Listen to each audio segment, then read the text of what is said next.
2018. Thank you for coming to the Planning Commission. Let's start with the Pledge of Allegiance to our flag. I pledge allegiance to the flag of the United States of America and to the republic for which it stands, one nation, under God, indivisible, with liberty and justice for all.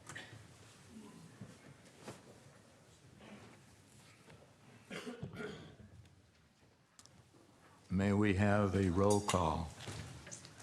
Commissioner Roof, Present. Commissioner Iacoponi, Present. Commissioner Dugan, Here. Vice Chair Bergman, Present. and Chair Bradley. Present. Thank you. Public comment is limited to items not on the agenda. The commission may briefly respond to statements made or questions posed as allowed by the Brown Act. However, the commission's general policy is to refer items to the staff for their attention or have a matter placed on a future commission agenda for a more comprehensive action or report. Is there anyone here who wishes to make public comment not connected with the case on single-family zoning amendments? Seeing none, we'll move into approval of the minutes from the September 4th meeting when we met last, study session, again on the single-family zoning amendment. Thank you.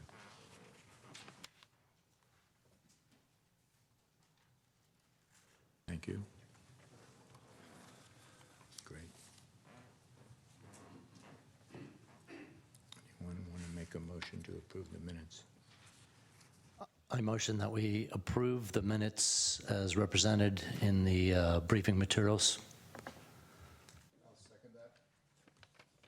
Second that. Thank you. Commissioner Roof, Yes. Commissioner Iacoponi, Yes. Commissioner Dugan, Yes. Vice Chair Bergman, Yes. and Chair Bradley. Yes. The minutes are approved. Public hearing. Procedure for a public hearing. The staff will present a report of the history, physical features, etc. on the application, followed with the staff's recommendations. The applicant will make a presentation thereafter. Interested members of the community may speak on the proposal. When all parties have had an opportunity to be heard, the hearing will be closed and no further discussion from the floor can be held. The commission will then consider evidence and make its recommendation. If you challenge a public hearing item in court, you may be limited to raising only those issues you or someone else has raised at the public hearing described in this notice. The public notice or in written correspondence delivered to the city at or prior to the public hearing. Speakers should fill out a speaker's form found by the door back in the corner here, one of these, if they wish to speak, just your name and address on it. Speakers then should come up to the microphone to speak when called on, as the meeting is recorded, and it assists our planning staff in preparing the minutes more accurately. Thank you for listening to that. First item is consideration of amendments to the San Carlos zoning ordinance, Title 18 of the San Carlos Municipal Code, consisting of changes to Chapter 18.03, Rules of Measurement, 1804, Residential Districts, 18.12, Hillside Overlay District, 18.20, Parking and Loading, 18.29, Design Review, and finally 18.41, terms and definitions to reduce house size in the RS Single Family 6 zoning district. Would the staff like to start by giving us a history? Yes, Chair Bradley, good evening, and good evening, Commissioners. My name is Lisa Porras, Principal Planner with the Planning Division, and I will be giving the presentation this evening. So tonight's subject of single-family house size is now before the Commission this evening and being presented as a formal public hearing, whereby the last 3 meetings on the subject have been study sessions. So basically, this means the Planning Commission can now choose to make a recommendation to the City Council. So what is being presented to you this evening is based upon Planning Commission direction received at the last study session on September the 4th. During that study session, the Planning Commission directed staff to come back and with a recommended maximum floor area ratio calculation applied to the RS6 single-family zoning district. They also clarified that they would like to maintain the existing lot coverage maximum at 50%. They also directed staff to include amendments to the zoning ordinance that would allow the option for property owners of lots that are less than 60 feet wide to have the option whereby one car can be within a covered parking space and the other can fit in the driveway, provided that the driveway was 2 cars wide. They also directed staff, and this has been after much discussion, and I think this is pretty straightforward, to expand the public notification for projects that do go before the RDRC from a 150-foot radius to a 300-foot radius, and also to revise sections within the Hillside Overlay District to limit wall height and basement exposure to reduce the appearance of a 3-story structure. Based upon this direction, about a total of 13 different subsections of the zoning ordinance would be amended, and these are all listed and included within the staff report, but for complete transparency, we like to specify the exact subsection that would be amended in order to complete and follow through with the Planning Commission's direction received on the 4th. So out of all of the basically from the 5 different points that I just listed, all of those were fairly straightforward. The one item that needed to be evaluated more had to do with coming back with a floor area ratio recommendation. And just to recap, floor area ratio is the ratio of the house size relative to the lot size. And a lot of jurisdictions, at least for single family, do include the garage area as part of the FAR calculation. Just as a reminder, San Carlos currently does not have a floor area ratio established for single-family homes, only that it is established to determine who reviews the project, whether that's staff or the RDRC, but otherwise there's no maximum floor area ratio applied to single-family houses. And so the Planning Commission asked staff to look at different options and bring back a recommended floor area ratio. So we're going to talk about that this evening. And there are extra copies of the staff report. I see we went through a lot, but there is a complete discussion on that in the report as well. So in coming back with a floor area ratio recommendation, we looked at basically 2 different approaches. So the general idea was to look at 2 approaches, one of which is essentially referred to as a 2-step or sliding scale FAR calculation that basically results in reduced FARs the larger the lot size. And then we also looked at just a flat FAR or a FAR cap, and basically this resulted in 9 different calculations. So looking at these 2 different approaches, we calculated FARs under 9 different calculation scenarios across a range of lot sizes. So I'd like to just begin by describing what it means by this two-step FAR calculation. And we looked at the cities of San Mateo and Menlo Park. Both of those cities use this approach. Essentially, what San Mateo does is that they set a base FAR and up to lot sizes of 6,000 square feet. So for the first 6,000 square feet, they get a set FAR, and then anything over that gets an additional 0.2 FAR. For Menlo Park, they get a certain square footage up to a 7,000 square foot lot, and then anything over that gets 0.25. So the general idea is the same. There are some slight differences you can see in where they have the lot size cutoff, and then how much more they get. One city does 0.2, another city does 0.25. So what we did, and as is detailed in the staff report, we looked at establishing a maximum base floor area ratio for lots up to 6,000 square feet.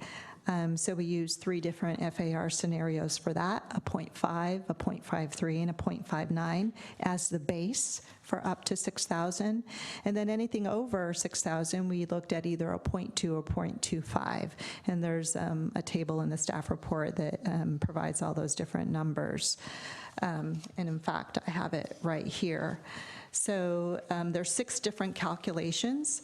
If looking at this table, I know there's a lot of numbers here, but essentially the first 3 options, what they all have in common is they look at for the area of the lot that is over 6,000 square feet, they look at a FAR ratio of 0.2. So for any amount of the lot area that is over 6,000, they all use a 0.2 FAR for that additional area. But we do look at different FAR base FARs for the first 6,000. Option 1 shows the 0.5. Option 2 is the 0.53. And then option 3 uses the 0.59. Again, these first 3 options all use the additional 0.2 for the additional area over 6,000. And then options 4, 5, and 6 increase the amount of FAR for the additional lot area over 6,000 to a 0.25. But again, we just wanted to clarify that we looked at 3 different FARs for the first 6,000, and then looked at applying the 0.2 or the 0.25 to sort of see where those numbers land and what the resulting FAR would be. And in all of these scenarios, you can see under the resulting FAR column that the FAR decreases according to lot size. So the larger the lot size, the less the FAR or the resulting FAR that lot would receive. Next, the next approach was looking at, well, what would these numbers look like if we just used a straight calculation, a flat FAR, again, using the 0.5, the 0.53, and the 0.59.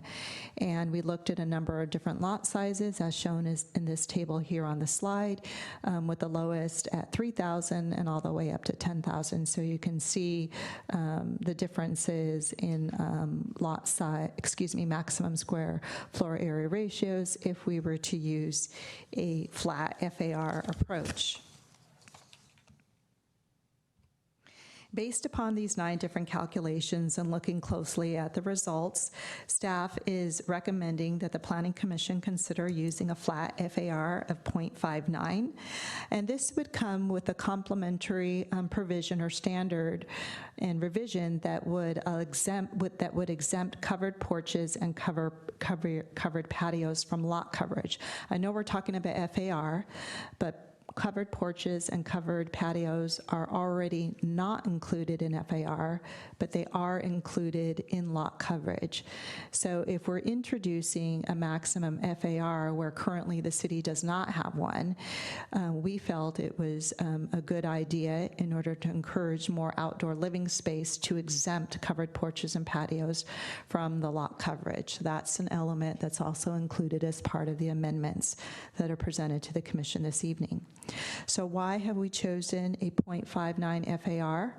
Where overall, this would amount into roughly a 37% reduction from today's standards. And again, today, there is not a FAR standard, but there are resulting FAR ratios that we've looked at in a variety of different scenarios as part of this process. And based upon those numbers, if applying a 0.59 FAR, there would be about almost a 40% reduction in house size.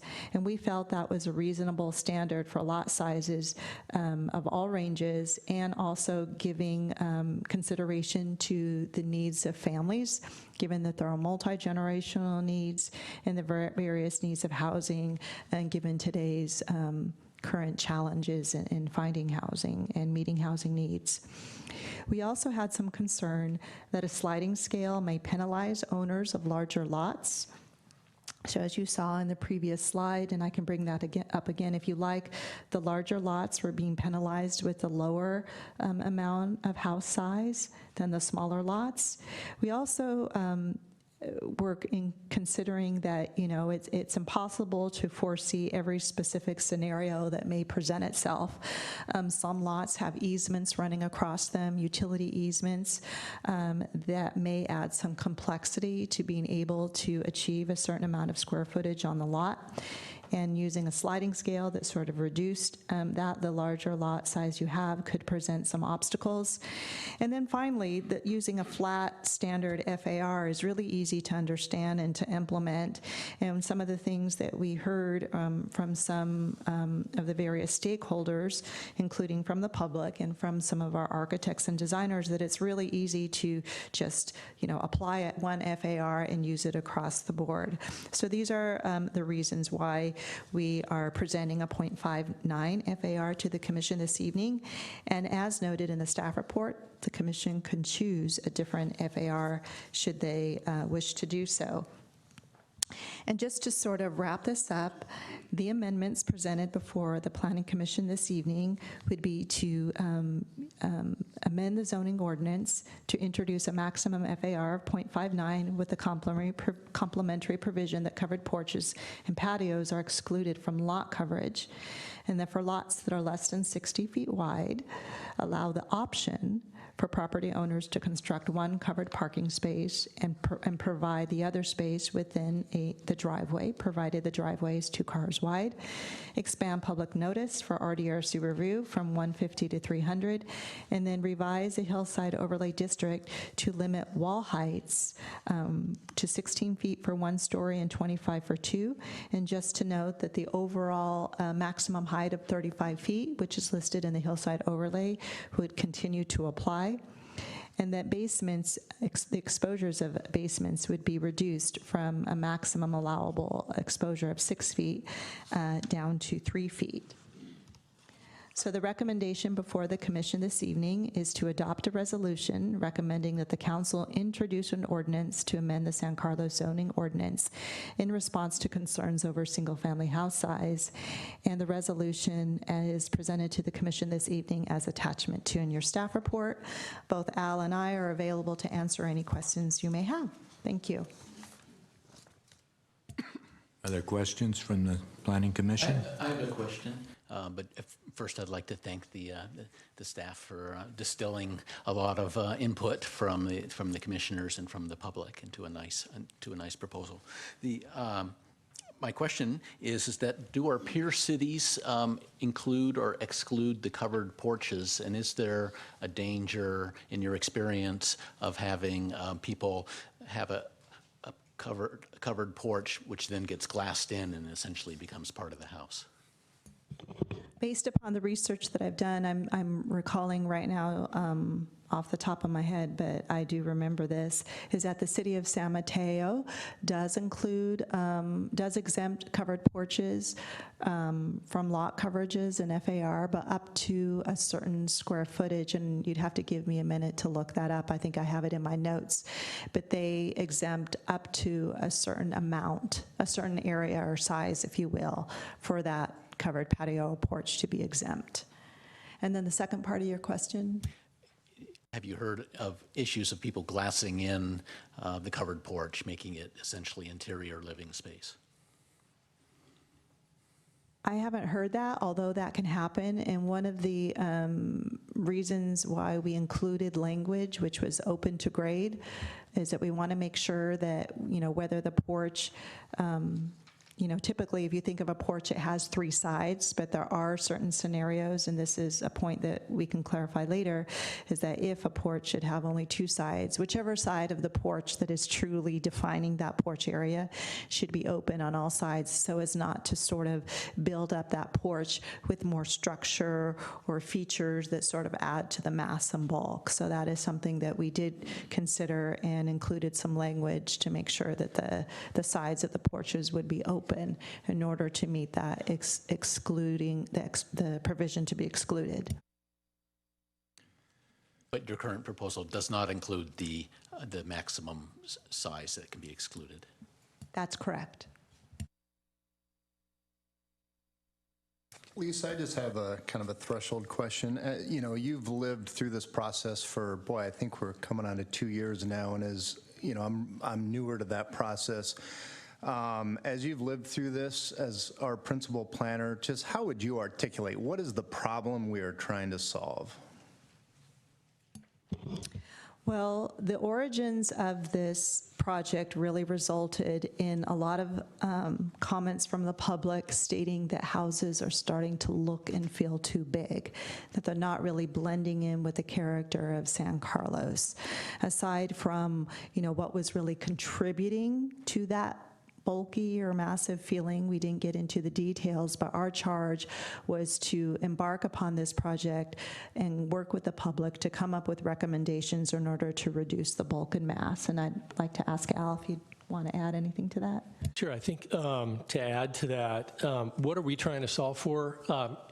When this issue first came up, it came out of the lot split issue that we had in our community, and people were concerned about 10,000 square foot lots getting chopped into 2 and creating 2 5,000 square foot lots. And the council reversed that. Now it's 10,000. At that same time, and this was happening more in the flat areas of our community where you have the smaller lots surrounding those 10,000 square foot lots. Most of those 10,000 square foot lots were surrounded by other 5,000 square foot lots, 10,000 square foot lots that had been historically chopped in half. And so what we were seeing is a lot of the newer homes were pushing up against the setbacks, and they had up to the street, and you had some where you had well-established single-story residential neighborhoods historically, and just putting those 2-story homes in a historically single-family neighborhood was it created a significant visual change in the neighborhood. We were hearing that sometimes that the garages dominated the front of the homes, that it created this blank, massive space and things like that. And so those are some of the issues that we were trying to solve for is in the areas where we had the small 5,000, 4,000, sometimes 6,000 square foot lots, these additions of new modern homes that were maximizing the square footage that they could get based on the setbacks that were there at the time. So that's what we were trying to solve for, to reduce that mass, that physical mass of the building. And in your opinion, Al, the 0.59 solves that? I don't know if FAR is a complete solution to this problem in itself. However, it's commonly used in many of the communities in San Mateo County throughout the Bay Area. It seems to work for a number of cities. I think that it will certainly reduce the square footage of our homes, and that, along with some of the other provisions that we've recommended, I think would have some impact in terms of the mass of the homes that we're seeing in our community. Maybe to build on John's question, a lot of the public comments have talked about two-story versus one-story, and I think, Al, you raised that. And in our journey thus far as new commissioners, doesn't seem like either City Council asked for consideration of one versus two, or the shack made any recommendations to drive one versus two. And I just, again, curious, has there been dialogue aimed specifically at trying to limit two-story home or the mass of two-story home? The issue or the question came up early in the process, and a couple of people got up and talked about the desire to keep their neighborhood as a single-story neighborhood. And some communities, Palo Alto has an area where they have Eichler homes, and they allowed for a one-story district, but it was initiated by the property owners. The property owners needed to get together and vote to accept a single-story overlay in their neighborhood. So, and I recall Greg commenting on this as well. So, I mean, we answered that question saying that's not what is on the table today, and we talked about some other places that have done that, but that's not what we were asked to look at. Also, I think because we have so many small lot sizes in our community, as we saw in the last meeting, we showed you a map with 4,000, 5,000, 6,000 square foot lots, which is really the predominant lot size in our community, especially in the flatter areas. And if you look at some of the old homes there, it would be almost impossible to invest in your property if you couldn't build a second story. If you were a family and you wanted to expand, a lot of these homes, a lot of the older homes, only have 1 bath or 1.5 baths and a couple of bedrooms or 3-in-1s. And what we're seeing, and one of the things that I guess I would add is the unique thing about our perspective, I suppose, is that we have seen hundreds, if not thousands, of homes and floor plans over the years. And we've spoken with people of all walks of life, individuals as well as families who want to add on to their home, and why, and what are their needs for the use of their property. And that's one of the other things that I think that goes into our recommendation here is that perspective. Great, thank you. And maybe if I could, one quick technical question. Does a porch equal a deck? Well, decks are usually uncovered, and porches and patios can be covered. So when they are covered, they are included in lot coverage. And that's how it's been applied, and that's how our current code works. So the idea is a complement, and if we're going to adopt an FAR, we think it's a good idea to allow covered porches and covered patios to be excluded from the 50% lot coverage so that they don't run up against that as a barrier. And oftentimes folks like to add these on, especially in the rear, to have some additional, outdoor living area, if you will. So the decks, by definition, are uncovered, whereas the patio and porch are most often covered. And Lisa, we're excluding the new proposal to exclude the covered porches and patios, that's not just because people want outside living space, it also stops a potential discouragement to first floor expansion, right? And we're hoping to encourage first floor over second floor expansion as part of this. Is that correct? That's correct as well. I think that might have been mentioned at the last study session about how the covered patios and porches can contribute to what you just said.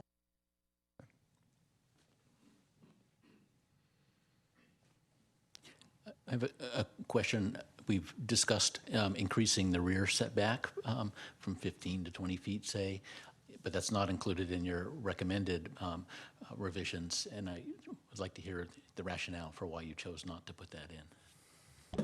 Well, that was just really simply because, and maybe it wasn't clear, but we didn't receive that direction from the Planning Commission at the last study session. And so if the commission would like to add that, that's something that staff would not object to. And would that have an impact on the effective FAR as you bring in the setbacks? You may be restricting. How big of an impact would that have on the overall area? And I guess you squish the back inward, then the sides or height increase in compensation, perhaps. I mean, it's possible that you could be squeezing more square footage to the second floor. That's a possibility. Even then, though, you'd be moving that back wall away from the rear, and sometimes there is a conflict there. People talk to us about privacy and things like that. So that's why the recommendation came forward previously, is it opened up that back area more privacy, more light and air in the rear yard. Can you remind me the rear setback for the first floor versus the second floor? The previous proposal was 20 feet for the first floor and 25 feet for the second floor. Is that Yes, right? for the rear. So in the rear setback, the recommendation that came out of the shack proposal was 20-foot setback for the first story and a 25-foot setback for the second story. And currently it's 15 For both stories, 15 for both stories. One thing I think we need to include as we move ahead with this is auxiliary dwelling units, whether they're attached to the main dwelling unit or if they're detached in the back. It has bearing on all of this, and I feel that we've neglected talking about it. I think that's a very good point to make, and the focus of this project was to really look at the standards for the main house, and what staff is also going to be bringing forward to the Planning Commission is an amendment to the city's second dwelling unit ordinance, which could take a look at that and more features about the accessory dwelling unit provisions. So we are going to be taking a look at that in the very near future.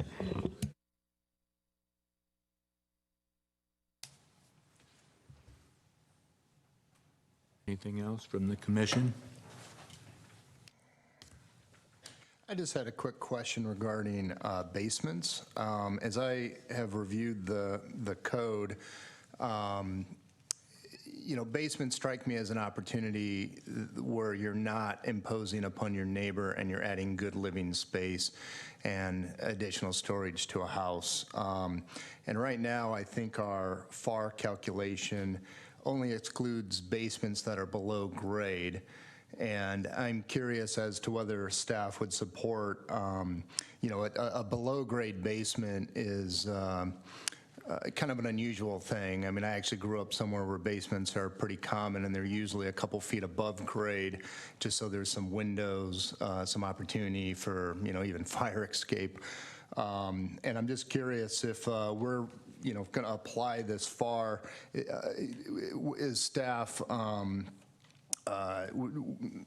supportive of extending the exemption for basements to include basements that are 3 feet above grade? Staff doesn't object to that, and there are certain benefits of doing so that you just mentioned, so we wouldn't have an objection if you wanted to clarify that basements that are up to a certain amount above grade could also be excluded from FAR. We wouldn't object to that. Okay. I have one question. I see, I'm looking at table 1 as far as amendments that we're considering this evening. One thing I don't see on here, and it's probably in the code, which I'm trying to find, is existing lot area coverage. Is that staying? Has that been taken out? Could you point me toward it, because I'm looking for it and I don't see it. Commissioner Bergman, are you asking for lot coverage for the RS6 single-family district, where the measurement, that would be in the R district provisions? And let me see what packet page, that would be just, Yeah, sorry, I probably that's should. okay. It's Scoured packet this. page 35. Page 35. Done your homework, huh?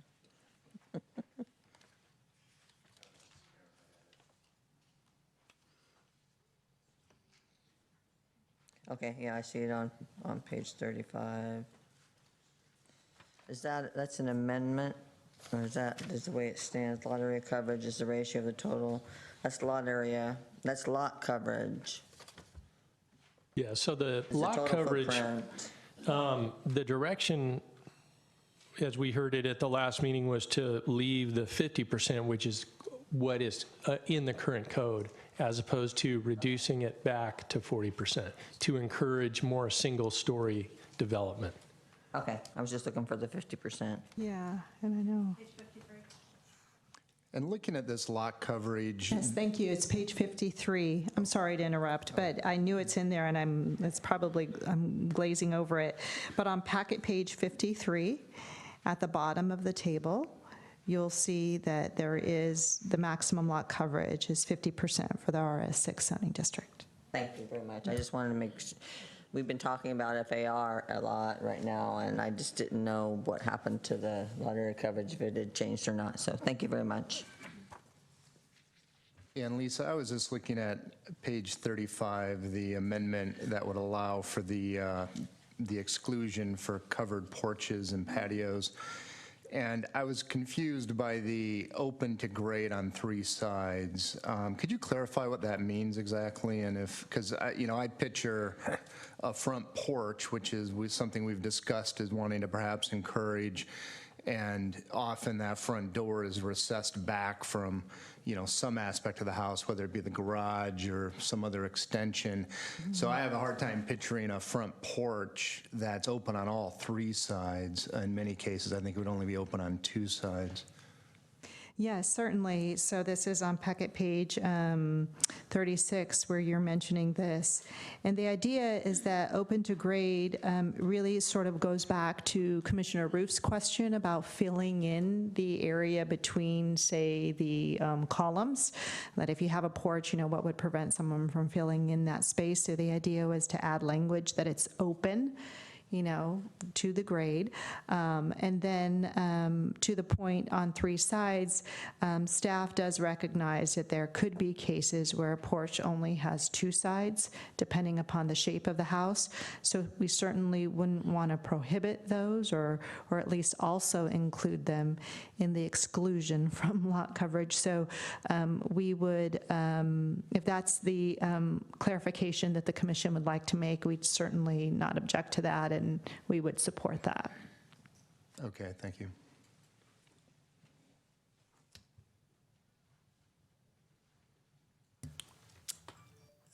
Maybe one more for Lisa, if you could.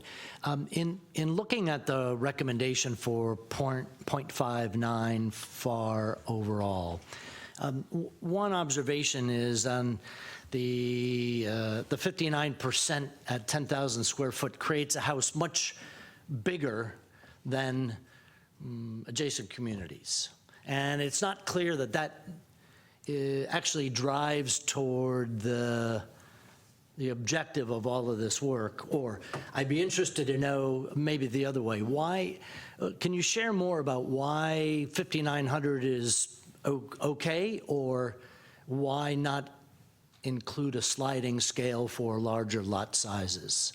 Because it seems like other communities have found a way to make that acceptable for the community. Yeah, so I'm going to I guess that would be the table that's on packet page 14. Or actually, I guess we can look at table 5, which has all Table 5 is good. nine, which has all 9 calculations, does. right? So you're talking about the scenario, it's in the bottom right, where the 10,000 square foot lot, if applying a 0.59 FAR, results in a 5,900 square foot home. And why not apply a sliding scale?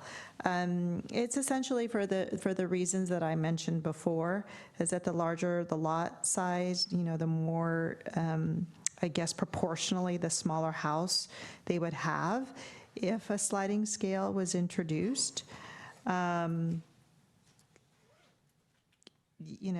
I think last time we looked at the total number of lot sizes, and I don't think we had that many in the larger category. So whether this would be a predominant situation, I don't think that would necessarily be the case. But we thought that the flat FAR, a cap of 0.59, was the easiest to apply and would treat all lots the same. And for the reasons I mentioned before, if there's any unforeseen, physical constraint, whether that's extreme topography or an easement that may go across, it sort of just provides more flexibility for an unforeseen situation versus a sliding scale, which may inadvertently limit it. And again, I know this is a subject that, you'll probably hear a lot of public comments about and could be further discussed amongst the commission itself if you feel that, another approach is more appropriate. But those are the reasons why.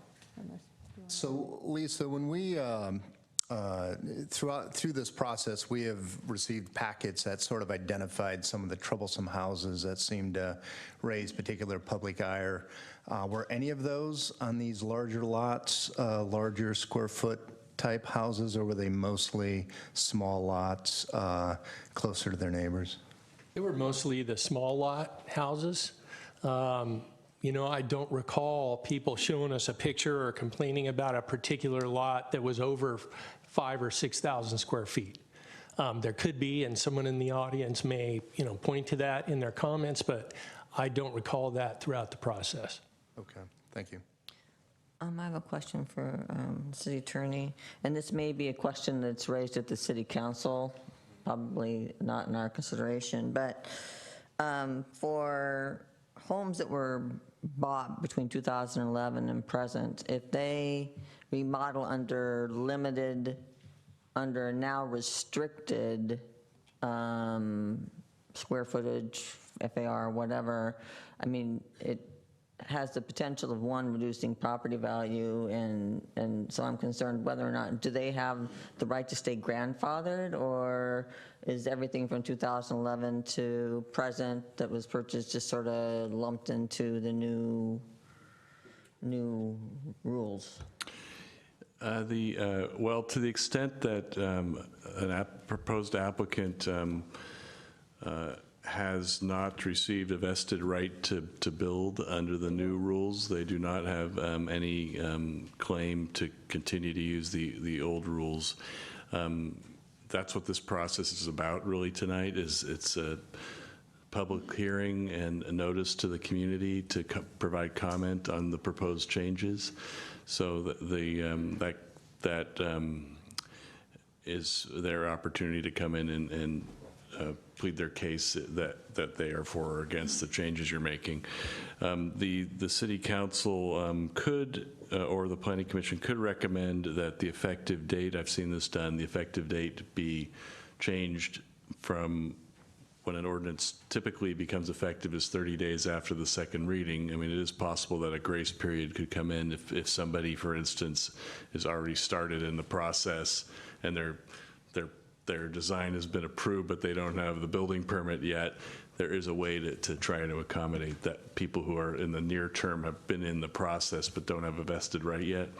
And I've seen that done, but it's sort of a where you draw the line scenario. What's the best place? When do we think someone has gone far enough in the process that, it seems fair to provide them with the effectiveness of the older rules until the new rules take effect? Thank you.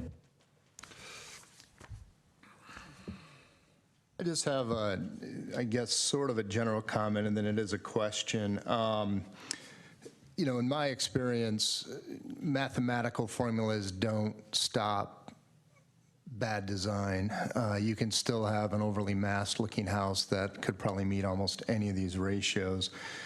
So I'm actually think a real part of solving this problem will be what's mentioned in the next step section of the staff report. And I know it's not the agenda tonight, but as far as considering where we want to set that ratio, it would help me to understand what the roadmap might look like to improve and strengthen the Residential Design Review Committee.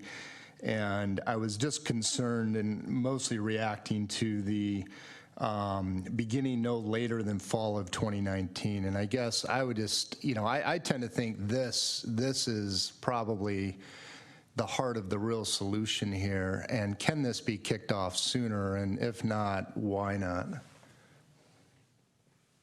Again, certainly, we can take that under advisement. And I agree that our RDRC needs better tools. There's no question about that. I think that the restructuring of the way that the RDRC is put together, the people who are on the RDRC with an architect on it, I think will help a great deal. One of the issues is we have a lot of competing demands for staff resources, and we can always move something around. If directed to, we could, this could be a top priority for us. So if the commission wants to suggest to the city council that this be made a top priority, that's kind of where we get our direction from the city council and the city manager. So if that's something you feel strongly about, then they would consider allowing us to move other work to be able to accommodate this work. Okay, thank you. Does that have anything to do with what the budget is for personnel? Because right now I'm on the RDRC and it's me and one other person, and she's not an architect. Are you not? Where is she? You're an architect? I didn't hear. Interior design. So not, okay, not to diminish it, but that's my impression. So are we going to run up against budget constraints when we try to bring in that architect? If we don't get it from the community, we're supposed to bring it in from the outside, which means we're going to pay. Is that going to, we're putting it in the zoning, but if it's not approved in the budget, I doubt it's going to happen. No, it's been budgeted by our city council, so that will not be a budget constraint. Okay, thank you. I think it was mentioned last time that we're also running low on resources for the consultant that's been working on this for the past year now. Is there any change in that? I think that we're okay there. We've re-looked at the budget, and I think we'll be able to make it. Thank you. Any more comments from the commission or questions? And we'll move into public comment. Did you turn in a slip, sir? No, I just wanted a clarification on one of the slides, previous slides. Thank you. Mr. Moore's presentation. Okay. Something I don't quite understand. The one with the .59 FAR and the 37.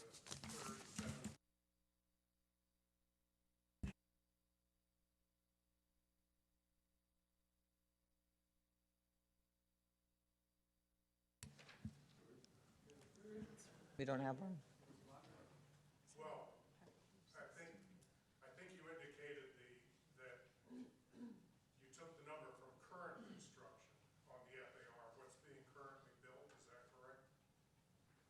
If you go back to the slide, maybe. Yeah, Mr. Chairman, I think I can try to answer that question. And just to note that normally to get a good recording, we ask that folks come to the podium and state their name and their address. So just so everybody knows. I can come to the podium, that's fine. Well, you need to turn in a slip with your name on it. I already have one. Okay. Then But I we'll- can answer that question, Mr. Chairman. So based on the setbacks and the current standards that we have, our current FAR is about a .9. So, yeah. Yeah. I didn't Okay, is Una here, the architect?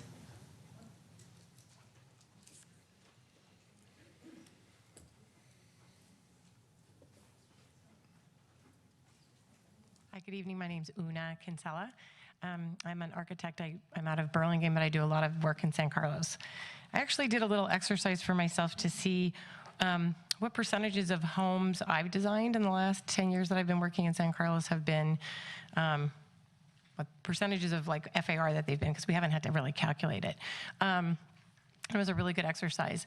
I had to take out a really large lot that I worked on that was 17,000 square feet. So when I took that lot out, it turns out that the average home size that I've designed, I've 17 homes that I've designed in the last 10 years. That's a sampling of some of the homes. Some, I think there were 12 two-story and 5 one-story homes. Excuse me. The average FAR came out to be 54%.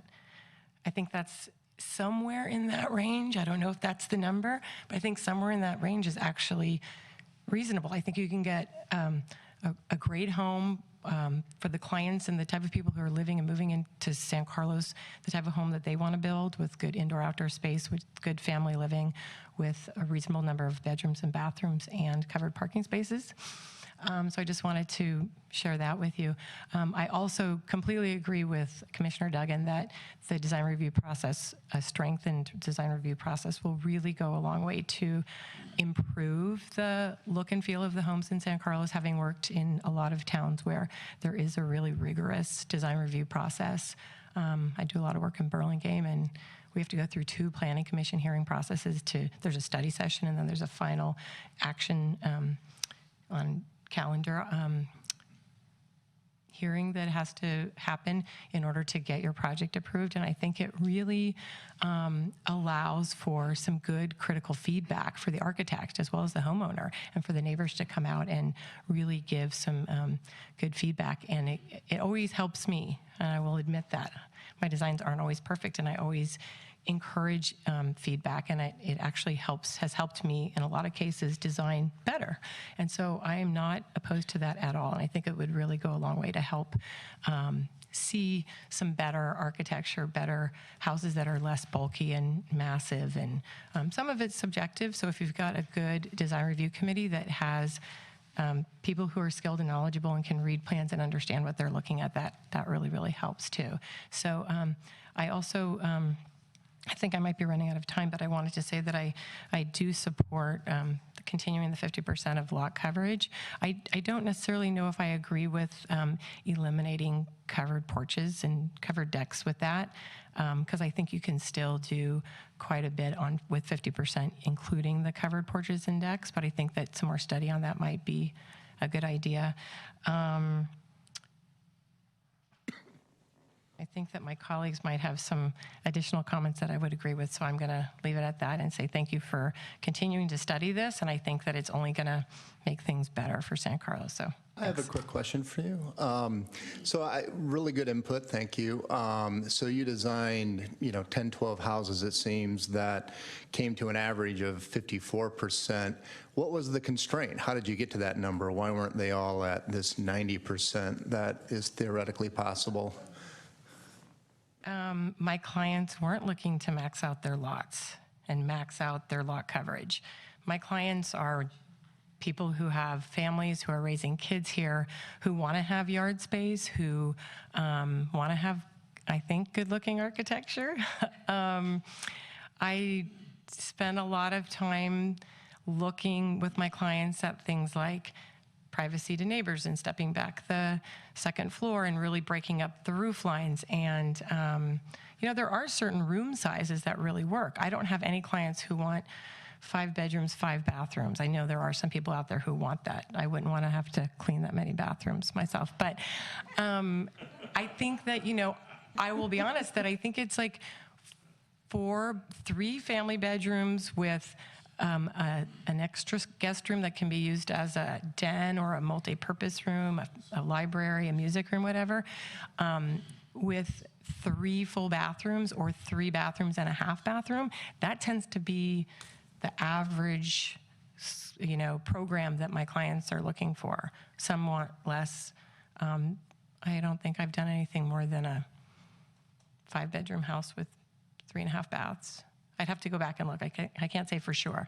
But I've never actually done the math until I actually did this Excel spreadsheet the other day to see really what is the average FAR that I'm working with. And it's somewhere in that mid 50% range, and that seems to work. So. I wonder how much the banks have to do with that too, you know? Just, I'm sure that it has something to do with what's affordable. You know, just a comment, it has nothing to do with what we're doing here, but I just, it just seems to be that at a certain point, we've maxed out what the average person in the Bay Area, in the peninsula can afford. I know I couldn't afford it, so, yeah. Exactly. Okay, thanks. Thank you. Next, we have James Sherba.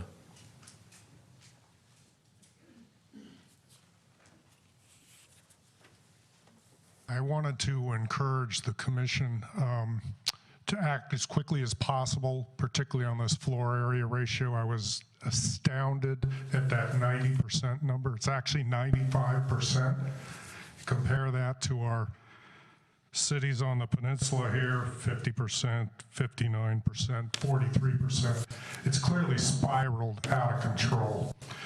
The other comment, I agree with the commissioner, the RCDC needs some teeth put into it.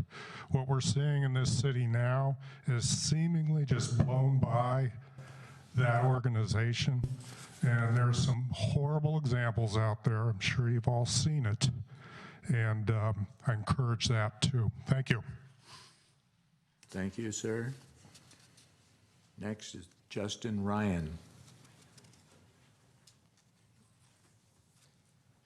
Hello, I'm Justin Ryan, 1505 Belmont Ave. Last meeting, the commission asked for some examples, and I'm one of those examples looking to build recently, or soon, hopefully. We have a 40-foot wide lot, so that's put a lot of restrictions on us given the current codes. The 2 garage and the 9-foot setbacks in the second floor have really restricted our abilities, and we've really waited. We've been following the shack the whole time, hoping for some light at the end of the tunnel, and it's been looking really good. We're very happy where it's going with the 1-car garage. Concerning the FAR, on a 4,600 square foot lot, which is what we have, these numbers get pretty low, I would say. I think given what Una was saying as far as a 4-bedroom house, that's not gonna fit, and I'm not asking to fit that, but I would hope to fit a 2,500 square foot, and that's not possible with the 0.50 or the 0.53. The 0.59 gets us close, but then you have to subtract for the garage, and that keeps it a little tight for us. So I would just want to highlight that 0.59 for a small lot is still going to be a little bit tight, and I want to say that the 0.59 was calculated on 5,000 square foot and 6,000 square foot in neighboring towns. And if you looked at the other neighboring towns in 4,000, you might see it slope up. And I think I saw one of the emails that were sent in recommending for smaller lots, maybe a slightly higher number to account for that. So I'd be very interested if you guys could explore the possibility of doing what you think a good house size would be and what that FAR would be on a 4,000 or 3,000 square foot lot that we have in town. I had a quick question for you. So you said as you've looked at, you know, the needs of your family, 2,500 square feet would about meet that. If you had to take a design down to 1,900, what would that do? What would you end up giving up? Honestly, it gets into the economics. If we wanted to take the house we have now, it's maybe like 1,100, 1,200 to tear it down, which is what the current layout would require, and rebuild it to those kind of numbers, it just wouldn't make any sense financially. We would have to look elsewhere.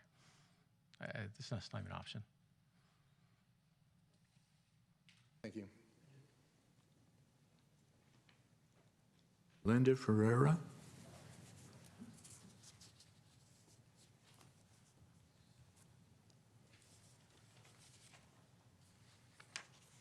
Hi.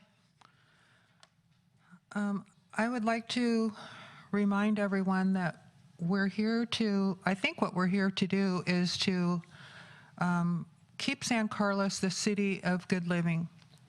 And we're not here to turn San Carlos into Redwood City or Palo Alto or South San Francisco or any place else. We're trying to keep San Carlos the way it is. I mean, not, you know, exactly the way it is, because, you know, there is progress, and we know that things have to change, styles change, and all of that. But that being said, the reason that this all started, as Al mentioned earlier, was a lot of citizens got up in arms about what was happening, especially on Carmelita. We all remember that big meeting where all the people from Carmelita came in here, the entire street, and everybody was pissed. Remember that? And they were up in arms because not just of the lot split, but because, as you mentioned, the houses blocked off the light and air from the people who were already living there. And one man's wife actually moved out, as I recall, because they couldn't even get any circulation in their house and blah, blah, blah. So, and many, many people have been in here talking about light and air circulation and the ability to enjoy their property. And not once has this been mentioned in this final plan. So, and I'm sure other people after me are going to talk about that. But I believe that you definitely need to add that into the plan, because that was one of the key factors that was brought up by many, many citizens that came in here before the 3 new members caught onto this panel. And to skim over that and to leave that out of here is not, I don't think, doing justice to all of the people that have come down here. And the sad thing is that most people think they come down and they voice their opinion once and that it's on their record and that it's going to be remembered and worked on and retained. And unfortunately, that's not the case, because if you don't come down here month after month for the last 3 years and voice your opinion month after month, it just gets glossed over and forgotten about, like the air and light business. The other thing I want to mention is, it was said earlier that, everybody, a lot of people are worried about the garage on the facade of the property. I've been in here, 2 or 3 years now listening to all this. I haven't heard one person talk about that, ever. Not once. The other thing is that the other thing about the light and air standards, when we first asked the consultant about that, he said there weren't any standards for that anywhere on the peninsula or the Bay Area. And we asked that month after month after month. And finally, when push came to shove, he came up with a bunch of standards from areas.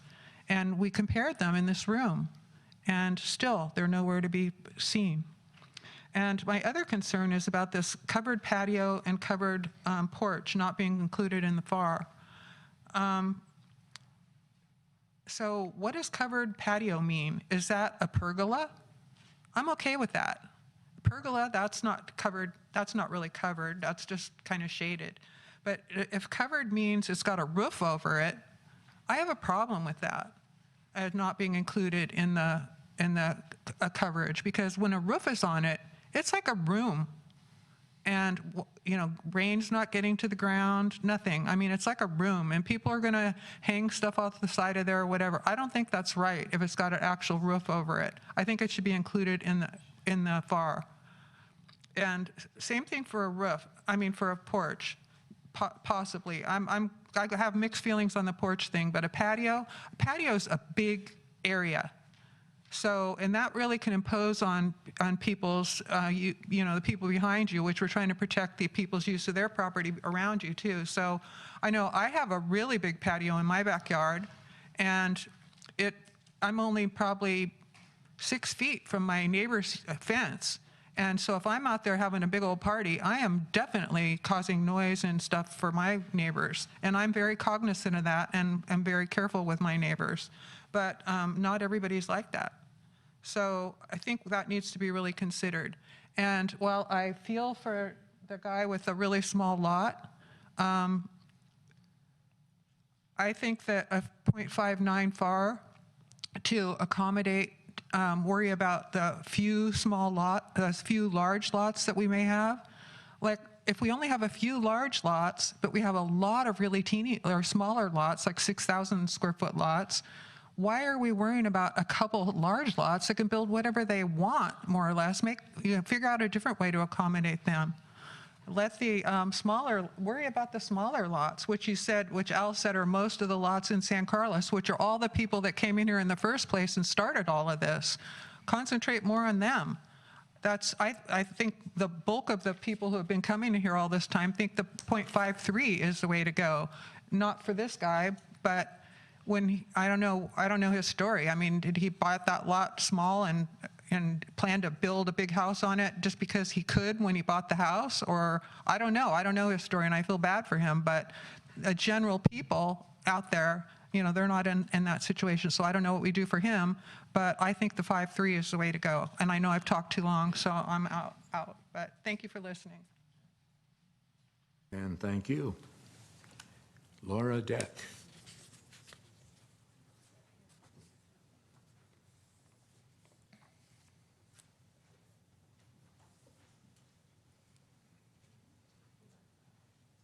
Hello? Yeah.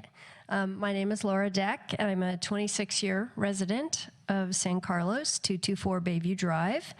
I've attended, I believe, 3 of the meetings regarding the zoning standards that are allowing the latest influx of oversized homes in our neighborhoods. I've read all of the proposals, and I strongly urge you to adopt the .53 sliding scale, FAR. Keep the maximum lot area coverage at 50% and rear setbacks of at least 20 feet on the first story and 25 feet for the second story. I believe that .59 doesn't go quite far enough.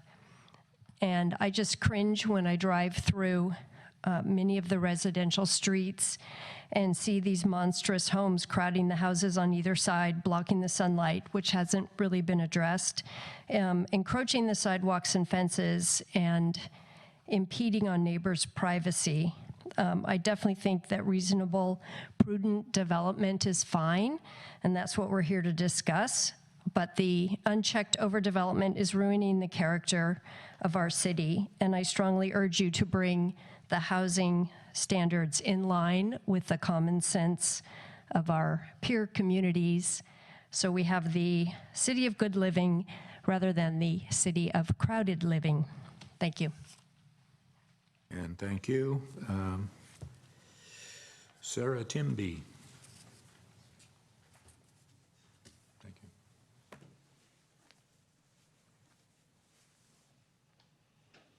Sarah Timby. I too have been coming for quite a while, several years I think it's now.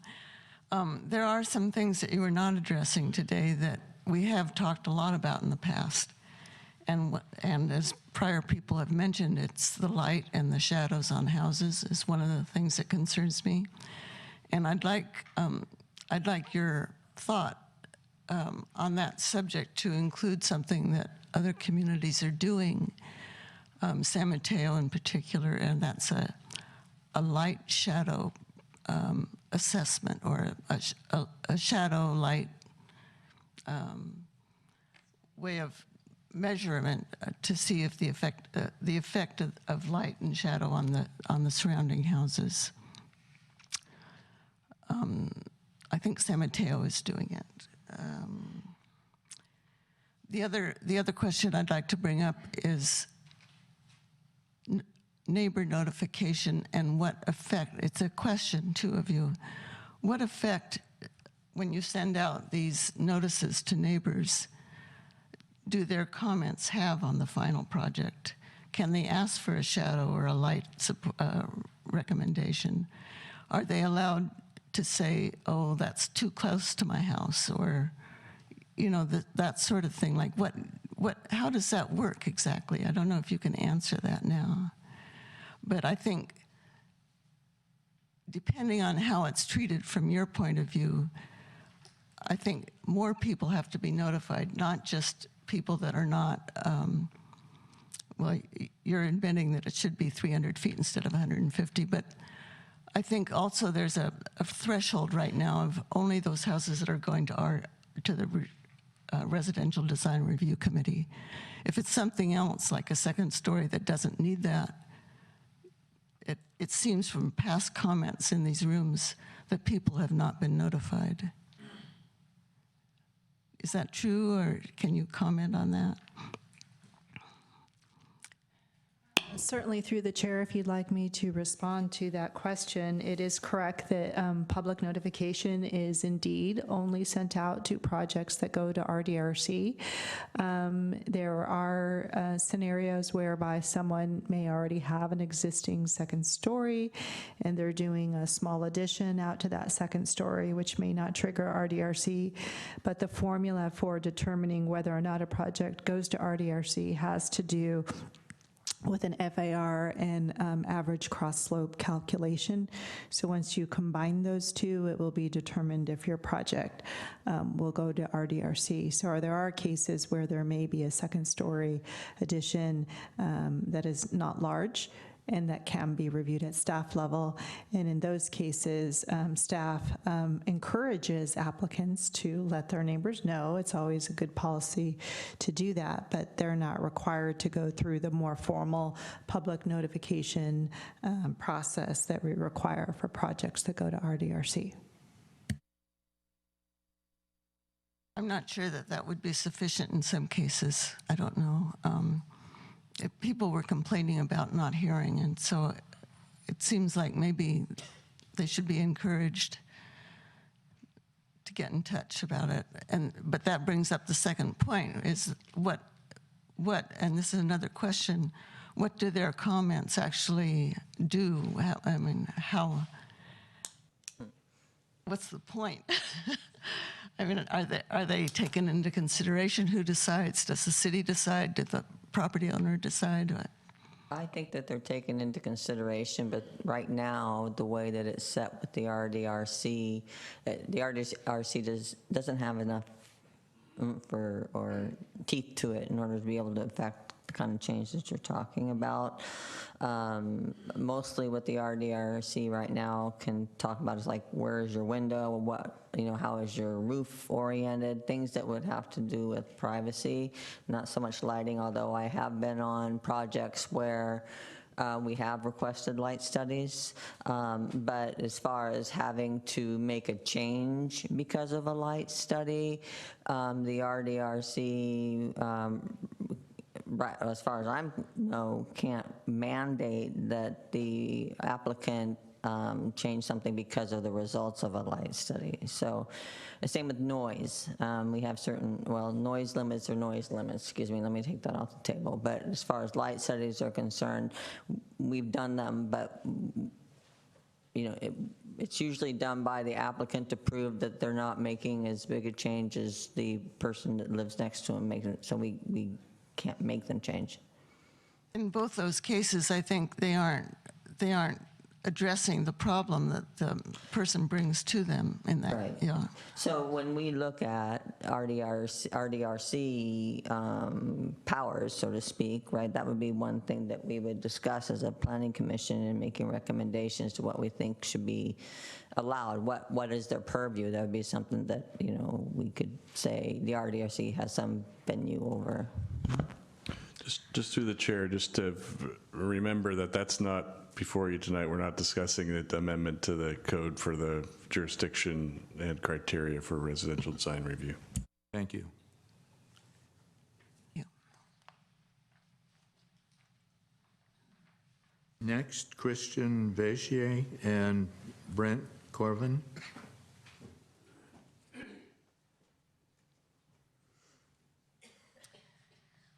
Thank you, commissioners.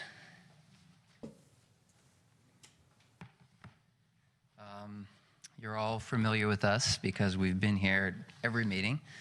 Try to bring something a little bit new to each meeting, and hopefully we'll have some insights and new thoughts to offer today. So without ado, we do like to begin, let's see, do I need to turn this on? Is it? It's not getting it to. No.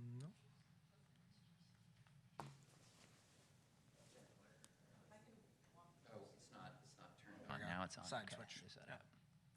Okay. I appreciated Commissioner Dugan, you asking the question what problem we are trying to solve. I think that's really an important question for all of us involved with this issue to ask. It's where we start every single presentation, because at the end of the day, I think if we all spend this much time and effort and walk away with something that doesn't address the issues that this effort was designed to solve, we're going to be upset, frustrated, and so forth.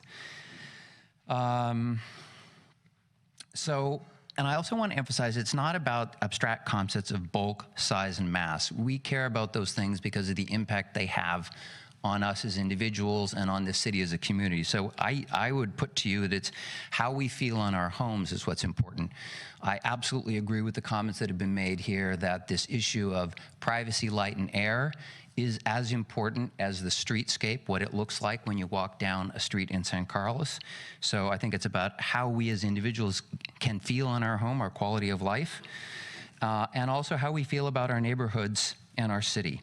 And so I wanted to really reinforce that. And so I guess I'd say, let's not end up with a set of half measures that don't solve the problem. I really think we need to go back to why have we spent all this time and money and energy on this issue in the first place, and let's not leave it undone. I think we all, thank you, Brent, believe strongly that the standards should reflect the voice of the residents. I think over, Good Growth has attended, I think the count now is 10. City council meetings, planning commission meetings, probably about 3 hours apiece that we've attended these. I personally, as you know, was on the Single Family Home Advisory Committee. That was 6 meetings over the course of 10. So a lot of time has been invested, and in all the time that I've been involved with this, I haven't heard anyone standing up saying that we need to have houses in San Carlos that are substantially bigger than other cities on the peninsula. Rather, the opposite. I think what we've been asking for from the start on this is let's have something in line with what other cities are doing and what works in communities up and down the peninsula. Nothing more and nothing less. So we reviewed the options that have been prepared, and we want to make our recommendations and our views known with respect to those as input for you in your decision making. As you know, we've got a community of people that we communicate with, and we get information back, and we think these are well supported. So I am actually not going to, you can read those as well as I can. I'm going to let Brent speak to each of them, make 1 or 2 points. Yeah, we'll try to keep this succinct. A lot of comments have already been made, but overall, of course, we are trying to look at this objectively in terms of the 78% of the citizens that responded that want homes or development standards of equal size or more restrictive than neighboring cities. So looking at the various options that were in the packet, we believe that option number 5 with the 53% sliding scale FAR is the right choice. We believe that that's in line with peer cities, that 59% flat FAR is still higher than what we see in peer cities. And overall, when we look at using the city's calculations of the median FAR range, we come up with 47 to 56% range without San Carlos. And we'll get into that more in just a moment in terms of the way to look at that. In addition, we are embracing a sliding scale FAR. So as you may recall from the September 4th meeting, we were up here presenting, and we mentioned 50-50 in terms of a flat FAR with the lot area coverage. In analyzing this further and looking at the city's analysis and the other feedback that we've seen and received, we do believe a sliding scale FAR makes sense. None of our other peer cities in the peninsula use a flat FAR. 3 of the 5 cities, depending on how you consider the definition of a sliding scale FAR, have a larger accommodation for smaller lots in terms of FAR percentage. And the way that we view that is we view that as an accommodation. We don't view it as a penalty for larger lots. We think it just naturally makes sense. And specifically when we look at that and graph it, and we calculated FARs 4 or 5 different ways in terms of if you looked at our accompanying spreadsheet that we provided in advance of the meeting. And here we have a few graphs outlined, specifically with the city proposal. We also, on the yellow line, have the 5-city peer set with the 47 to 56% that I just mentioned. And then based on the way that FAR is calculated, the most conservative view, if we added in Palo Alto and looked at Burlingame with an attached garage option, provides a set of FARs between 40 to 54% roughly in terms of conservative options.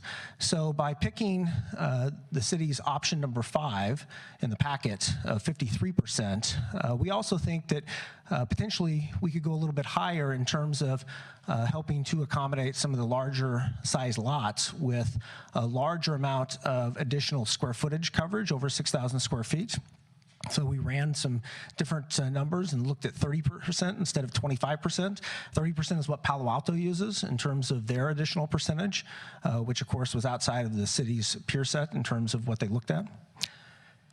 And then in addition to that, we do believe, and it's commented on last meeting, and I think it's pretty well unanimous in terms of maintaining a 50% lot area coverage to try to incentivize and encourage single-story homes, where we find that the second story is one of the most invasive when it comes to privacy and light. So to the degree that we can encourage that, we believe that we should, although, once again, that only works well if we have a reasonable FAR to go along with it. Otherwise, all we have is a larger footprint for larger homes. Then there are 2 other items that we just real briefly want to cover on. One that's been commented on a few times this evening has been the rear setback, which prior to 2011 was at 20 feet instead of 15. We believe that that should be restored. We believe that that does impact privacy and light. And then the last is looking at overall protections. There was a lot of discussion over the past year or so around daylight planes, looking at how we can protect views and lighting, and we believe that that's a real issue. We know that 4, I think, out of 6 cities that were looked at have some sort of a standard in that place. We know that there has not been a unanimous consensus on how to address this issue, so we'd like to put forth a proactive recommendation in terms of a solar study for all the new homes that go through the RDRC as part of the process. So at a minimum, we end up quantifying the issue. So maybe that's not on the table for this evening, but we believe that that's important, and that speaks to the RDRC process and trying to have more of a holistic solution in terms of how we address this. And yeah, the closing comment is just, let's make sure we solve the problem. Let's keep our eye on the ball, and thank you for your time and your consideration. Thank you. Thank you. Sandy Althouse is next.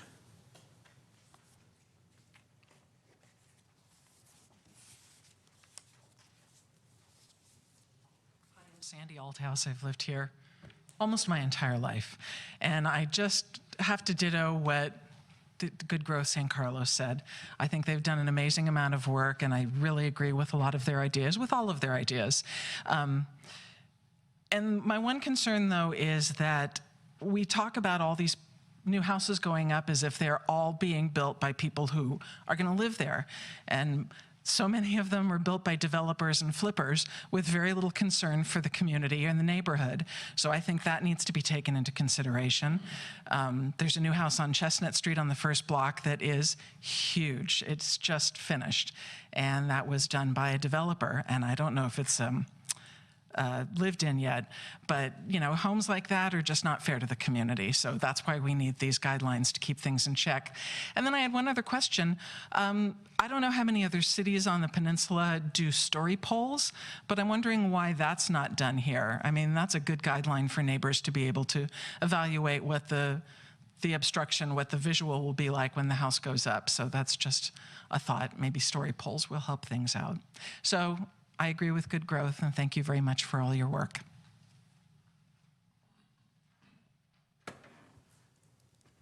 Linda Burrows. Could you just go back a couple slides so we're looking at the specific recommendations? Forward. Good evening. I'd like to thank commissioners for their work and time and energy invested, as well as staff. I think the proposal that has been presented this evening, a lot of it I'm encouraged by. I still would prefer to see the FAR to be at 5.0 with a sliding scale, really kind of driven by, as Commissioner Dugan indicated, some provisions for maybe basement space that is only 3 feet above ground, which would give you more square footage, but would not be the challenge of privacy and light and air quality that comes with the supersized homes that go up and up. I have not heard anything this evening relative to increasing side setbacks, which I think right now is only 5 feet on either side of your property line. And that seems to be an anorexic and unreasonable side setback from my perspective. And that does not speak to privacy or air quality or embracing your outdoor space. So I'd like for that to be something that is considered in the short term as well. Some discussion was made mention of covered porches and patios. I personally don't agree that that should be not included in the FAR. I am excited and appreciate the fact that staff is recommending to expand notification to neighbors, double the size of coverage, and if they could also make those notifications a bit sooner so people could make the accommodations they need with their work life and so on to be participatory, that would be even better in my view. Lastly, I would like to kind of close in saying that we need to think about embracing outdoor space as we all multitask at warp speed because it's required today. I think your home is more important than it's ever been in terms of it being a comfortable place. And embracing outdoor space is what we who relocated to California came for. And so to be blocked off on all sides seems to negate the beauty of where we are. With regard to RDRC, I would say that RDRC is kind of a toothless tiger right now, primarily because San Carlos has not had any building codes or guidelines that allowed that committee to make any significant changes. So we have been, by virtue of this meets code, we've had to grit our teeth and approve some architecturally questionable monstrosities. Can I say that? I didn't mean to. But, you know, we've been limited by the guidelines, and so we have to start there. Thank you. And thank you. Next is David Crabb.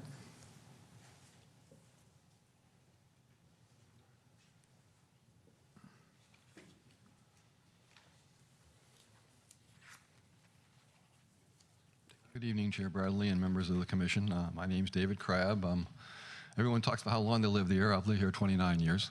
I'm an architect. I sent you a letter, had a whole bunch of comments on it, most of which seem to have been picked up by the staff in their report, and so I'm not going to go deeply into that. The one thing I wanted to talk about, I do pretty much agree with what Good Growth San Carlos came up with, including the shadow study idea. I always wanted the inclined plane, and that seems to be out the window, so a shadow study makes a good option for that. I had one really niddly little thing here as reviewing the code.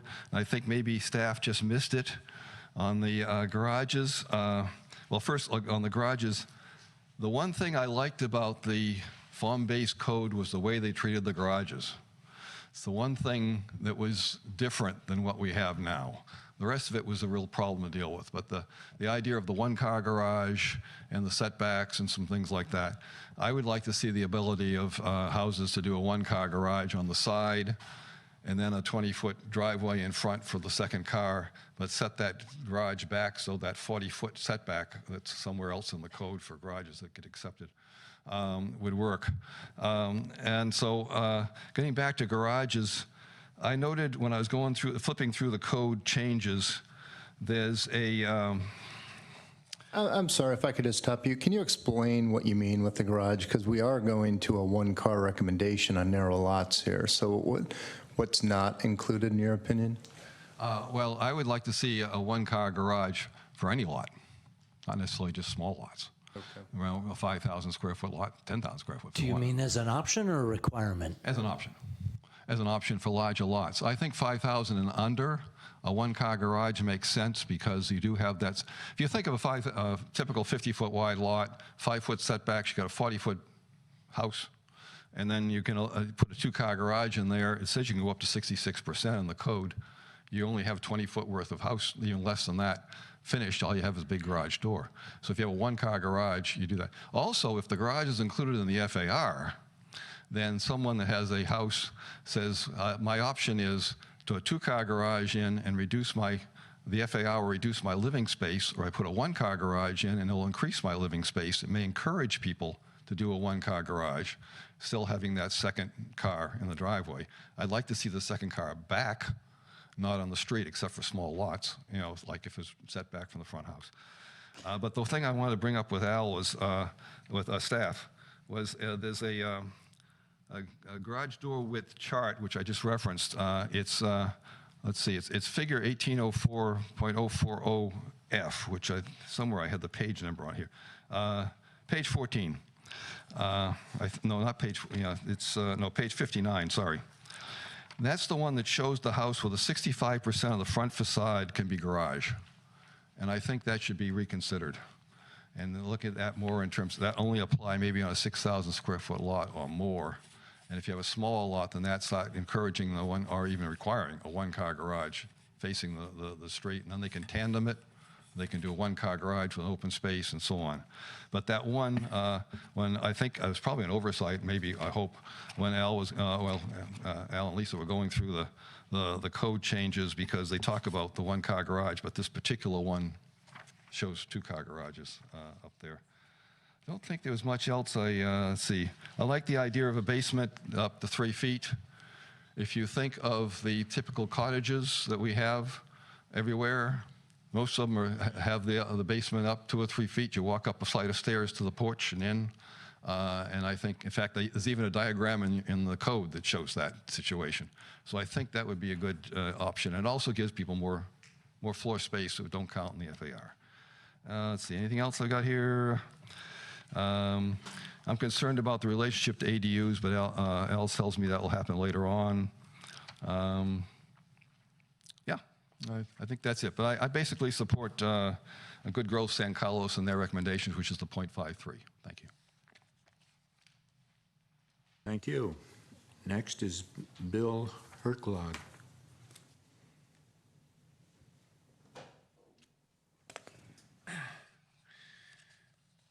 Hi, I'm Bill Harcola. I live at 105 Bay Tree Road. And if I can present some, sorry, I don't have this on the screen, but I'd just like to throw this up there to you guys to pass around. I live on a single-story house that I remodeled 8 years ago, 2,500 square feet, 4 bedrooms, 3 bathrooms. Fits comfortable for my family of 4, not a problem at all. What was built, which is in one of those photos, is a addition remodel on the house next door that kept a non-complying single garage that's non-complying in the front yard setback. They built up onto the second floor 4 bedrooms and 3 baths.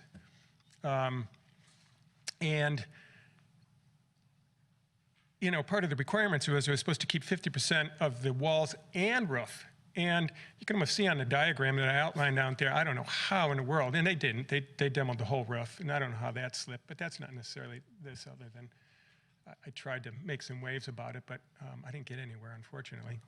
But nevertheless, the issue that I really had was my light and my sunlight. And if the RDRC had a shadow study, and I'll have to say, the City of Berkeley Planning Department has a great template for a shade study that I think that San Carlos should look at. It's a great template, and if there was some teeth to the RDRC when I went to, there might have been, in my case, because I live on a corner lot, and so I faced the side of this house. And unfortunately, the aspect of my house is such that my winter sun is going to be completely blocked by this house. So I'm really encouraged by shrinking these second stories, but really there needs to be something. I was an advocate of a daylight plan, but I can understand the restrictions that could have if it's applied throughout. But having something like a shade study might give some pause for the impact of certain properties, because I'm not next to each other. I'm on a corner lot, so it's unusual. So maybe under those circumstances, there could have been made more consideration in my situation to decrease the overhangs or shrink some of the setbacks a little bit or do something to give me a little bit more than what I have. In addition, because it was remodeled, we have a 5-foot setback with a huge overhang. It's impossible to plant anything that they told me would happen. But you can't. It's on the north-facing side. There's no sun. There's no room for it. So, thank you. And thank you. Next, another local architect, John Stewart, is here.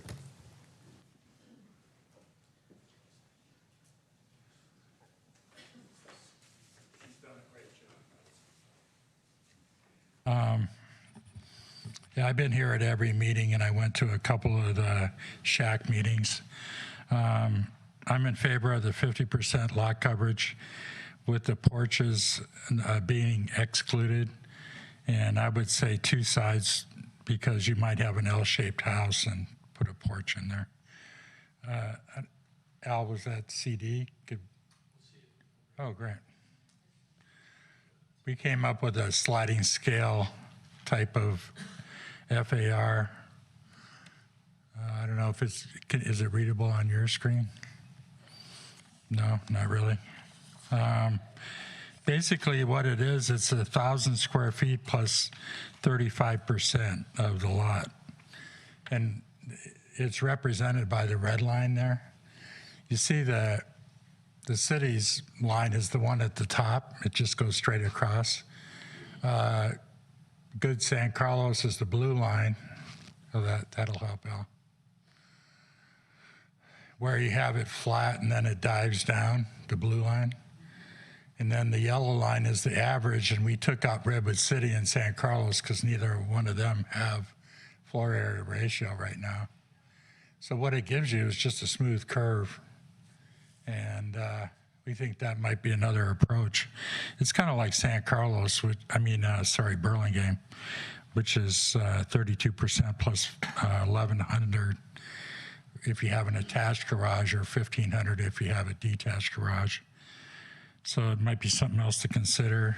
And I'm sorry, so you're proposing the orange line and it's 1,000 feet plus 35% FAR? That's right. Okay. Right. Instead of having a jump from 4,000 to 5,000, what it gives you is a smooth curve. So if you have 4,200 square foot lot, you're not stuck under the 4,000 square foot floor area ratio, if that makes sense. It allows for a sliding scale that's continuous. The garages, one question I had is how do you measure lot width on an irregularly shaped lot? Because if it's 60 feet or less, if you have a trapezoidal lot or some other wonky shaped lot, it's really hard to figure. I like the garage setback to be 20 feet at the front. instead of having to make it 5 feet behind the front of the building, and you could include a porch if you were going to keep that 5-foot setback from the garage to the house. I'm okay if you wanted to change the rear setback to 20 feet on the first and second floor. I think almost everybody wants a big backyard. And I understand, and I think that we're keeping the 9-foot second floor setback with the exception for a percentage of, I think it's 30% of the length of the house, but maybe you could consider 20% of the lot depth, because what we've had to do sometimes is make the house longer in order to make the second story work, which is kind of counterintuitive. But if you made it relative to the lot depth, then that would take care of that. Maybe you could have signs in the front yard of it instead of expanding the noticing, because it's a lot of extra effort for that. I don't like the idea of the basement being 3 feet below the grade. It just feels odd when you're standing in your basement and the grade's higher than outside, and it doesn't allow you to have any doors in order to get in and out. So I'd rather have it be able to walk out. In conclusion, I saw a thing in recently in the paperwork that we're talking about 95 houses in 10 years, which is only 9.5 houses a year. There's probably a lot more being built now because the economy's being good, but I don't know really how widespread this problem is. It would have been nice to see what all the bad examples were, except the one that Christian keeps showing, which I don't think is a bad house myself. And remember, houses are usually extruded. In other words, the front facade is going to be as wide as it's going to be, and then your FAR is going to determine how deep the house is going to be. So from the street, you might get exactly the same house that you would get with a 0.53 or a 0.59. So the houses you are complaining about are usually the wider lots, because you see a lot more of the face of the house. So that's the case with the one that's close to Christian's house. The Design Review Board, I think they've done a pretty good job. I've never had a problem. So as far as I'm concerned, they did a good job. And I think guidelines are really necessary, and if you have to juggle things around in order to get that to move up on the priority list, I would say that. One last thing is decks over 18 inches above grade have always been considered part of lot coverage. So Lisa and Al, I guess they still would, because you haven't noticed any change on that. And then we were talking about a 6-month grace period, which is probably too long, but there ought to be some grace period. I have some people that I'm working with that I haven't submitted anything to planning yet, but we've invested a lot of time in. Before you guys were here, we definitely talked about a 6-month grace period. So it would have been April, May next year when it would take effect. So that's all I have, unless you have any questions. Oh, thank you. Thank you, John. Natalie Hyland?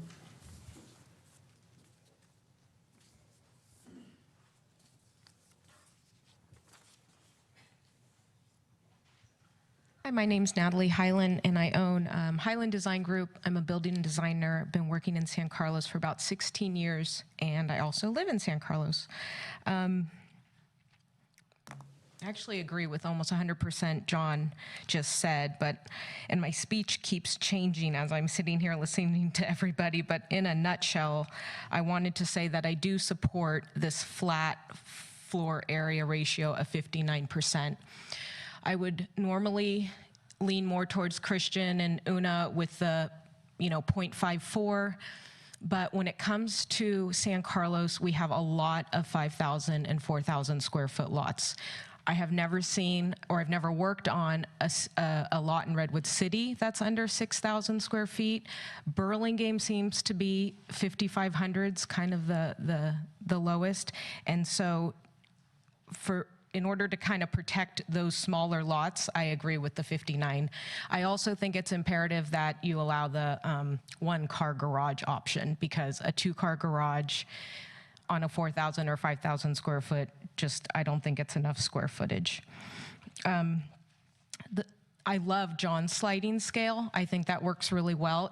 We were just doing, Joe and I were doing our own little calculations, and it is very similar to Burlingame. And I've done a lot of work in Burlingame, and that seems to work really, really well. But I don't know if I think we do also have to protect the larger lots, because when you have a large lot, you may want or be able to provide a 4,000 square foot home, and you may want a guest house, and you may want a 3-car garage. So to max out at, 5,000 or 5,900 on a 18,000 square foot lot, I think again, that flat floor area of 59% works well. I think the sun study should be a request from the neighbor. I don't think it should be a requirement by the planning department. It's a lot of work for us. It's very expensive.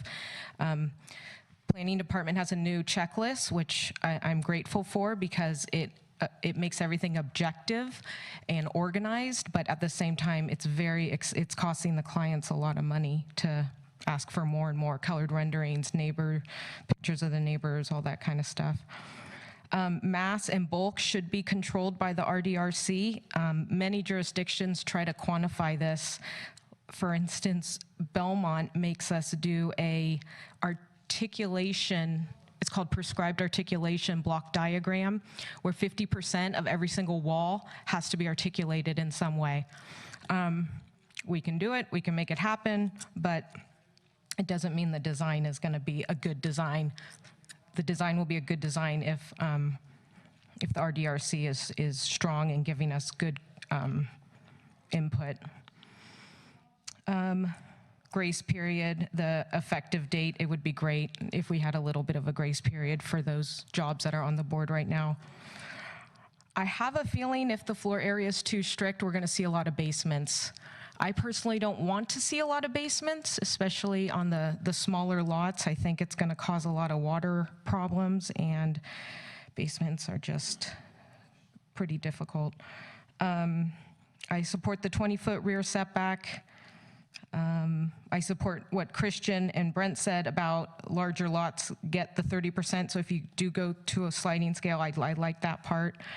And I just think strong design guidelines are very, very important. As much as you can objectify the design guidelines, I think you're going to see a lot better houses. Thank you. And thank you. Kevin O'Connor.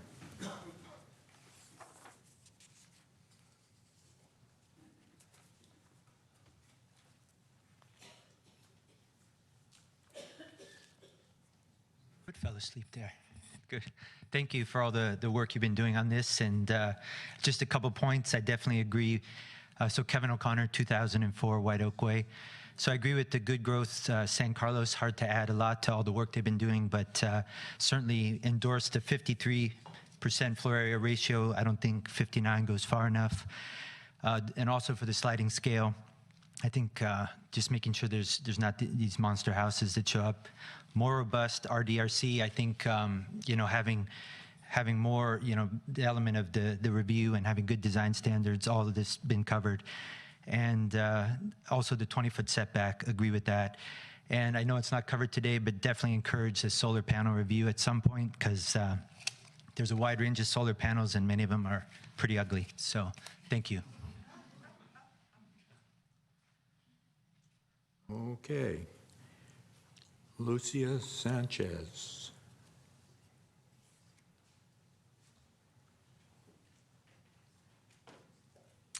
Hello. Thank you all for your work and for your consideration. I've been a resident of San Carlos for 17 years now. I'm always heartened after I start hearing the public speak again, because I have to say that I keep wondering, why does staff keep pushing for way bigger than what most people who come here ask for. And I think, do they not want to be part of the city of good living, or maybe they're more interested in the city of big development? That's what it feels like to me, because I keep wondering, why can it be so different, even though we keep bringing input? And I found that their proposal today, which was based on a median that was calculated with not in a reasonable way to include San Carlos within a data that they were going to be compared against to come up with a 59 FAR, doesn't make sense to me, and that's never been really clarified why they did that. So I say that 59% is already too big. Subtracting covered porches and patios would make that effectively even bigger. And the reason I got interested in this in the first place was a house that came in at just slightly bigger than the 59 FAR. So I'm getting, I was hearing again this thing, these words, feeling too big, looking too big. How about just plain and simple saying they are too big? Because feeling and looking is one thing from the street. Are too big is the problem that happens to the next door neighbors that have suffered the light, the privacy, and all those other issues we've talked about. I also know that they talk about, I think you asked, Commissioner Duggan, about, I think it was you who said, does this address the problem? And the comment was that it's bringing down, house size or whatever. And I wonder if it's really bringing down house size, or if it's bringing, compared to what's being built today, or it's just changing what the max could be. Because we've already talked about the fact that there are a lot of houses that are already way too big that aren't even maxing out what's happened, what they could max out. I am in agreement with, I know Una brought up 54, 53, 54 seems reasonable to me, but not subtracting covered porches and patios. And then the sliding scale seems to make sense. And the setbacks of 20 and 25, it really kind of bothers me that if people aren't on alert, these things can, be glossed over and not recognize that they're missing from the recommendations. So 20, 25 for setback on the second floor.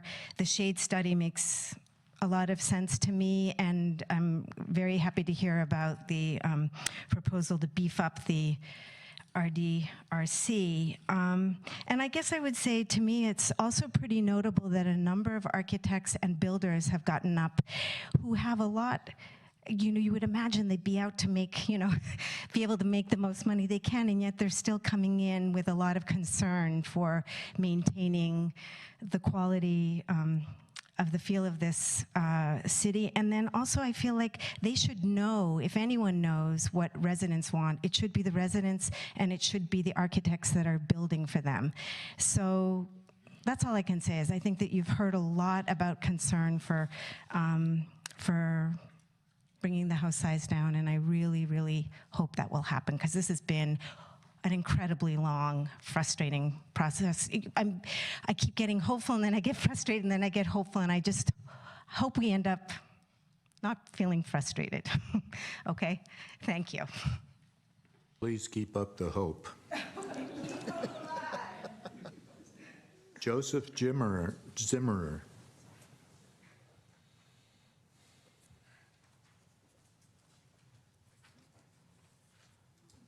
Good evening. My wife and I have been homeowners in San Carlos for a little over 30 years. We sure care about our community and our neighbors and the future of each of them. We believe reasonable growth is good, but that particularly in single-family residential zone districts, growth needs to be within the context of lot size so as to be proportionate with the neighbors in the neighborhood. Before tonight, I've attended 3 meetings with respect to prospective revisions of the zoning regulations. I recognize a great deal of work has gone into this by all parties. After listening to the proposals by the city's consultant, the staff, and the comments from Good Growth San Carlos and architects and other citizens here, I can say I strongly support the analysis of Good Growth San Carlos. Unfortunately, I'm talking after them, so I don't have to repeat it.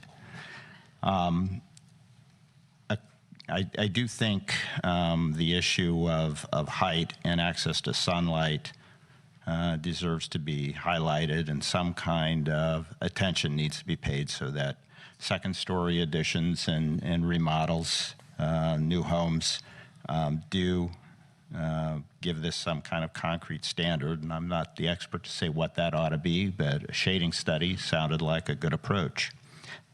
You know, I do feel for the small lot owners, but also to the extent that San Carlos has small residential lots, I think a policy that avoids overbuilding on those lots is really fairer to neighbors and is better for the long-term interests of the neighborhood and the community in terms of preserving long-term value in the character of the neighborhoods. So strongly urge you to adopt and incorporate in the proposed changes to the zoning code the recommendations of Good Growth San Carlos to those made by the staff. And I do have, I think, one little additional concern that came out today, and that is, front porches with, two sides enclosed are fine, in my opinion.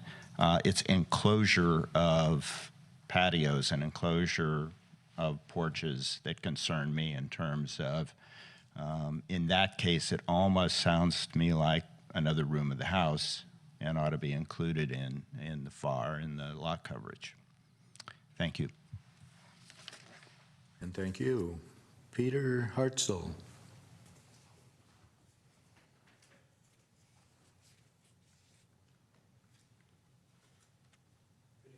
Thank you. I'm Peter Hartzell at 418 Ridge Road. First of all, thank you very much to the staff for the fast turnaround between last meeting and this meeting. That was impressive, and it's great to see momentum going now that seems to be getting what's taken 2 years into a place where we feel like there's actually going to be some decisions made. I don't support the 59% flat FAR.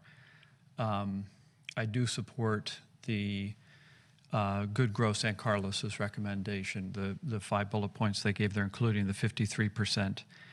I think, I think a small lot is not guaranteed the right to a very large house, and I think a limit needs to be set, and that I think the 53% is based on data that seems fairly transparent, looking at various comparable cities, and I think the analysis compels me to believe that that's about the right place to be.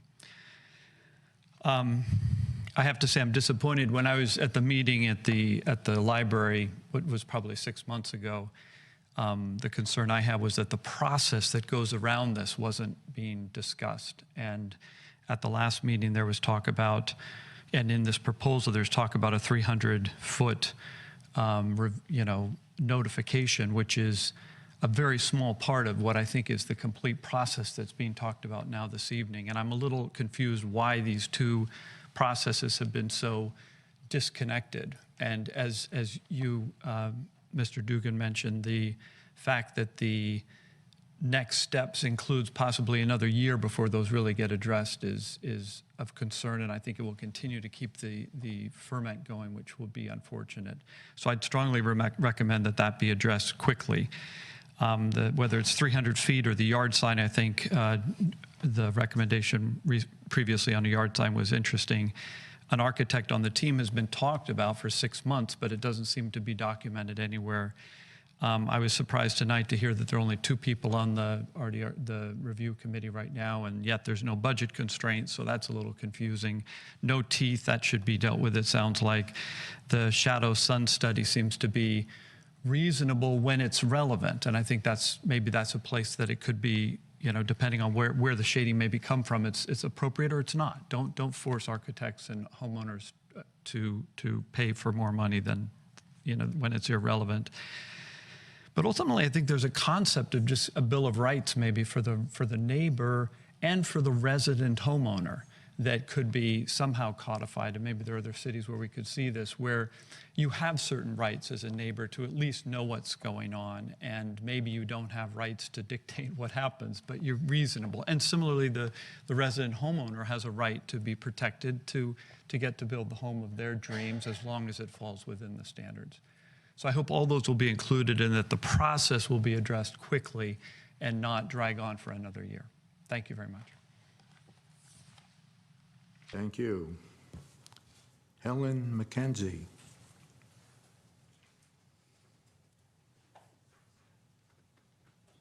I'm afraid I butchered your name. I got the Helen right, though. Yeah. Helen Mickiewicz.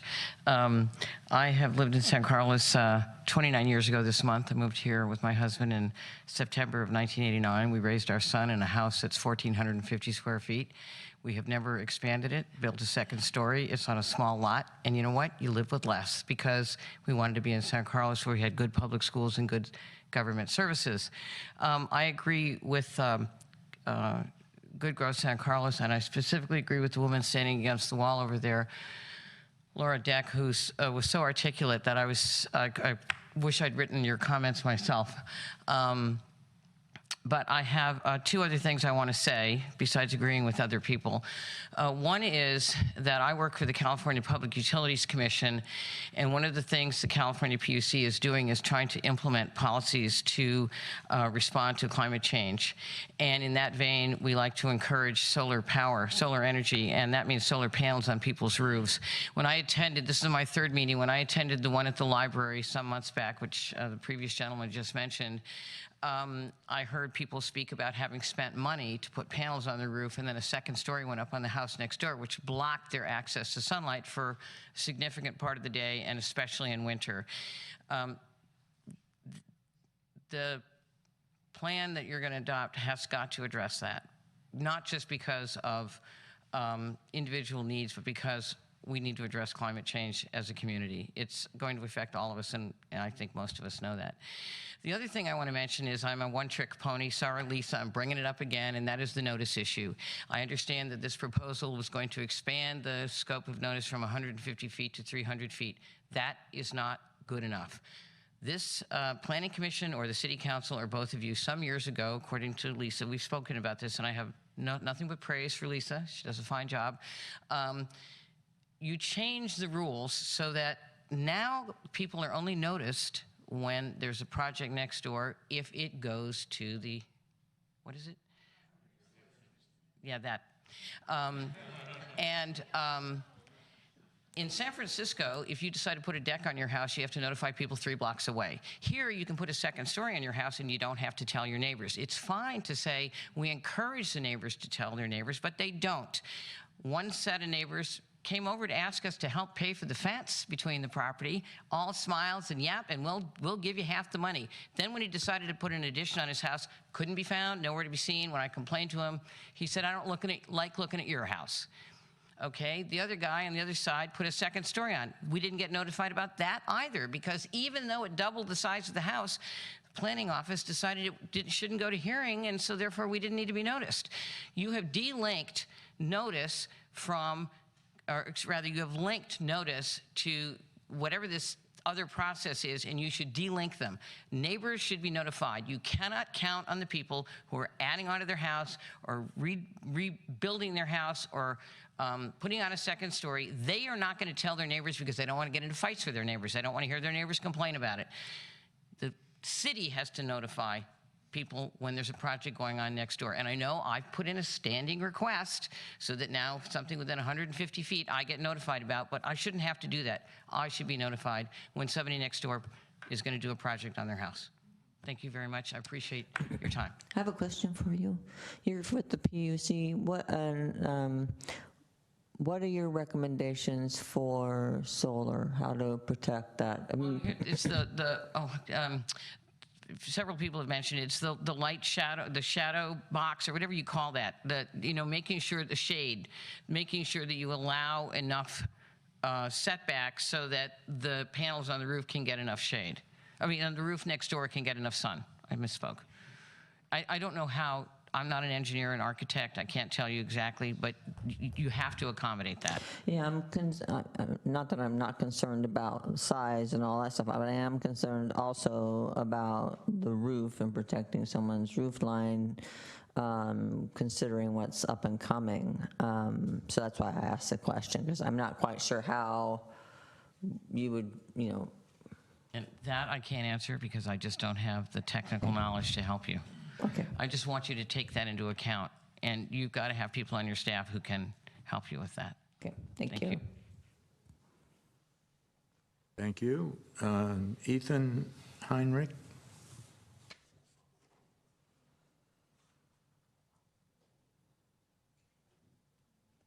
No, Ethan?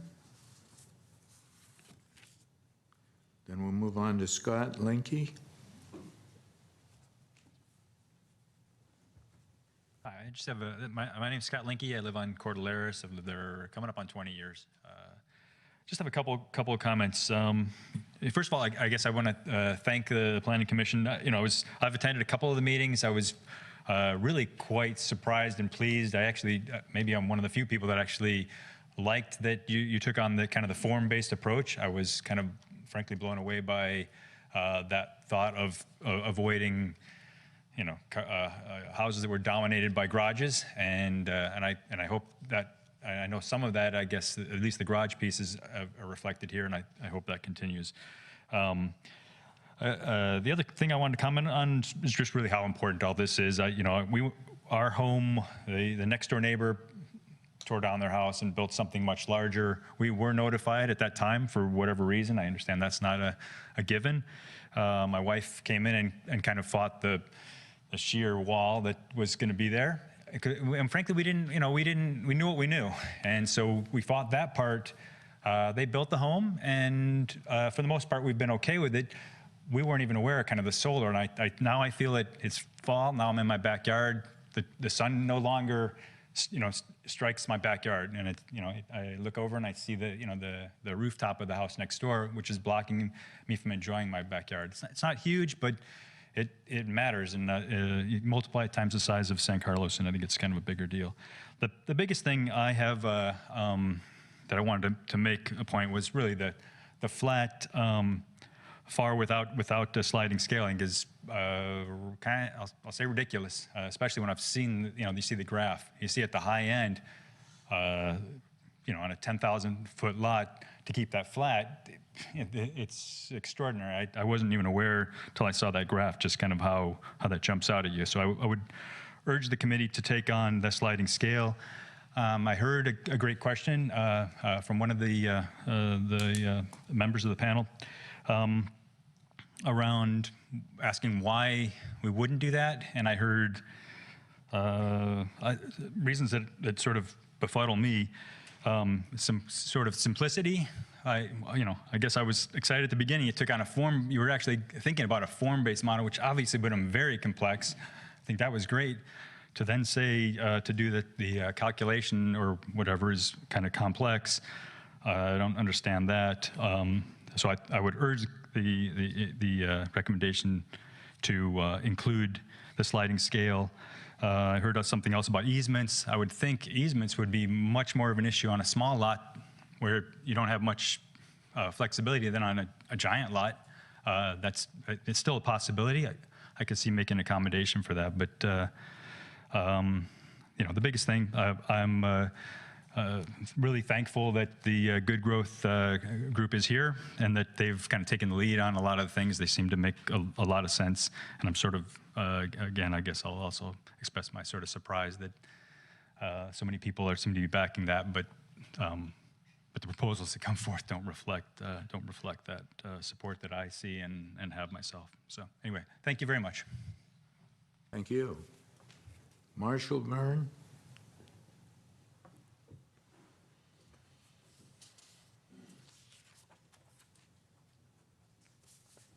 I live at 368 Cedar Street, and I've owned a home in San Carlos for 22 years.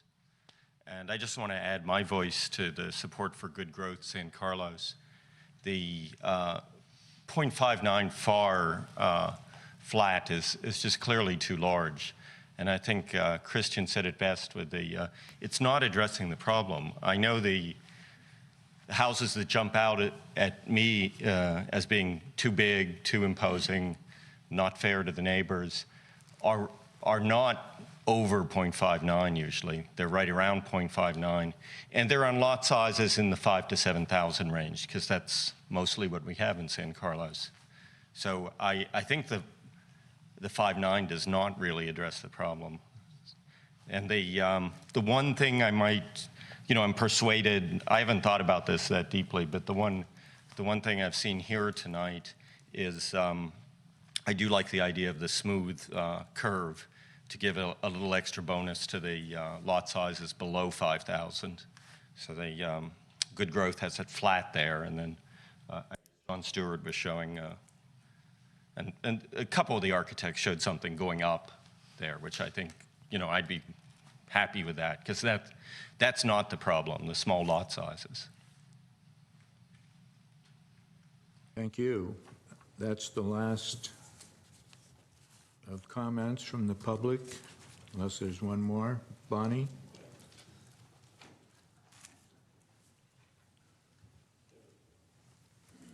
Thank you. Bonnie McClure, a 60-year resident of San Carlos, and I listened and I waited till last because I didn't want to repeat everything that had been said. The one thing that I'm concerned about is allowing the basements on the east side because of water intrusion, because of climate change. And I would like you to reconsider on that. I think that that's something that's going to be happening, and I already have a friend that has water under her house. She lives right near Industrial Road. So I think that that could be considered. And I like John Stewart's curve, too. Thank you. Was there one more comment over?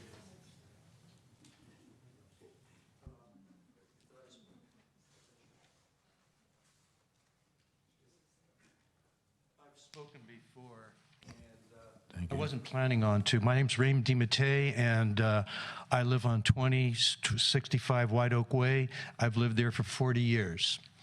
And the beginning of this problem started pretty much by my house. The hot lot next door was split in two, and they put two-story houses next door. And because of that, my house now loses, especially now during the winter as it's approaching, loses the sunlight. Also, my gas bill's going up. And now I'm 10 feet away from my house. I have this two-story wall that goes up, and it wiped out what was once a rancher there with about 6 trees, and they're all gone, and it kind of changed the neighborhood. And they put these two-story houses, we refer to them now as the Twin Towers, and because they stand out among all the ranchers. And the building affected my wife so much that she moved away and lives in San Jose, and now I'm just alone because of this. And as I said, I feel like I'm a victim of it. They make these decisions, and many of you weren't here when they did, and it affects the life and the living conditions of the residents here. And I don't care, I know some of these people want this really high size, roof size, and they're contractors and developers. But again, like somebody pointed out, I've noticed a number of these people are flippers and developers.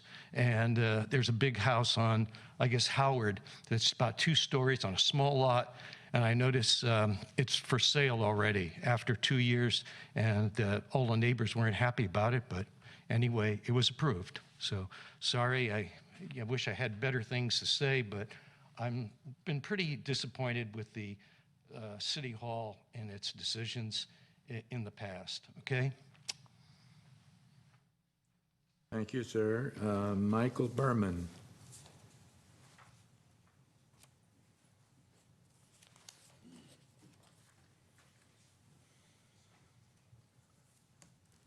Am I lost? Not lost, last. Am I the final I thought person? you wanted to be second to last, right? I know. I'm generally on last so that everybody can catch the final bus while I'm talking. Okay. If you're my name British, is- you are lost. Thank you. My name is Michael Berman. I live at 7 Portofino Court in San Carlos. Mr. Chairman, Madam Vice Chairman, Commissioners, staff, thank you for giving me the opportunity to speak. I never met a microphone I did not like. From time to time, the task for each of us is simply to listen to others complain, and I've watched you do this several times over the past months, and you do it very well, if I may say so. I have lived and worked in lots of places, including New York City, London, Paris, San Jose, San Francisco, and I thought I was going to, but for the last gentleman, I was going to be the ranking member here. For 40 years, I've been in the phone book here in San Carlos.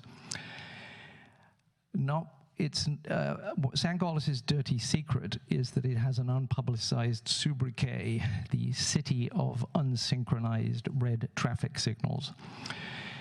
I noticed that when I first came, thank you, to San Carlos, but it seemed to me that it was indeed the city of good living, and my wife and I chose to live right here, and we've stayed here ever since Jimmy Carter was president. I'm looking up here at the city seal. I do not know that we would repeat that decision now. So great have been the changes. Visitors get lost en route to our house. Their inbuilt navigation systems get disorientated by the transit village. For example, we have a station which is unique, idiosyncratic, and is now invisible. Walnut Street between San Carlos Avenue and Cherry Street has been turned into a semi-Manhattan canyon. Over the sessions, we've heard much talk about FARs, envelopes, daylight planes, and it's impossible probably to codify regulations without reference to metrics. Vice Chairman Bergman, you had a discussion with somebody last time around. You made the observation that I need new glasses. Objective standards always outweigh the subjective standards, and I think that's absolutely right. Until this evening, I haven't heard enough discussion about aesthetics. What does it look like? Everybody in the room thinks they know what the Mini is, the Mini car. Well, let me tell you that the Mini car that we have today is huge compared with the original 1959 Austin and Morris Mini, which cost £454, in case you're interested. It was designed by a man called Alec Isigonis, and he famously decided late in its development to make it a little wider, not for stability, but because it looked better. Likewise, US Supreme Court Justice Stewart doubted he could define hardcore pornography, but he would know it when he saw it. Thanks to the metrics we have, it's possible to prevent some of the most outrageous housing extensions and replacements, but even with them, too many are permitted. I know them when I see them. I like the suggestion that people be notified over a larger radius, because but it has no effect whatever on me personally, because when I build my mega mansion on my property, there are fewer than 10 houses within 300 feet. I know that because I had to tell my insurance company where the nearest fire hydrant was, so I had to measure it, okay? I like the idea of a sliding scale. Until this evening, I think even including this evening, I think there's been insufficient attention given to the matter of two-story extensions or replacements looming over adjacent single-story houses. We have been shown several times before and after images of one particular lot. The original house had a single story. Its design was typical of the 50s through the 70s. It was just fine. I wouldn't mind living in it. The two-story replacement was much larger, typical of the 2010s, not the 20s, and it too was just fine. I wouldn't mind living there either. What I would not like is to live in the former while the latter loomed over me. There was a discussion last time around between Mr. Dugan, I think, and John Stewart about 2 stories. And if I remember correctly, the observation was made that Atherton limits the second story to 20%, which would mean that if you have an existing house, you can only have something which is 25% bigger than what you have now. Finally, let us call a single-story home adjacent to a 2-story remodel inconvenient. But that inconvenience is confined to those who live in the single-story home. The incongruity, however, is a slap in the face to everyone who has to see that juxtaposition. It's ugly, it's glaring, it's inappropriate. I know it when I see it, and I see far too much of it. Thank you. Thank you. And I must tell you this, when I was in the Air Force, I flew to London, picked up the only new car I've ever owned in my life, an Austin Healey, that was 999 pounds when the pound was 280. Nobody needed to know that, but I couldn't resist. Thanks for the info. Okay, I'll take a motion to close the public hearing. I motion we close the public hearing. I'll second. Roll. Commissioner Roof, Agree. Commissioner Jacoponi, Yes. Commissioner Dugan, Yes. Vice Chair Bergman, Yes. and Chair Bradley. Agree. Thank you. Now, discussion amongst the commission. Can I request we take a 10-minute break? Or I'm going to take a 10-minute break. Could we all get it done in 5? I think we have a lot to cover here. I'm sorry, what? Would 5 work? Yeah, 5 would work. Okay, I agree. 5-minute recess. We'll meet back at 9:28, hopefully.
time to reconvene, but you're all welcome to stay. And thank you for coming if you're leaving at this point, and thank you if you stay. So we have discussion now among the planning commissioners.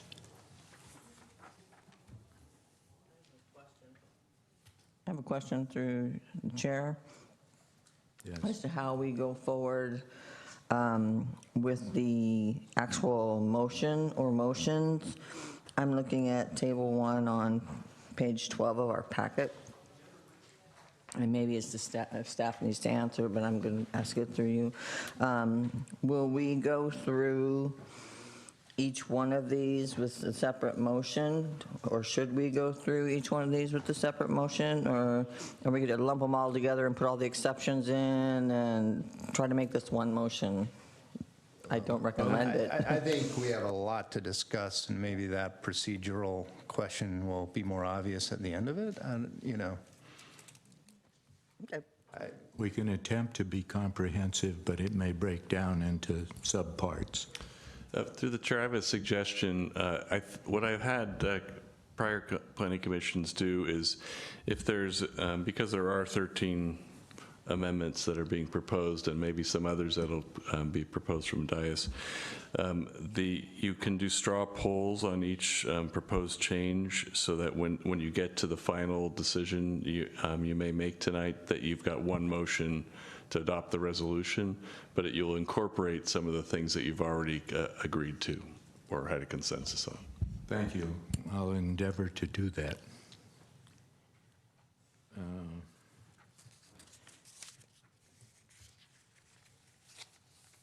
I guess I'll chime in. So there's obviously a lot to grapple with and deal with here, and you know, the top line issue is the floor area ratio and how to go about slicing that. We have a staff recommendation. We have a lot of good input from the public. So it's a tough one. I guess one, and then there's a lot of detail I think we have to get to as well, as far as exclusions and garages and some others. Just to kind of kick off the conversation on the floor area ratio, I thought it might be useful if I just made the case for the staff recommendation as a devil's advocate kind of thing. I think there is some thoughts perhaps of not going in this direction, but let me just state it out there, and then at least give us something to bounce off of. So a 0.59 flat FAR is the staff recommendation. As Al said, they've lived and breathed hundreds, if not thousands, of San Carlos planning cycles. And this is their recommendation. San Carlos might be unique. We do have more small lot sizes. The sliding scales we've looked at do impact the small lots more, and perhaps penalize large lots, and that isn't necessarily what has caused concern here. A 0.59 flat FAR actually represents a very significant 37% reduction in building envelope. You could argue that's a lot, and for any government change, how drastic do you want to be as a first iteration? You could argue that's a good start and adjust from there as we see more data points going forward. I don't think it would be hard to revisit this issue in the future if we needed to. And I think we'll learn pretty quickly whether this is enough or not and adjust further from there. So I don't even know if I agree with all that, but I think that's the case I would make if I was arguing for a 0.59 FAR. But I do see merit in being a bit more flexible and looking at these other options as well. But I thought it would be useful to at least make that case, since that is the staff's recommendation. Thank you. You know, are we on? Yeah, good. John, thank you. I think, you know, one of the lenses that I was looking, was trying to get specifically out of the FAR for a couple of the tiers and look at the house size, just as a different lens. And, you know, there's been a lot of conversation around what everybody else other than San Carlos and Redwood City do. And, you know, one of the things that it's interesting to look at is you pick Menlo Park for a 5,000 square foot lot. You come up with 2,800 square foot. You look at what is recommended by staff, it's 2,950. Okay, for me, shaving a point, if the objective is to look like an adjacent community, my picking up on your point, 0.59 in that scale of lot might not be all that bad, actually might be the right outcome. So again, this isn't sort of saying I'm fully aligned with staff on 0.59, but what strikes me is on our 3,000 and 4,000 and 5,000 square foot lots, the smaller FAR doesn't seem in keeping with how does it look compared to other communities as an important lens that everyone's been voicing. So I guess what does that say? It says, I'd like to hear what the other commissioners' thoughts are as well. And it strikes me that a larger FAR for the smaller lot feels important. And if staff, and therefore can align around staff's 0.59 in those smaller lots.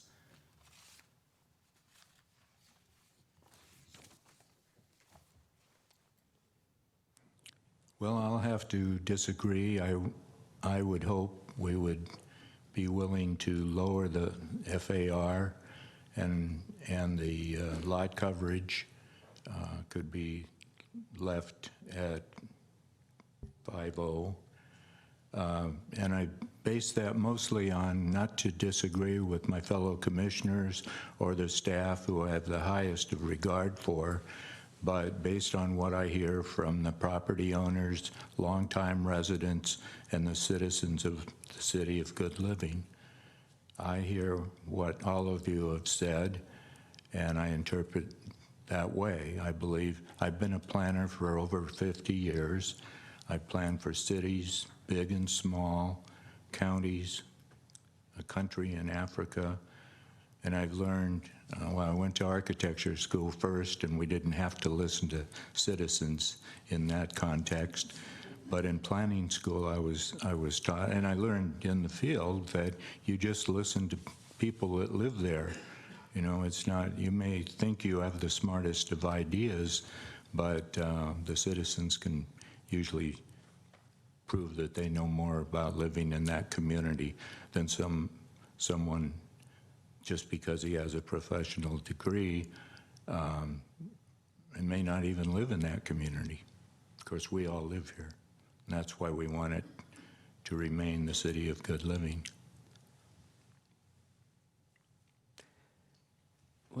So Don, is there one of these options that struck you as more appropriate?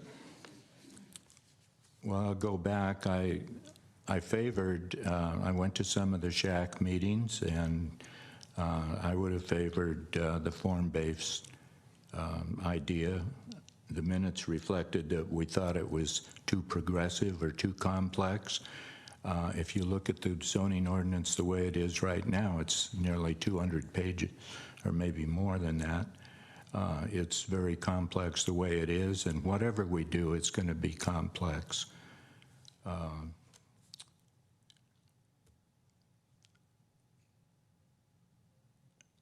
I appreciate what I've heard from the audience and the citizens and residents of the community over the past year now, and all the work that the staff has done, which I think has been very professional and very helpful, as well as the consultant that they picked to do the work.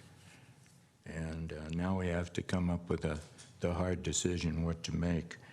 I would prefer to see something like 5.0 to 5.5 in that area.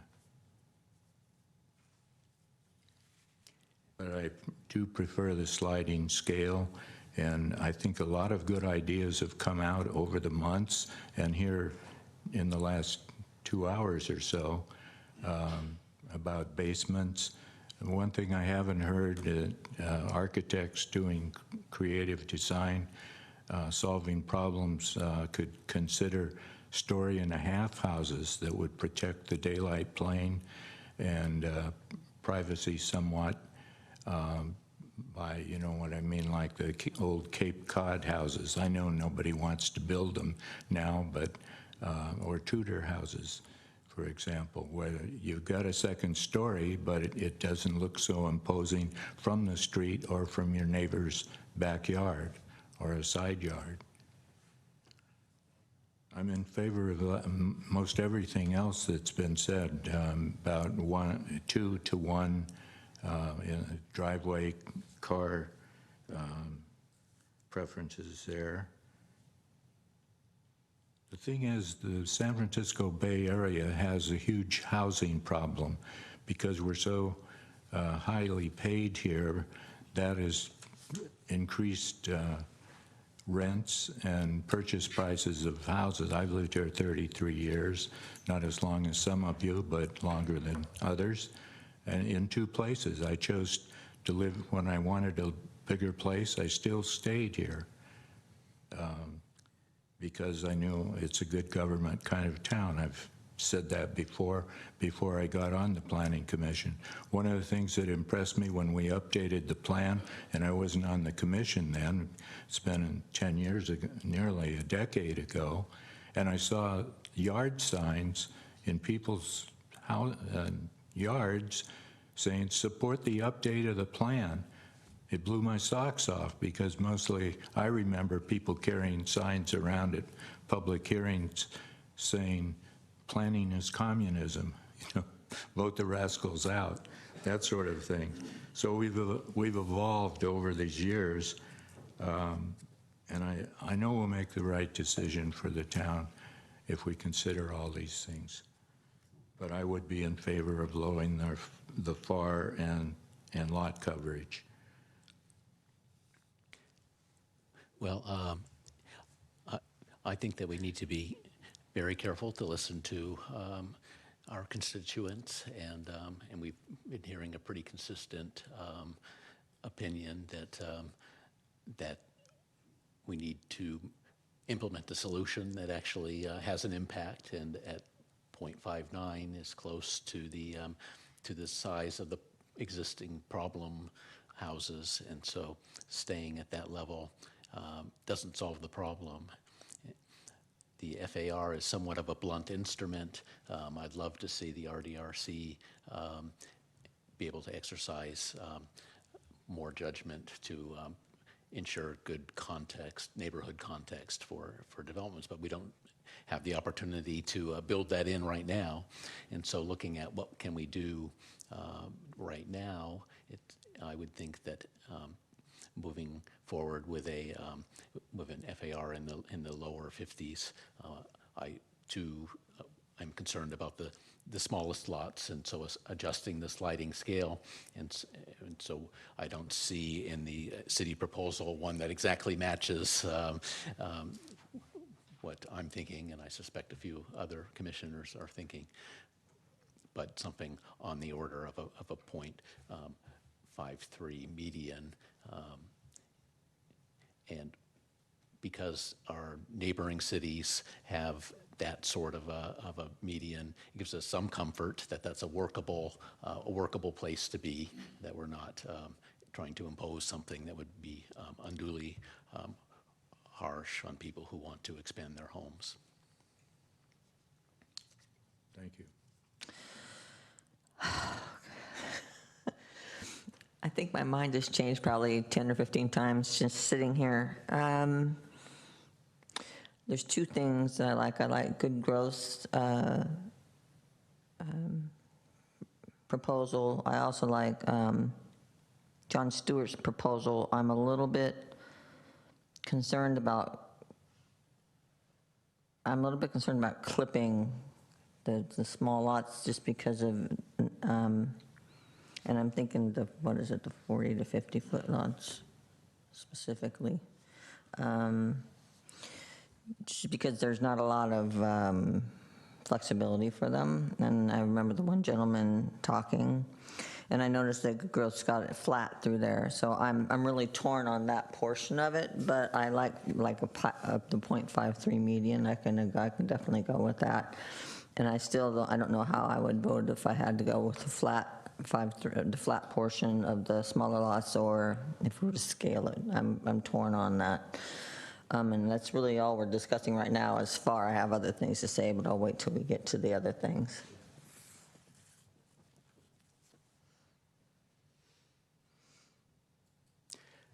Could you put up the slide from Mr. Stewart?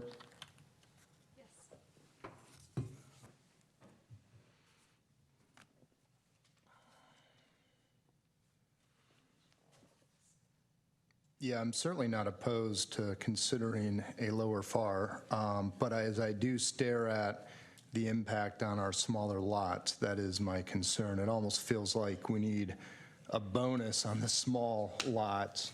And then I also have a question on whether we want to be heavy-handed on our 9,000, 10,000 foot lots, because no one has presented that as a particular issue. So I don't want to be capricious with a large reduction on a problem that hasn't been identified. So I don't know the right formula to achieve that, but that's what I'm feeling on this. Thank you. All right, so I share, it's like, what's the right number? And frankly, I don't think we're going to be too far off if we get somewhere in this, somewhere between the orange and the blue. Anyway,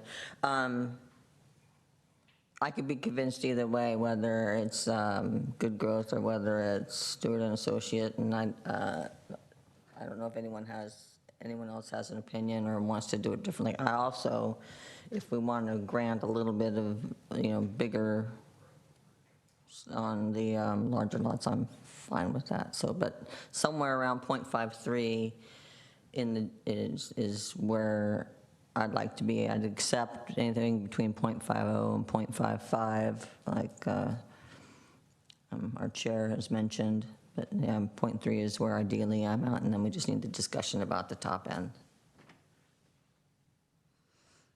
One of my general reactions is I do hesitate to be heavy-handed here in the sense that I don't think this completely solves the problem. And whatever we do here, I think prioritizing, recommending City Council prioritizes the RDRC reforms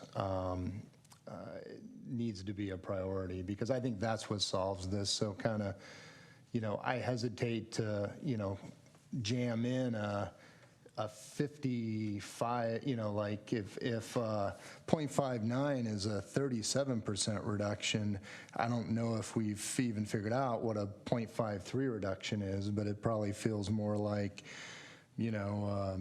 48%, nearly 50% reduction. I mean, that's drastic government action, right?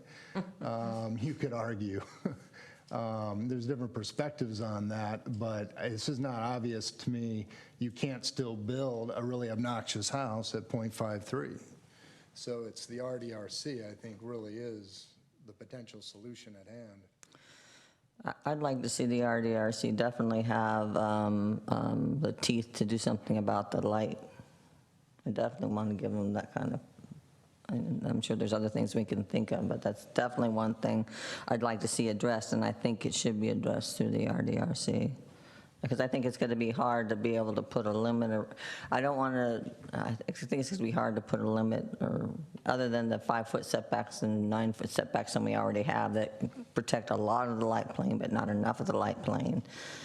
So I'd like to say, especially if we have solar coming down the road, and I don't particularly know how we're going to solve the solar issue on the roofs. I mean, I think that I'm repeating myself now, but I definitely think that the RDRC should have that power. One of the things to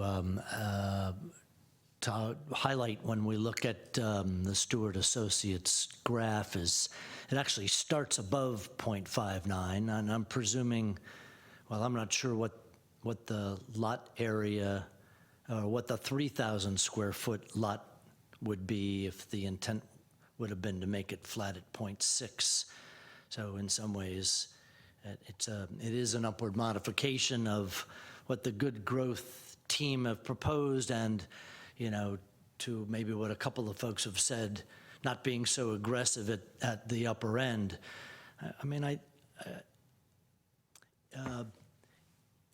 if we looked at the percentage of lots in San Carlos that were distributed along this bottom axis, that would really inform where the decision is that we're making. You know what I mean? You know, I think a couple of folks have said, well, most of our lots are in the smaller lot area. You know, if at the end of the day, from 8,000 square foot up, we're only talking about 15% of the properties, I'm making it up, of course, then the real conversation is, what impact do we want to have in the 4,000 to 7,000 square foot range? And I don't know if staff would have a view in 4,000 and 5,000 and 6,000, how much of the city properties line up, or just a swag, how much of the city properties line up in those areas? Like, so therefore, what are we really talking about?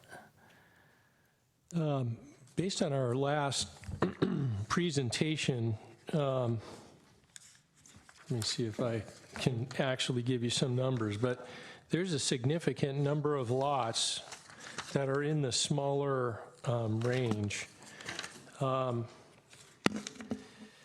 Let's see, we have about, under 50, we have nearly 3,600 lots, and then under 60 feet wide, which would be the 6,000, we have about another 1,400 or 1,500.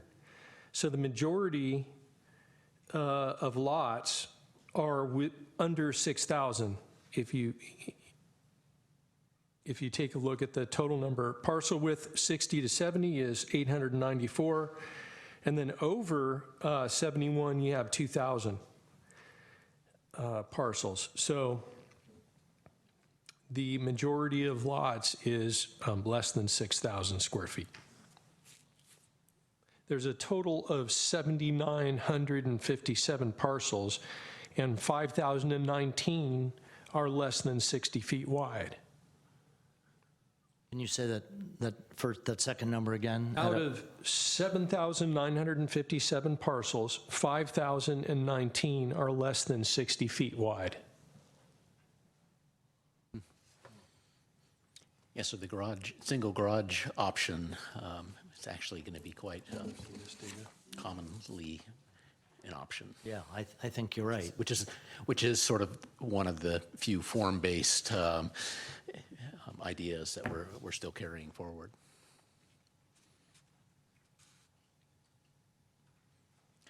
And with this single car garage option, it makes me more comfortable with the lower FAR because we've given back the option to capture some square feet by giving up one of the two car spots in your garage.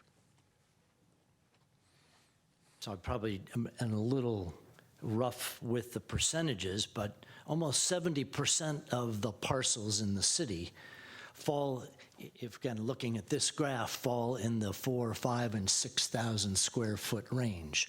So therefore, you know, the deep thought we need to have is,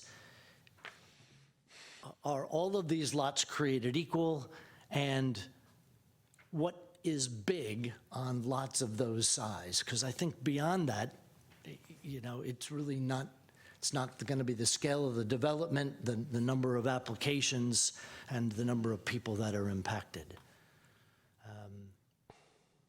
And, you know, I was struck by Mr. Stewart's claim or a view that from his perspective as an architect and actually also Una thinking about the smaller lots needing a bigger ratio just because it doesn't result in a floor plan or a footprint.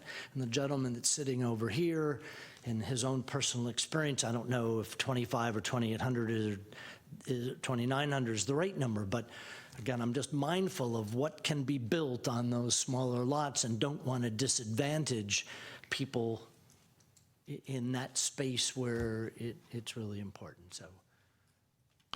I, in theory, or not in theory, in concept, agree with that, but the one thing that I really, really struggle with, and I am trying to decide whether or not it's a showstopper for me, and I'm only 1 out of 5 votes, but is anything that would encourage people to put a car in the road or on the side of the road instead of in their driveway or their garage. So I have a strong problem with the one-car garage, although I like it in theory. If we didn't have off-street parking or on-street parking issues, I'd be all over it. I think it's a really good idea, but there's so many areas in San Carlos where parking on the street is a problem that it's almost a showstopper for me. I don't know if it is or not, but it's close. Well, Shannon, on that, I agree. I wouldn't want to put any more cars out on our street either, but I'm not aware of anyone, given with one driveway, we've already specified that have to be 2 side-by-side parking spaces in front of the single-car garage. So there's still room for 2 off the street.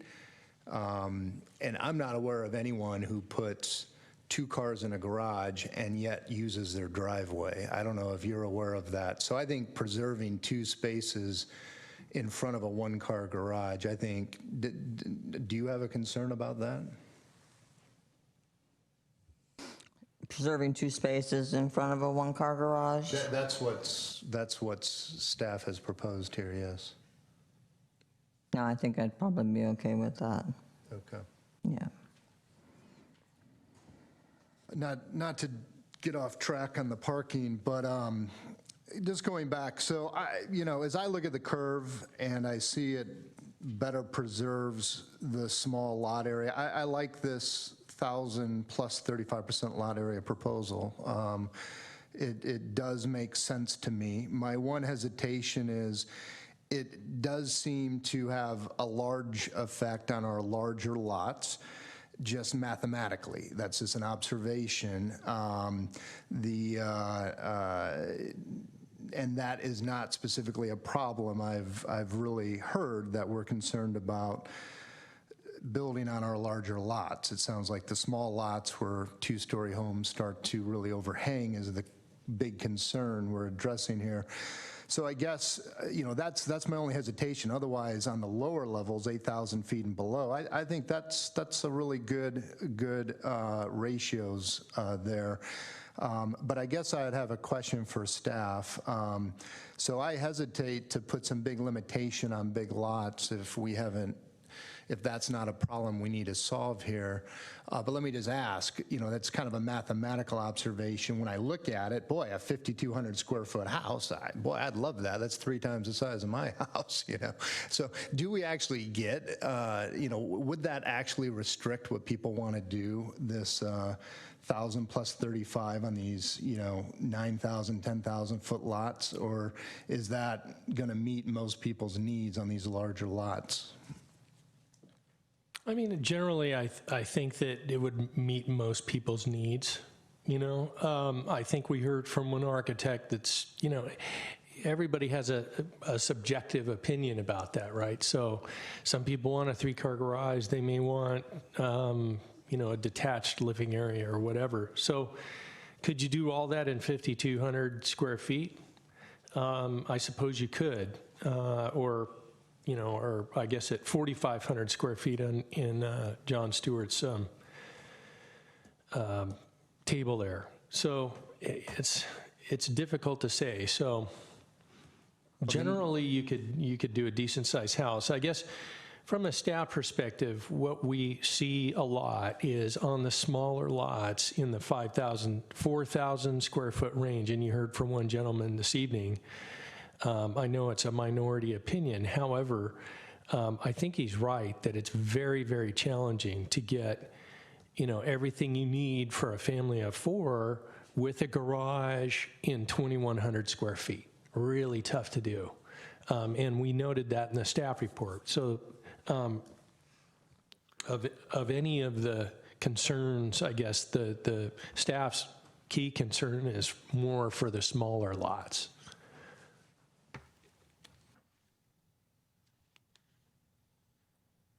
Well, see, now I've changed my mind again.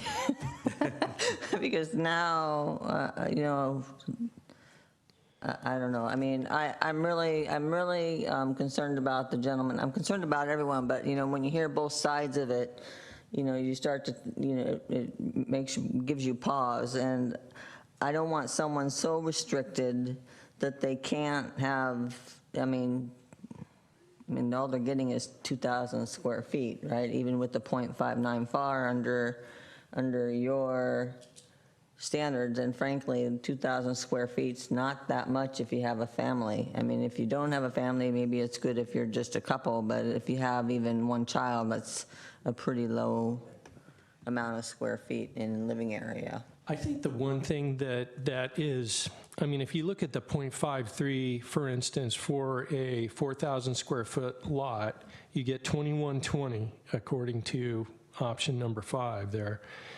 And the one thing that kind of makes that work is if you do exempt the porch, because right now we include porches in that square footage, and that it would be very challenging for somebody to do. But and I think also in terms of living area and also for the facade to look better, porches are a better thing architecturally. They open the house to the street, they're more inviting, it's better for community, and it adds a lot of articulation in the front of the house. So I think it kind of makes the 0.53 work a little better if the porch is exempt. So you end up with 2,120 square feet of living area, but then again, you know, then you have your garage taken out of that, which is going to be 275 square feet. So that's where it gets a little bit challenging, and that's where the 0.6 looks pretty good. It's a little bit at the smaller lot level.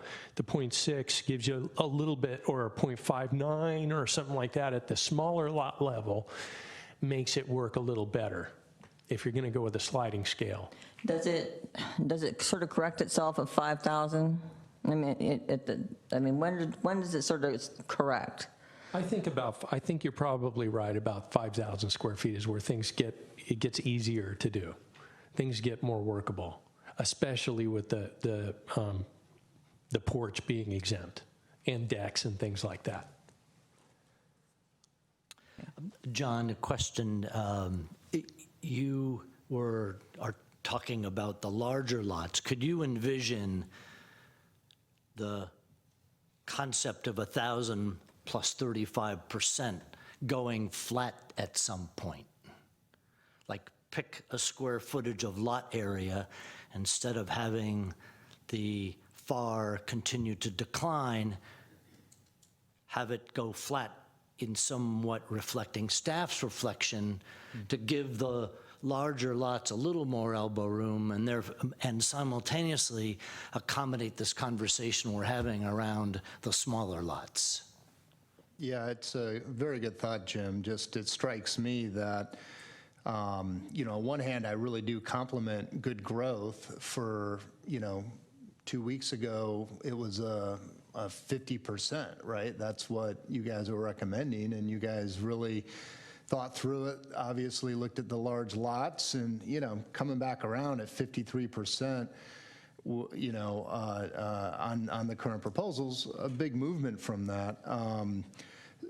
But it occurs to me that 50%, I don't think anyone was uncomfortable with, right? I mean, 50% seemed like a good limit.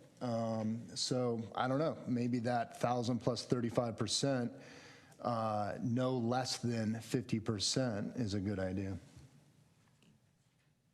I think that's 1,000 plus 35%, no less than 50%? Yes.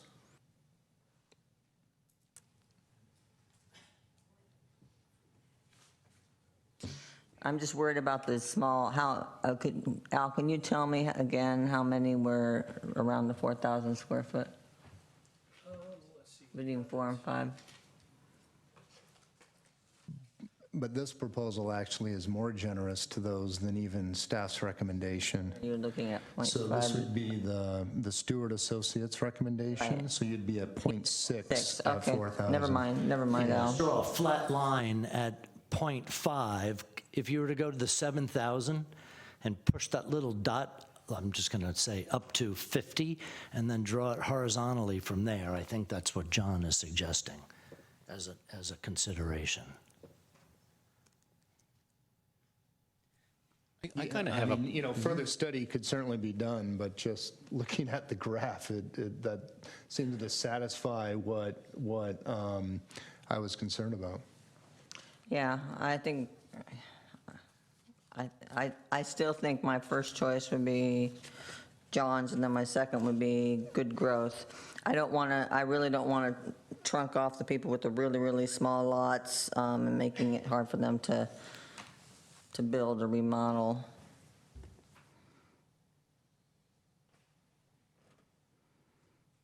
So, so we're saying John's recommendation, but then not going all the way down to 43 on the big lots. Saying stop at 50? Yeah. Okay, so at 7,000, basically, we're staying at 50. 50 on down. 7,000 on up, excuse me, 7,000 on up. We're staying at 0.5. Right, I mean, Okay. that's what we're kicking All right, around. I can buy here. that. And we're talking about, I think Al suggested we're talking about 20% of the properties in the community. Yeah. Now that I get So what, he'll correct my rough math, but. pardon my low blood sugar. About 45%. No, I agree. I like that, actually. I like it because it protects the smaller lots, and then it doesn't clip the larger lots, and I really don't want to do either, so I actually can get behind that. I'm sorry, through the chair, about 45% of the lots are less than 5,000. We don't have the exact number of 4,000 square foot lots, but it would be 3,576 parcels that are less than 50 feet wide. Okay. I'm not too worried about the larger lots because it's a smaller fraction and I think lower impact.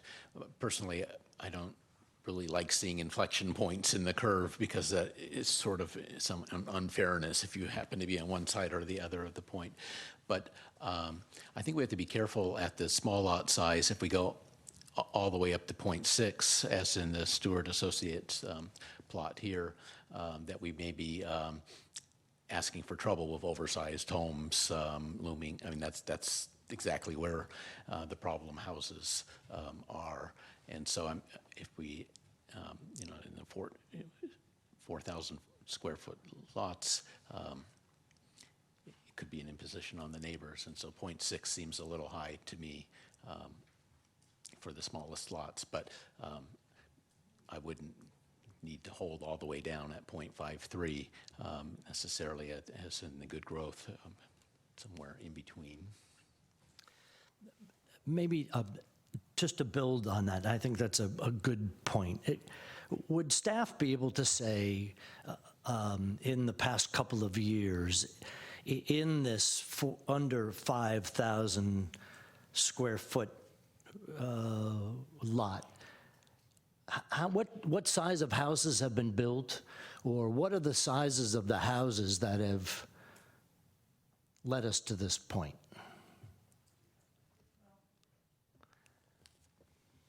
So I have data over the last 10 years. Unfortunately, it's not very complete because I don't have the lot size associated with it, but I can tell you that there's 29 homes that were over 0.59 out of 94 homes. 40 homes were over 0.54 out of 94 homes. And then just to remind you that we do have some quite lovely estate-sized properties, kind of Upper Eaton and up in the hills. So just for example, there was one house that was 6,858 square feet, resulting in a 15% floor area. So there's some very large properties out there, just to keep that in context. 6, 7. So in that same period, 7 homes were over 5,500 square feet with very low FAR, like 20%, 30, 16% FAR. So there's some very large properties. Thank you. So that really speaks to, David, to your point that, you know, maybe it's not 0.6, maybe it's 0.59, maybe it's 0.58. There's a way to acknowledge and pull back, and frankly, without, yeah. And if we implement the exclusion of the covered porch, personally, I'd like to see implementing that, but maybe with a limit on the square footage, but so that it doesn't get out of control, then that helps compensate somewhat for the restrictive FAR. So on one hand, I'd sort of like to knock off these one at a time, but on the other hand, there's some interconnectivity in that if we're going to be restrictive on the FAR, you give some breathing room in other areas to provide a good solution. Yeah. No, thank you. And we probably should turn to these other items, but before we do that, I mean, it sounds like we have some growing consensus on this Stewart Associates, the 1,000 plus 35% lot area capped at 50. Do you have, like, is there a different way you would slice that, David, or? I mean, I don't see why we need to let the houses get ever larger on the largest lots. I mean, why we need to suddenly flatten the curve and let those houses get really big on the big lots. I can see it from a property value standpoint, right? I mean, I'll take that as a point. One, I'm sort of imagining you can have a row of houses, maybe with the same street width, but some of the lots go back farther, so suddenly you would have a very large house sitting next to smaller houses just because of the depth of the lot. And so just sort of ungating unlimited size as you get into the larger lots makes me I would just check, I mean, we're not ungated. Deal breaker for me, because I think the biggest part of our impact is going to be in the 6,000 and under square lots. And I would just say we're not unleashing anything. I mean, that's still a dramatic pullback of what they can currently do, a 50%, right? I mean, they can do much more than that today. So really, that represents a significant reduction in their planning envelope. But yes, a larger lot can have a larger house. Yep. do we have a picture? I know in our last packet we had pictures of the actual lots in San Carlos and the relative sizes. Do we have that available? Because I'm thinking about what you were saying, and I'm wondering how. We're going to check that out and see if we have that. One other consideration that was mentioned earlier and that we noted in the staff report is other constraints, like one constraint that wasn't mentioned was hillside areas, and it's unlikely that on a hillside lot in excess of 20%, you're going to be able to max out your square footage because of the cost and the difficulty of digging into the hillside and things like that. So there are some other physical constraints that are limiting factors on larger lots. And Al, are those still subject to a special waiver process of some kind? Or have we lost that? Like if someone does have an odd lot, you know, something steep or something, is there still a mechanism where they can say, hey, you know, I'm a little out of bounds here, but it's necessary? They have some special provisions in the hillside overlay, so they can move the garage much closer to the street and things like that. So there is a recognition that they are different. So yes, there are some special provisions for those lots. There we go. There. Next one. Yeah. Next. There we go. That's the one.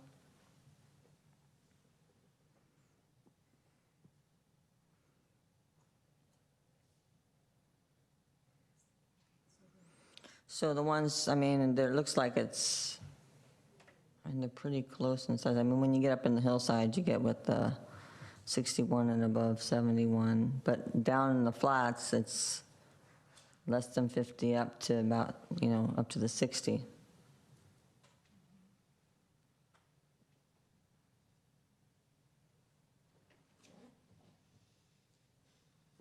If someone were to walk in the room right now, this would all seem like our speeches would be disjointed and in conflict. But I truly sense that we're aiming toward a consensus and compromises on all our parts, favoring parts of the staff recommendations, John's ideas, and good growth, and all of you that have spoken, I believe. I'm sorry I can't read that. Since I'm not allowed to speak.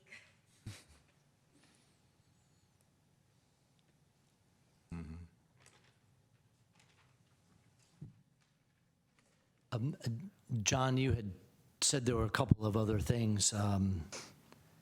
You had mentioned basement, and I'll tee up the rear setback. So maybe there are a couple of other things that we could actually help collectively and see if we're, in the suggestion of straw poll, see if we're aligned. So did you want to? Sure, yeah, that sounds good. There's a list here. But yeah, I'll just, no particular order, but we should recognize what we're doing here is a major change. So our code currently today calculates a floor area ratio. You can go into our code today and be instructed on how to calculate that. The reason that's in the code is anything over 4,000 or a 0.4 triggers the RDRC review. So there's some quirks introduced there because it's not a planning guideline, it's more of a trigger point. So there's a couple things that, as I read it, I wanted to flesh out then that don't make sense if they become kind of hard planning guidelines that maybe did make sense if all they did was triggered a further review. So one thing I saw was basements. I like basements. I grew up in a community where almost every house had a basement. Basements are great. They don't impact neighborhoods particularly. Whether there's water issues or not, basements everywhere can flood, and there's real straightforward engineering solutions to that, but that's not what we're solving here. We're trying to think, are there ways we can allow more building to meet a family's needs that doesn't impact the neighbors? That's what we're trying to solve. Basements are a nice solution to that because they don't impact neighbors. They don't increase the massing of the house. And you can also argue they do other things as well. If you go to other parts of the country, people actually park cars in their garage. You'd be amazed. And the whole reason they can do that is because they have a basement that they can put all their crap in. So everything you see in your garage today would be in a basement if you had a basement, and you might even park in that garage. Believe it or not, that is most of the rest of the country. I think basements are something we should allow for. And so right now, our floor area ratio calculation excludes basements, but only if they're completely below grade. And I've never seen a basement completely below grade anywhere else. It's kind of quirky. I don't know why that's in our code, to be honest, because basements are generally about 2 to 3 feet above grade, so there are some baseline windows there, and light is allowed into the basement. There's fire escape if necessary. And this does not affect the massing of the house to come out of the floor a little bit because we still have our maximum heights. We're not proposing any change to that. We're just saying if we're going to exclude basements completely below grade, let's just change that to exclude basements that are up to 3 feet above grade, like most basements are around the country. Just a pressure test that if you have a 3-foot strip along the front of the house with windows in it, suddenly your two-story house can start looking a lot like a three-story house, even though they're kind of low windows. So I'm just trying to explore this. In general, I like the idea of the basement because it's kind of free space, as you're pointing out, and I agree that the building code can take care of the concerns that some people have raised about water leakage and stuff. It's not for us to solve tonight, but a row of windows at ground level, it starts, the visual impact of that, I don't know if we've really thought that through yet, so I'm not sure No, that's I'm totally fair. comfortable In with that. general, I do have a reaction here. We're at the tail end of a 2-year-long process. We haven't been involved that long, but there's a lot here. This is meaty stuff. So, in general, I think we should slow down a bit and explore some of these things. I just do. So to address this particular point, I feel that, if you see basements around the country, you don't see windows in the front. I don't know if there's any planning restriction against that, but it's general. I don't think anyone wants that on the front of their house. Yeah. Anyway, you see windows down the side and in the back is what you do see. I'd be fine saying no windows on the front of the house. I don't think I've never really seen a basement like that anyways. Right. So that may be a solution, but that's not something we've sort of worked into the plan yet. I think a lot of the feedback we're getting on the neighbor impact on each other, this wouldn't be a big issue for them. It's not blocking light or air or a view of neighbor. So the streetscape, it's a streetscape issue, not a neighbor issue. Yeah. Now, I also like the idea of if someone was inclined to build a basement, to encourage them to do so. And I'm not good enough to know whether it's 1 foot, 3 foot, 18 inches. I'd welcome a recommendation from staff, but I would support some relief up off grade and or hearing why that's not a really good idea from staff, and also exclude that from FAR myself. I like that. So the city of Atherton, we were just involved. Go ahead. I can explain.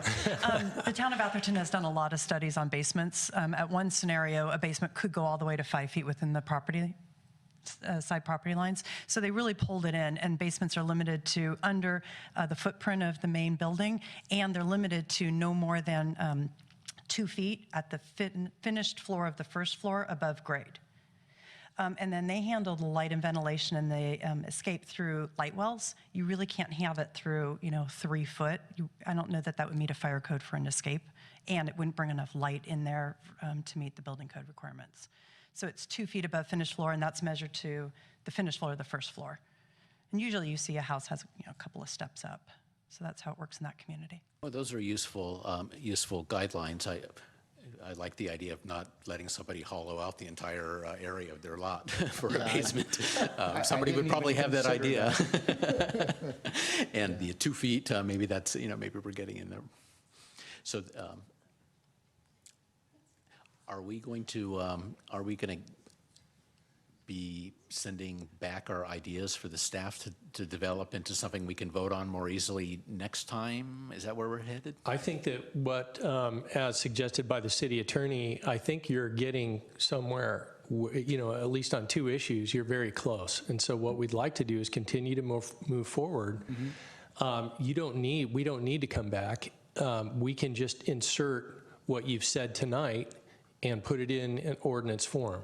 So what we'd like to do is see if we can get to consensus on these issues this evening, and you're getting very close here. So we'd like to continue to move forward.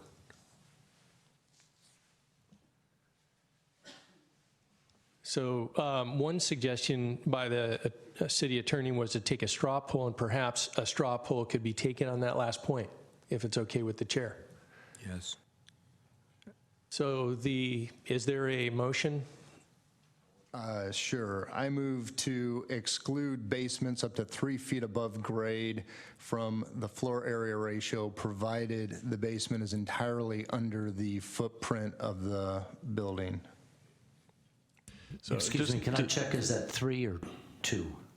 I just propose 3. Thank you. So just through the chair, when we do a straw poll, it doesn't need to be a formal motion in a second. It's just someone puts out an idea, and then the chair kind of determines whether there's a consensus on that particular item to be incorporated in the later full motion. And the reason for that is that the record would be very confusing having multiple motions on parts of the recommendation of the council and parts of the ordinance. So what I'm suggesting is just, is there a consensus that the basements not be allowed with a 3-foot height above grade, and then you can move on to the next consensus effort. So that's be my suggestion. We understand that the overall height of the house is still limited to where, without the basement proposed issue. change to that. So I agree with your suggestion. Does anyone want to speak against this? I'm fine with 3, I am too. as long as it's under, like you said, as long as We're it's. in agreement. Yeah. Yeah. And under the main body of the house. Yeah. Yeah, I agree with that. Didn't even consider that alternative. Finally. We'll take What's a win. next? Can I propose to reintroduce staff's prior proposal regarding rear lot setbacks? And I think this idea of a 20-foot first floor, 25-foot second floor, from what I've heard from many of the residents, that would encourage this backyard space that feels like separation from neighbors and also encourages backyards. But that, we haven't talked about it. I just wanted to put it out there and just see if there was support or not for that idea. I support that, I agree. I support that. Likewise. I carefully balancing the impact of that swishing the house upward, but I think the backyard space is pretty highly valued, and the light and the air. So pushing it that way, I would like to see the 20 and 25 for the second story. I would just like to briefly ask staff, was there any particular reason we left that out? Only because we were not directed to bring that back by the Planning Commission. Okay. And are there any concerns from staff? No. Okay. I support it. 2 wins. So the porches, I like the idea of not counting some porch area, because it does encourage nice design features, and it's imagining people sitting out on their porch seems like a nice thing.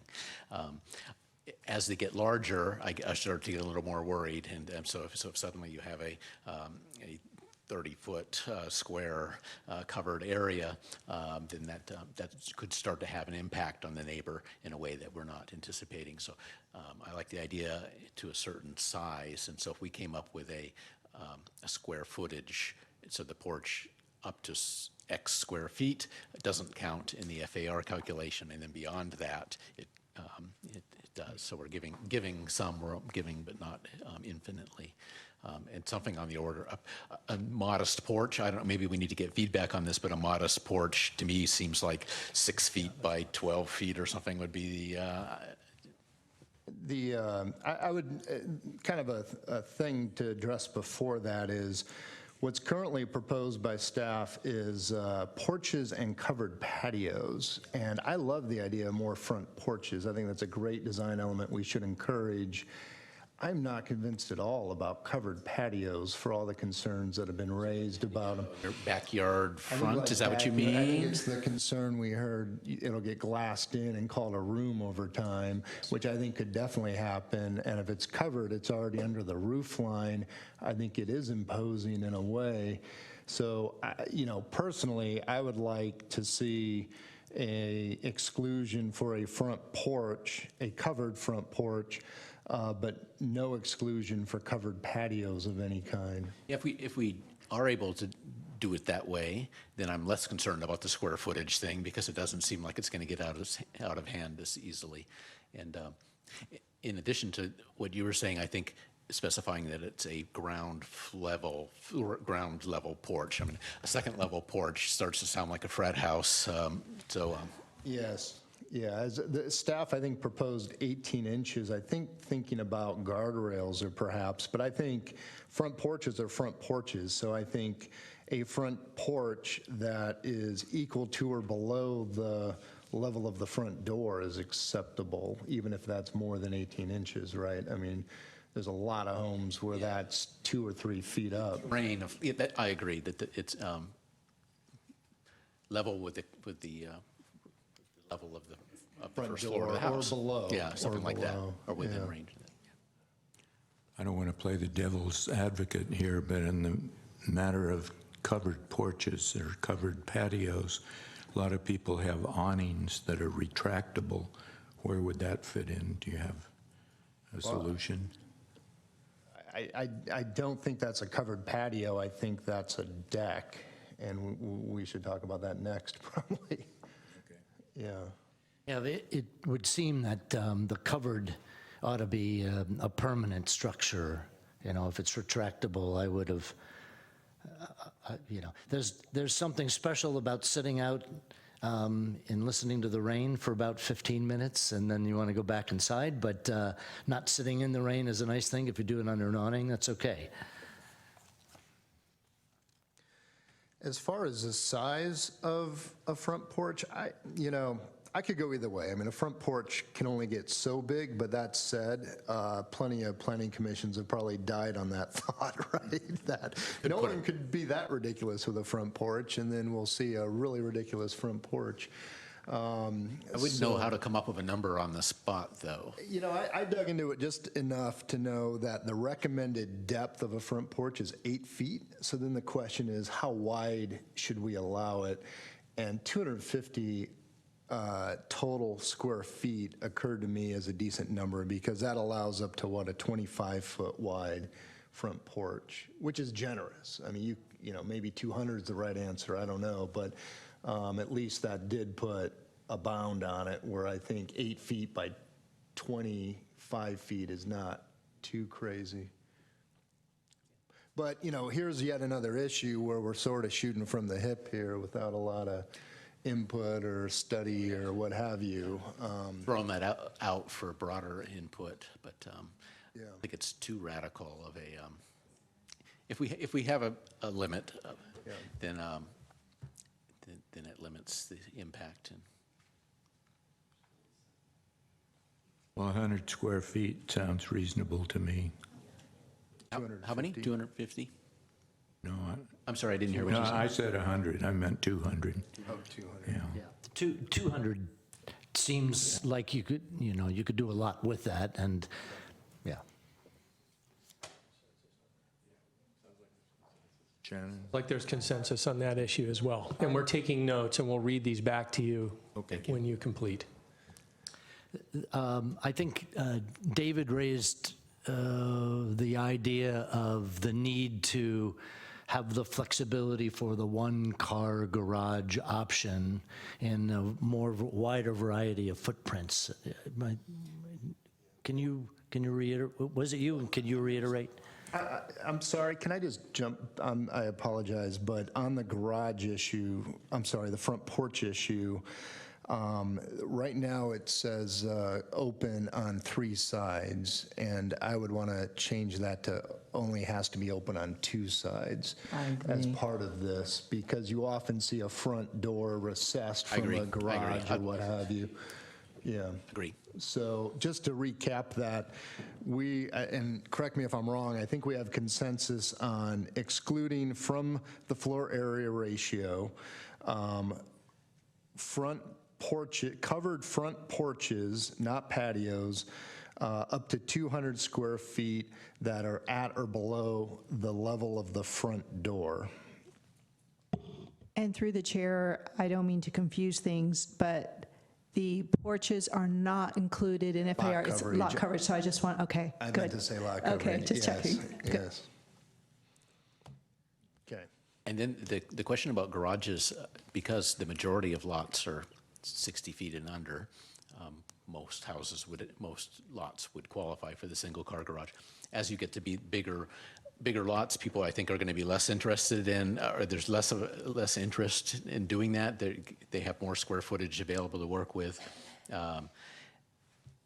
So I'm not sure it's we could give it as an option for everybody, but it doesn't seem like it's very applicable for the larger lots. If it's just an option, does it matter, though? I mean, do we matter if a big house has a one-car garage? I don't know. Yeah. I think the substantial part of our decision is in the 60-foot and under lots. That's where it's going to matter most. So I'm fairly neutral on the larger lots, whether we allow one-car garages. I mean, I don't know, as going forward, maybe have two-car garages is not going to, why do we need to require two-car garages on larger lots?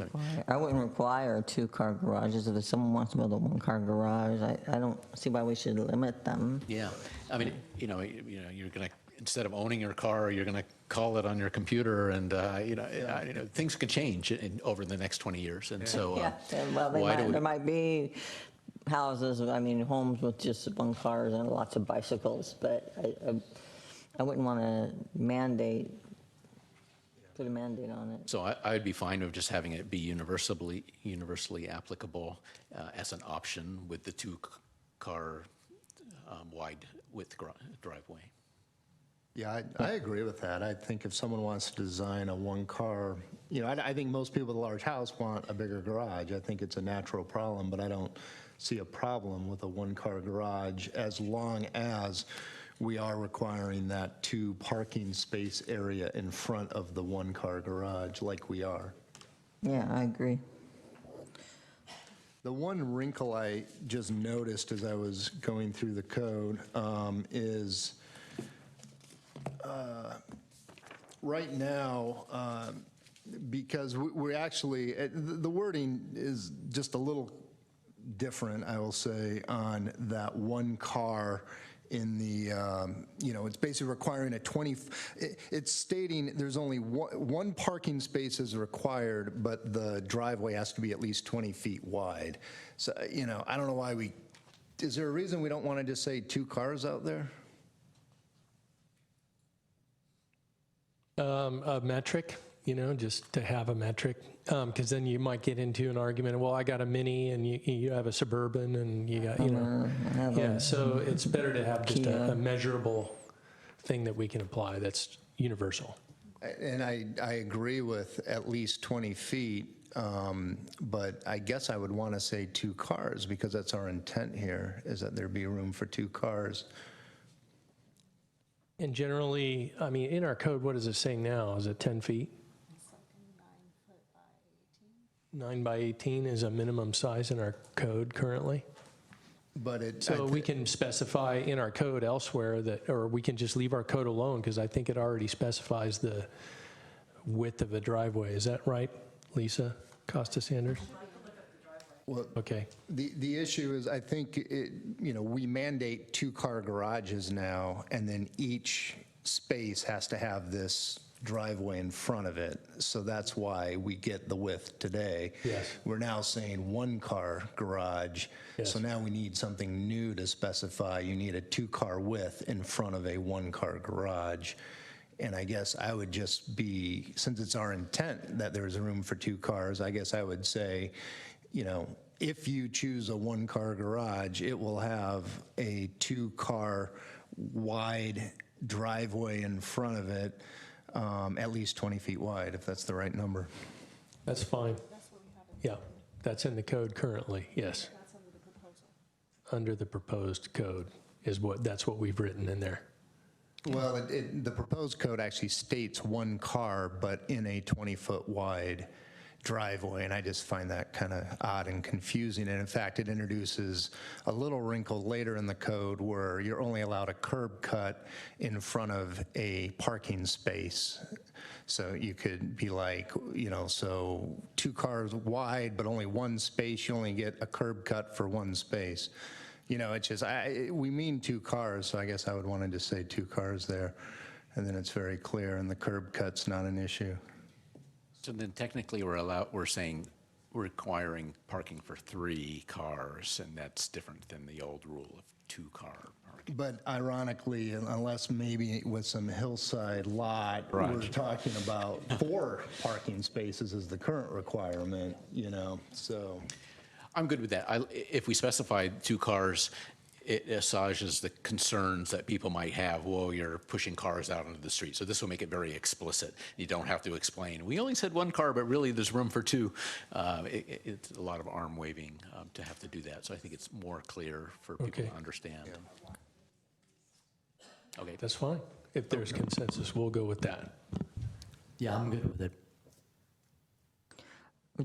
Would you say again, I'm not quite sure what you're saying. I mean, I want to make sure that 2 cars fit in front of there, but are you saying that, because 2 cars can be 2 very small cars, or they can be 2 very large cars, and without foot being specified, are you saying take away the foot altogether, or just say 2 cars and a certain foot? Right now, the proposed change says 1 car at least 20 feet wide, which is just kind of confusing. I would rather say 2 cars at least 20 feet wide. Okay, yeah, I agree. That's fine. Good clarification.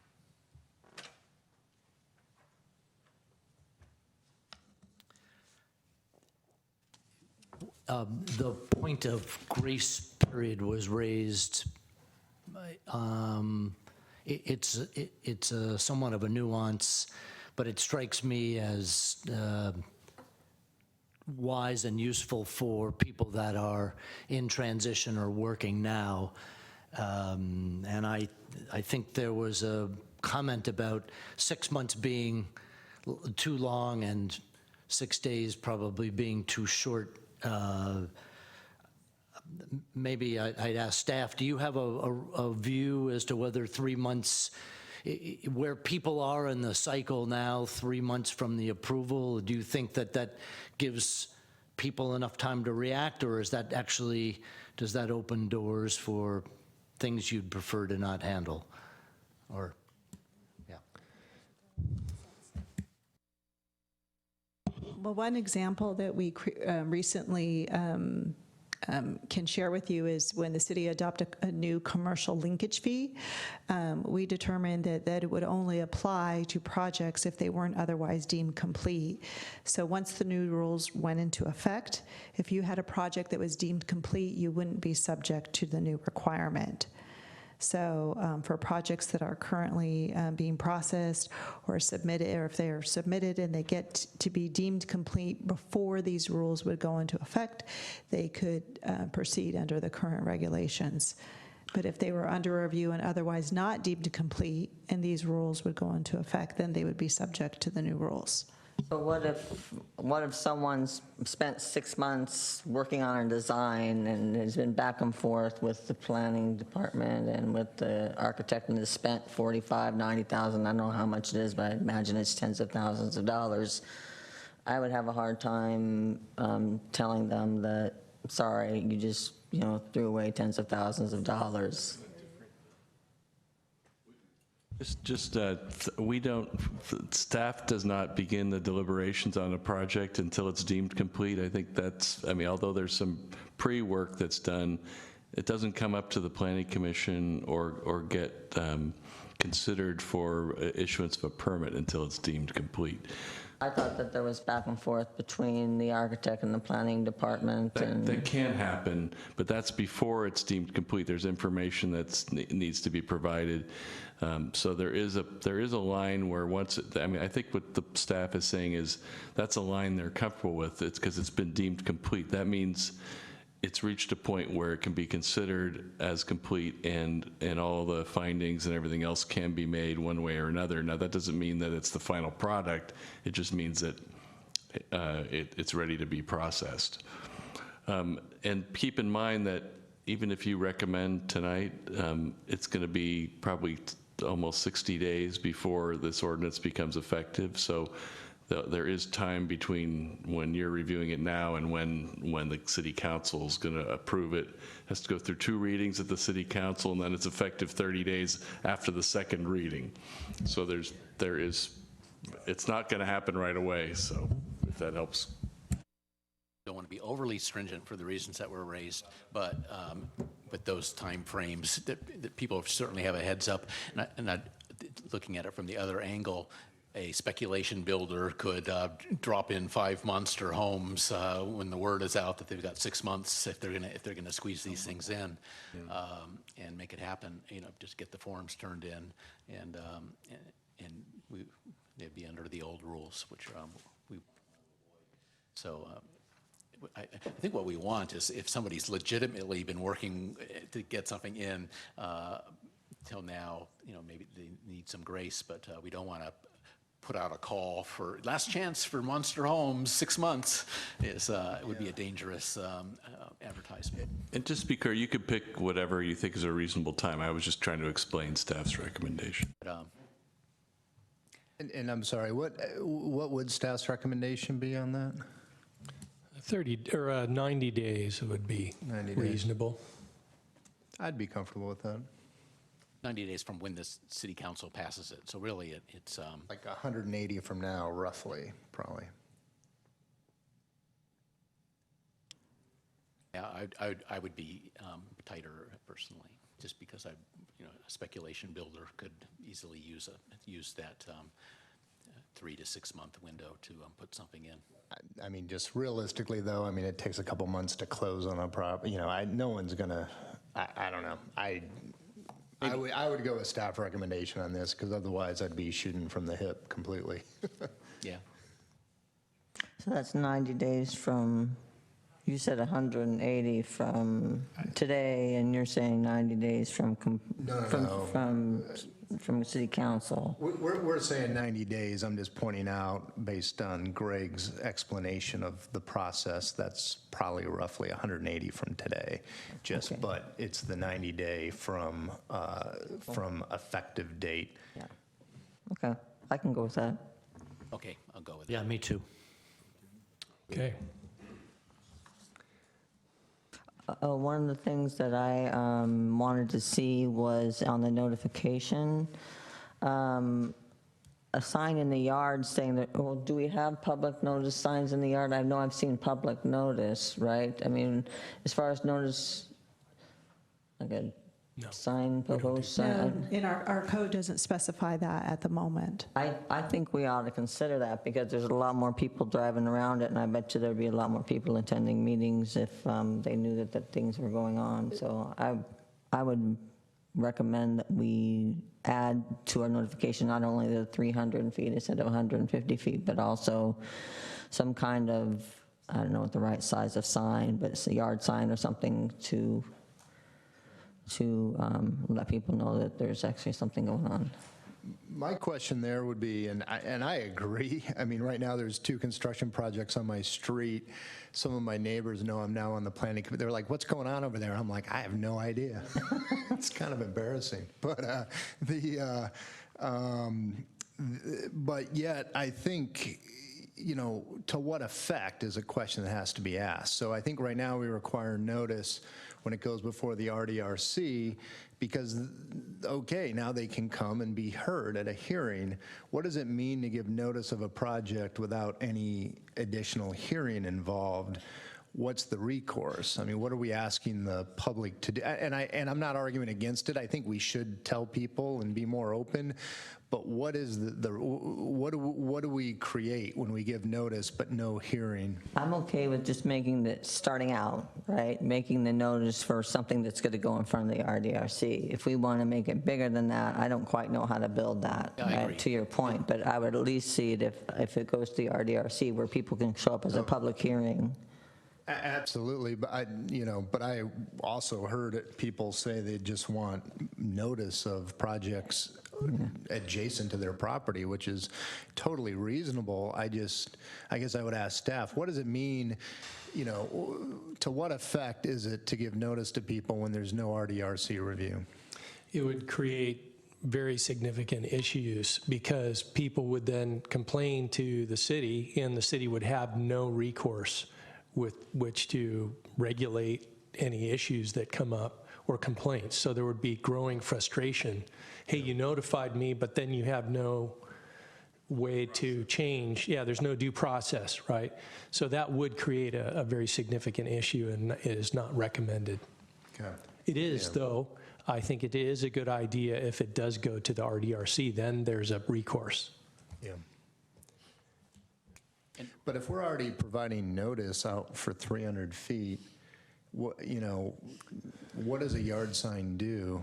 Well, there's a lot of drive-bys, right, that they may not be, maybe it's, maybe there are 2 blocks away or whatever from a monster or, a would-be monster house, depending on what we do with the FAR. But they're not part of the regular notification area, but they'd want to show up at a public meeting. I would think that, I think that's reasonable. I think that there's value in it anyway. I mean, we don't all, I'm only 1 vote of 5, so if we don't all want to do it, then that's fine, but. I'm not opposed to the notion, but then we quickly get into the business of what has to be on this sign, does it have to have pictures? Is there a website link, like what, Is there I know I've seen notice of public hearing all over. Can we use the same thing or something a little larger on a standard real estate size for sale sign? Yes, that's that's seems what I would do, reasonable. 'cause And one of the other things I think it does is a lot of times people will say, I was never notified, even though we sent you notice and we did it, but you didn't get it because it got thrown in the trash or got lost or whatever. So that happens a lot. And so this is sort of a stopgap for the folks who, either it's misplaced or lost or whatever. At least when they're driving, they may not get it in the mail, but they see it in the yard. Are RDRC applications already a matter of public record? Yes. So we're not opening up we're not How many exposing people new look at- information to how the many public. people look at It's newspapers, good so- it is, but yeah. So I would support what you just said about having something akin to the public notice information content on a sign in front of the house. Yeah, I think I'm just trying to think about how, the size of the sign and there's some issues with that. But basically the sign should say what the public notice that's being mailed out says. It should be exactly the same thing. You shouldn't add any additional standards for the notice on the sign. It should be exactly the same notice. And if people mosey by and they see a sign, they can stop their car and they can look at it. It doesn't have to be a big sign. And the reason I'm saying that is because we actually have our sign ordinance actually limits the sign area that people can have on their property. And if we force them to have too big of a sign, I'm thinking that we might have an issue there. So I'm just saying the same notice. It could be on 8.5 by 11, or you can make it a little bigger. But I just, as long as I like the idea, of a sign, it's just I don't want to over-regulate that component of it. It should just be the same notice that people receive in the mail, really. What do they receive in the mail? Well, one of my neighbors recently, I was within 300 feet, surprise, surprise, and it's just a notice of what their general project is, and a few paragraphs of description. It's on a page, isn't it? It's on a page that just describes the project, how big it is, what they're proposing to do in general, my neighbor, their house just happened to be over the threshold. It was a very small addition, but I'm just saying you get something like that, and if the object of this is to have a wider net and as Al said, to allow people who, for whatever reason, the notice didn't make it through to them in the mail, or it was inadvertently thrown out, they'll actually see it. So especially if it's next door or something like that. So. Okay, I support that. I suppose the staff will round out the exact specifications in accordance with the broader guidance that we've just, the level of detail that we've established. So we don't need to talk about bays and distance, positioning of the sign or anything. I'm generally supportive. 8.5 by 11 seems kind of small, but anyway. Yep. Yeah, the content can be that, and I think you could, I mean, I think you could put in the proposed ordinance that you're recommending to the city council that staff have discretion on setting the size of the sign, or you could have a particular standard. I mean, it's just, I don't want it to be too large, but it should be large enough so people know what the sign is there for, so. Not to exceed the sign ordinance, right? So staff's discretion That's not to 100 square exceed. feet, so we don't want to do Even that. in the front yard? But we do want it to be in the front yard. And, you know, I don't know, I'm trying to think of a standard on the fly here, but, you know, visible from, 10 feet away or something But like aren't there that. like two different sizes of real estate signs? Because up in our HOA, we have very limited, they're barely bigger than, your 8.5 by 11. Then there's the, the bigger ones, which are more like that. And it seems to me like there's, maybe that there is sort of like a standard that the real estate offices. There are for real estate signs. Yeah, I believe there is a standard, yeah. So I'm just thinking So maybe we could research and incorporate, if that's the intent, that the smaller real estate sign that people see on some lots, we could find out exactly what that is, and maybe it's 12 by 12 or 12 by 15 or something, or inches, and we could incorporate that into the proposed ordinance that the city council's going to see.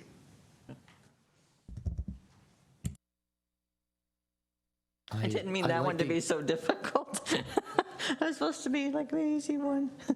I want to thank Shannon for raising that. I think it addresses lack of inclusiveness or notification that some of the community have said, and I leave it to staff to make a recommendation on the best way to implement it. So great idea and need some help to put it in practice.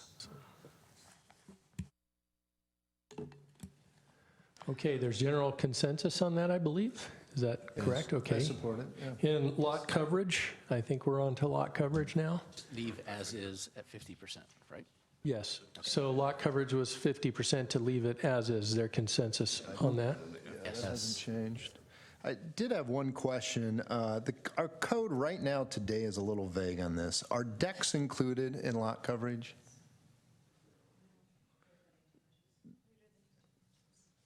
Only if they're greater than 18 inches from grade. Okay. What happens on a slope, even if you've got a couple foot slope, and a lot of even the flatter area lots have a foot or two, right? So you'll be above 18 inches. The Hillside Ordinance has its own special provisions for decks and those types of features. I'm thinking, though, even just some of the gentle sloped lots, just go up Britton Avenue by Cordilleras, and you'll see some slope. So you'll get a deck, 6 inches at the back, 24 at the front. The other concern is John, just, can you say, do you have a bias of in or out? Which?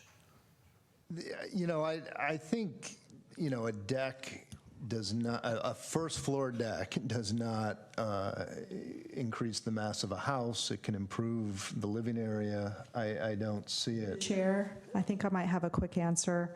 If the deck is unroofed and unenclosed, it is not included in lot coverage. So, which most decks seem to be. And I guess I would just add to that, and equal to or less than, or equal to or lower than the main living area of the house. I mean, we don't want unlimited second floor decks, I guess, but this is lot coverage. As they get higher, there's the potential for greater impact on the neighbors, I suppose. But terrain, it's a dicey. Yeah, and I would add that I would clarify that, but provided that they're less than 18 inches in height at the surface of the deck. So there is that limitation that you were just referring to, Commissioner Roof. I seem to recall, just to help this along, is that the 18 inches is the line where a railing is required under the building code. So it becomes more like a structure, a permanent structure attached to the house, and more like lot coverage if it's over 18 inches and requires a railing.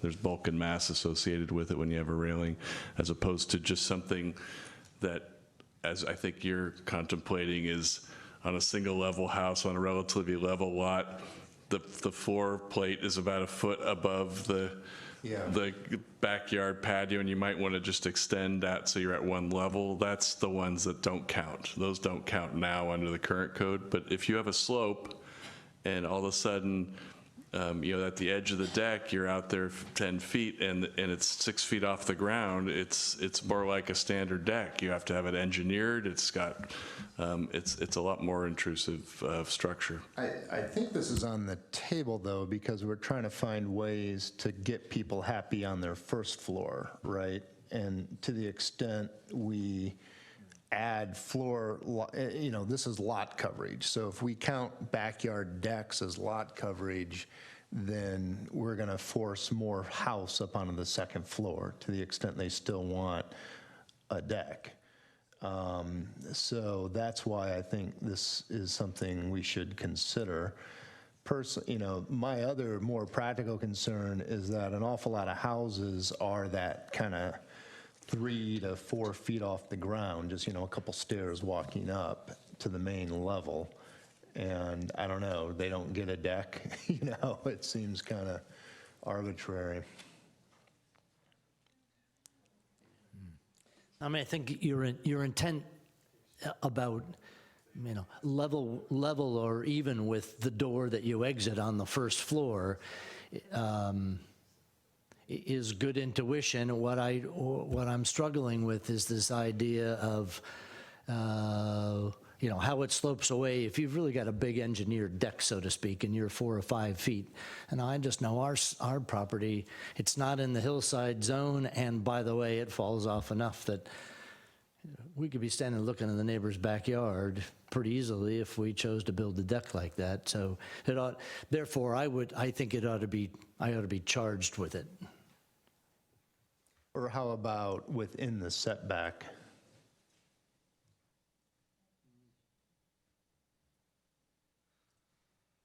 Well, the setbacks on the side of the house aren't very substantial, so. Yeah, on the side.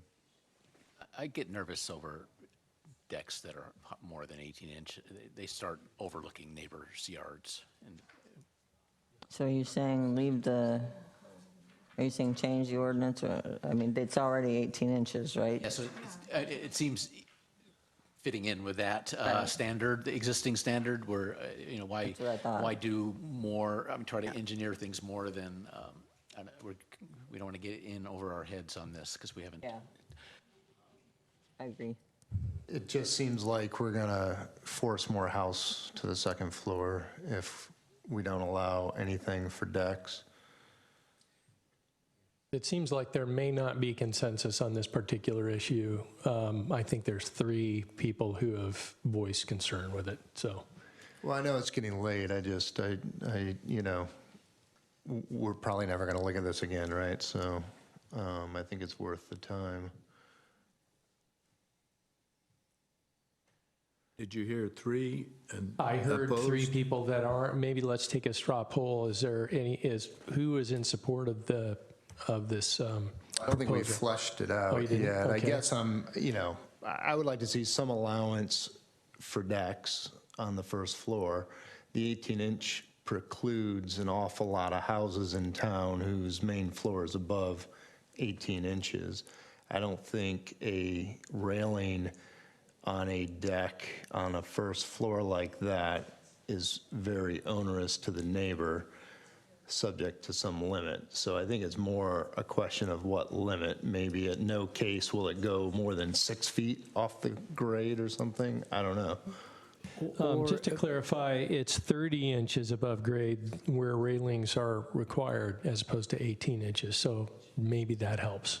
Maybe it's 30 inches. The other one we talked about for porches, we talked about having a cap over which it would start to apply back against the, in that case it was FAR, but maybe in this case it's against lot coverage. So, is there a deck which 10 by 10 or 10 by 15, and that's a reasonable sized deck. You could put a table and 4 chairs and a heater, and after that, sorry, you're building something which now works against you.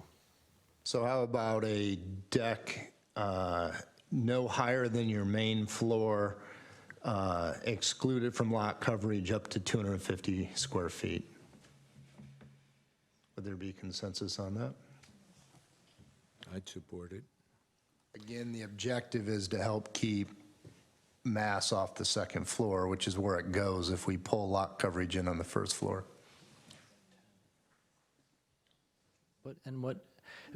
I don't know that we need symmetry, but what was the front porch? Was it 200 foot?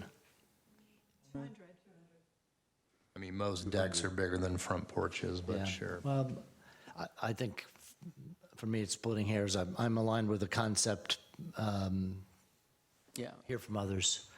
I would support what you're saying. I think that's, and whether it needs engineering or not is sort of beside the point. It's just with I know our lot coverage at 50% is fairly generous already. So, whether we need to exclude it or not is. Are you saying that the height limit would be up to when a railing is needed?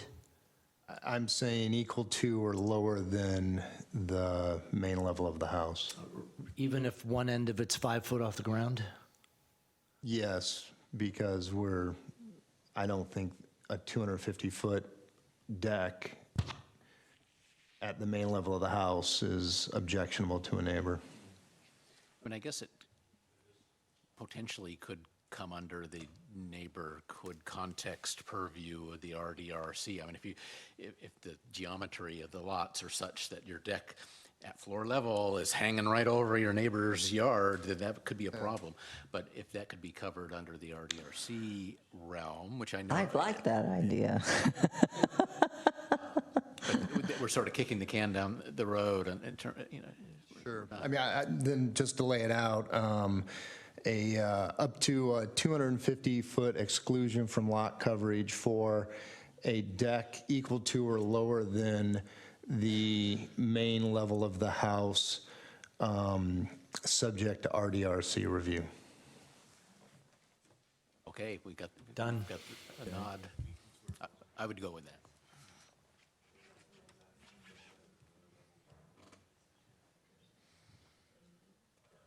That makes sense. Okay, is there consensus around that proposal? Okay, very good. The Hillside Overlay District, there was a couple of standards there. There was A and B on page 11. Is there consensus or agreement on those two? I think there was at the last meeting of the staff report, page 2 of the staff report. Oh, I'm sorry, packet page 11 at the top. There are the two hillside overlay, controlling the appearance of height, and then limiting basement exposure. To me, those seem like pretty. Those seem like pretty reasonable adjustments, and I haven't heard any public opposition. Yeah, I'm supportive of them. I had a question why that wouldn't apply to RS3 as well, but that's not what we're looking at tonight, so I support it as proposed. I do as well. Okay, I'm seeing nods. Very good. And so the final issue, unless you have other ancillary issues, perhaps we revisit the FAR. Real quick, there is one I noticed in the code that, again, I think is an artifact of the FAR only triggering RDRC in the past, and now it's like a real guideline. And this is, I think, as a community before I came to the commission, has decided in some form or fashion to incentivize side-loaded and detached garages. So right now our code excludes side-loaded or detached garages that from the floor area ratio, provided they're less than 450 square feet. And I don't know if 450 square feet is, I mean, that seems like a pretty big incentive, but what I don't like is just saying it has to be below that to get this big incentive. It just seems like, just like we did with the porches and such, we should have an allowance for it. but not just say it has to be 450 feet or less, as it currently says.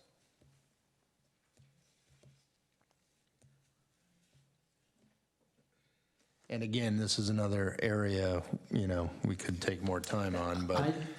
So just to clarify, I thought that as written, it says if it's 449, it's not included.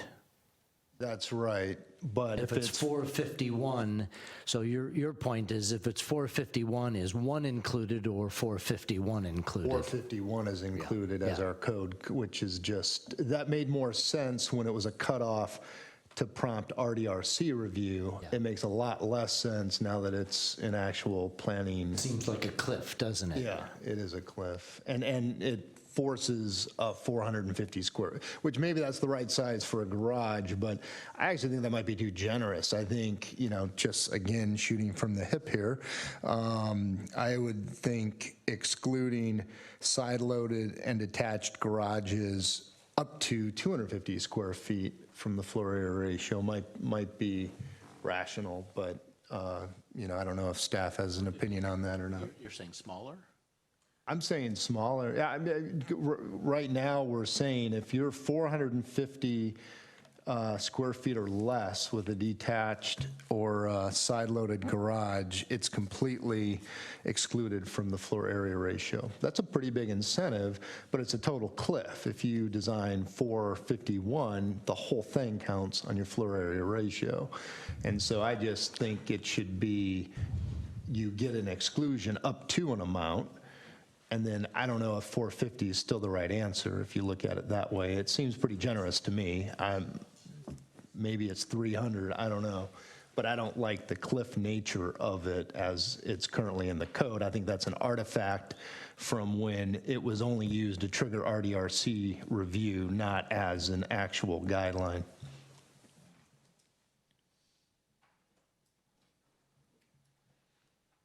I'm not seeing any nods of agreement there. Well, so from my point of view, encouraging those kinds of garages with an exemption seems a right thing to do. And the notion that once you hit the limit, it's all in feels like the wrong, it feels like a hammer rather than, something smaller. So. Can the amount exceeding the 450 then start being included? So you get the first 450 for free? Or Yes. and why 450? That's a two-car garage. Is it? Yeah, with a little bit of area to get out of your car, a little bit of area for mechanical. And that just seems like a generally what it is. lot as an exclusion here. So I don't know, I'd probably say pull that back to 300, but it's an exclusion up to is Yeah, kind of my gut. Excuse me. Sorry. Go ahead. I'm sorry, John. So if we say the first X amount is free, and then from there upwards, it gets counted in. That's right. And now, which is what it is now with the level being 450. No, it's a cliff at 450. You get 450 for free. If you're 455, the whole thing counts. Yeah. And it's, again, because that only triggered review, it wasn't an actual, plan. So maybe the idea is that a one-car garage is free and anything over a one-car garage hits you in the calculation. And so it's 2 1/4 and the first 2 1/4, and then anything over 2 1/4 counts against your total. I think the side garages are somewhat less impactful for neighbors. So I'm less concerned about regulating that as tightly. But I guess the reason for putting it that way was if you take out and give waiver to 450, then that pops up on the second floor as another bedroom. Maybe there's a distinction between the side-loaded and detached.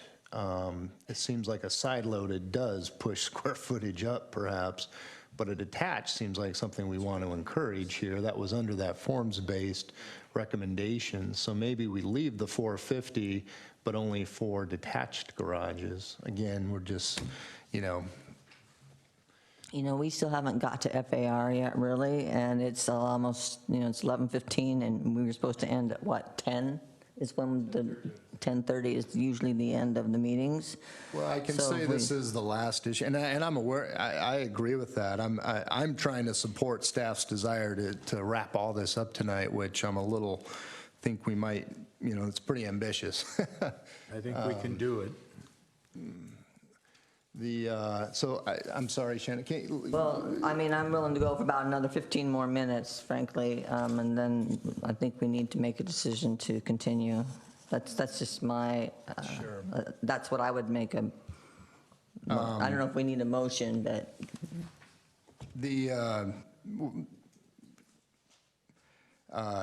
well, is there any consensus at all around excluding up to 450 feet of detached garage from floor area ratio and eliminating side-loaded garages from the exclusion? I can support that. I'll support it. Okay, so now it's the main, now it's the Yeah, no, I'm hard good issue, with the, right? I'm good with the detached. It's too late to really think clearly about the side loading. I'm sorry. Yeah, that's why I was hesitating, is just the ramifications of. And I'm sorry I'm pushing, I just, you know, this is kind of our crack at this stuff, right? You know? List. But We don't have to wrap up tonight. If we want to give staff direction, then we don't have to wrap up tonight. I think we want to make good decisions, not speedy necessarily. I mean, we need to be thrifty, but not too thrifty to where we make bad decisions. I guess I might be inclined to second a motion to continue. And well, then I'm going to make a motion that we continue, continue the public hearing, correct? So I make a motion that we continue, or we reopen the public hearing? Well, let's just. My request, but I'd like to test with due respect to my colleagues. So hold on just a second. I made a motion. If it Apologies. dies at the second, that's fine. Apologies. Yeah, so that's fine. That's just it's Robert's rules, so if it dies, that's fine. The motion I usually recommend at this point is for the commission to decide whether they want to reopen the public hearing so that, and then continue to a date certain, or just continue to a date certain. I usually recommend that you reopen the hearing because you're holding another meeting, so. Okay. So I don't know exactly where we are, but we've covered a lot of ground, and this is a lot of ground, and I think that's good. Now, a lot of this stuff we were sort of, you know, boy, now we went from this form base, now we're looking at FAR that actually, wow, now we got to look through our existing code and wrestle with a lot of this stuff. I think, we did as well as could be expected with that. That said, I do think it likely is fair to the commission, to the staff, and even and especially to the public for us to boil this back into the code and look at it again before we actually approve it. So I don't want to just continue this meeting and come back in 2 weeks and take straw poll. You know, I would like to look at where this is at in the code itself when we convene next time. But we haven't got an agreement on where it is in the code. We've got an agreement on almost everything, but we don't have an agreement whether it's the Stewart proposal, whether it's the staff proposal, whether it's Good Girls proposal, so how can they write the code? Well, we are so close, and I get it, it's late, but I think we're so close, can we get the floor area ratio figured out in the next 5 minutes? I agree. So sure. Yeah, I don't think, I mean, but I'll tell you what. As a draft to charge staff to then roll it through the code, and then we look at it again, subject to public hearing in 2 weeks. Couldn't we try for 10 or 15 Okay, minutes? I'll make a motion that we continue for the next 15 minutes, and then in 15 minutes, we reevaluate where we are. So I make a motion that we extend the meeting for 15 minutes. Second. We need a roll call. Approved. Commissioner Roof? Yes. Commissioner Iacopone? Yes. Commissioner Dugan? Yes. Vice Chair Bergman? Yes. Chair Bradley? Yes. Okay. So super fast on the, and again, just trying to be complete here, with the garage, I think we had a consensus of 3 at least on the detached garages excluded up to 450 square feet. From FAR? Yeah. Yes. Yes. Okay, so good. We can roll that through. We have consensus, and we'll be looking at it again in 2 weeks before it's formally approved. And that means we're saying no to any exclusion for side-loaded garages, which would increase massing. All right. I'm okay with that. Okay. I don't know if I'm okay with that. The side loading part? Yeah. And again, because I am concerned that that if, oh, sorry, let me just check. You're saying Part of the no form exclusion. base that It's you all really in. liked, It's all right? in. You're saying Yeah. put it all in. Yeah, I'm saying side-loaded garages give you no incentive for side-loaded garages, only an incentive for detached garages. Okay. Which is a change. Right now, our code excludes 450 square foot side-loaded garages from the floor area ratio. And so do people build many of those? No. Are they, do you see them? Not side-loaded, but rear garages, yes, Yeah, not but not side-loaded. side-loaded. So if there's not a lot of demand for them, then I don't see why we should put in a rule about them. I'd leave them alone. Okay, I mean, technically, we're taking a rule away from them. I mean, it currently exists. Yes, but correct. Okay, all right, good. I think we have Seems like there's consensus. consensus on that. Okay. Okay. Now- Can we put up the Stewart slide, which has the good growth in the Stewart, and I think it has some of the city?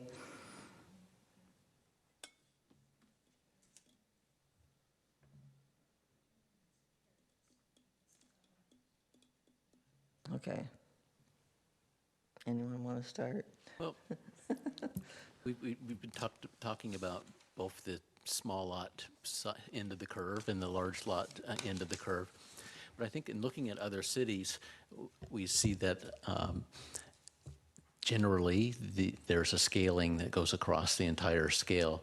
And so to have a inflection and suddenly start giving a perceived preference to the larger lots in that their ratio becomes more favorable.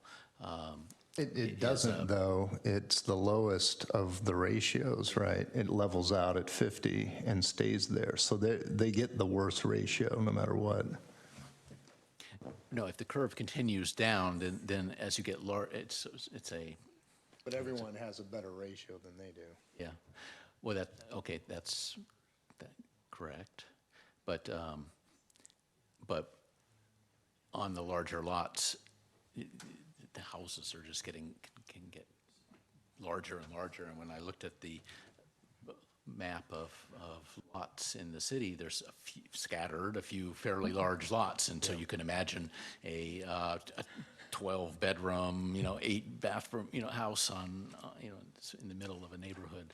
Well, we looked at the map for about 20 minutes. I don't think there's like huge lots next to really, really small lots. Most of them are pretty uniform.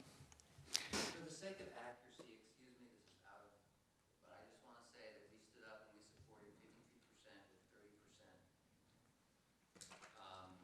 on incremental footage. So if you're actually looking at options before it, I just want to make that clarification. I mean, that formula works for me because the curve scales with lot size all the way out to the end, as opposed to reaching an inflection point and then becoming flat, which to me seems kind of arbitrary. It's just, I think there were several of us wondering why are we, cranking down big lots when that hasn't really been presented as a problem for us to solve. I don't like limiting someone's property value if I don't have to, right? I have a big problem with that because, I don't know if it's like a yes or no, but I have a substantial problem with having a very small, by limiting it. Because most of the big lots are not next to the 4,000 or 5,000 square foot lots. They're up and, they're separate from it.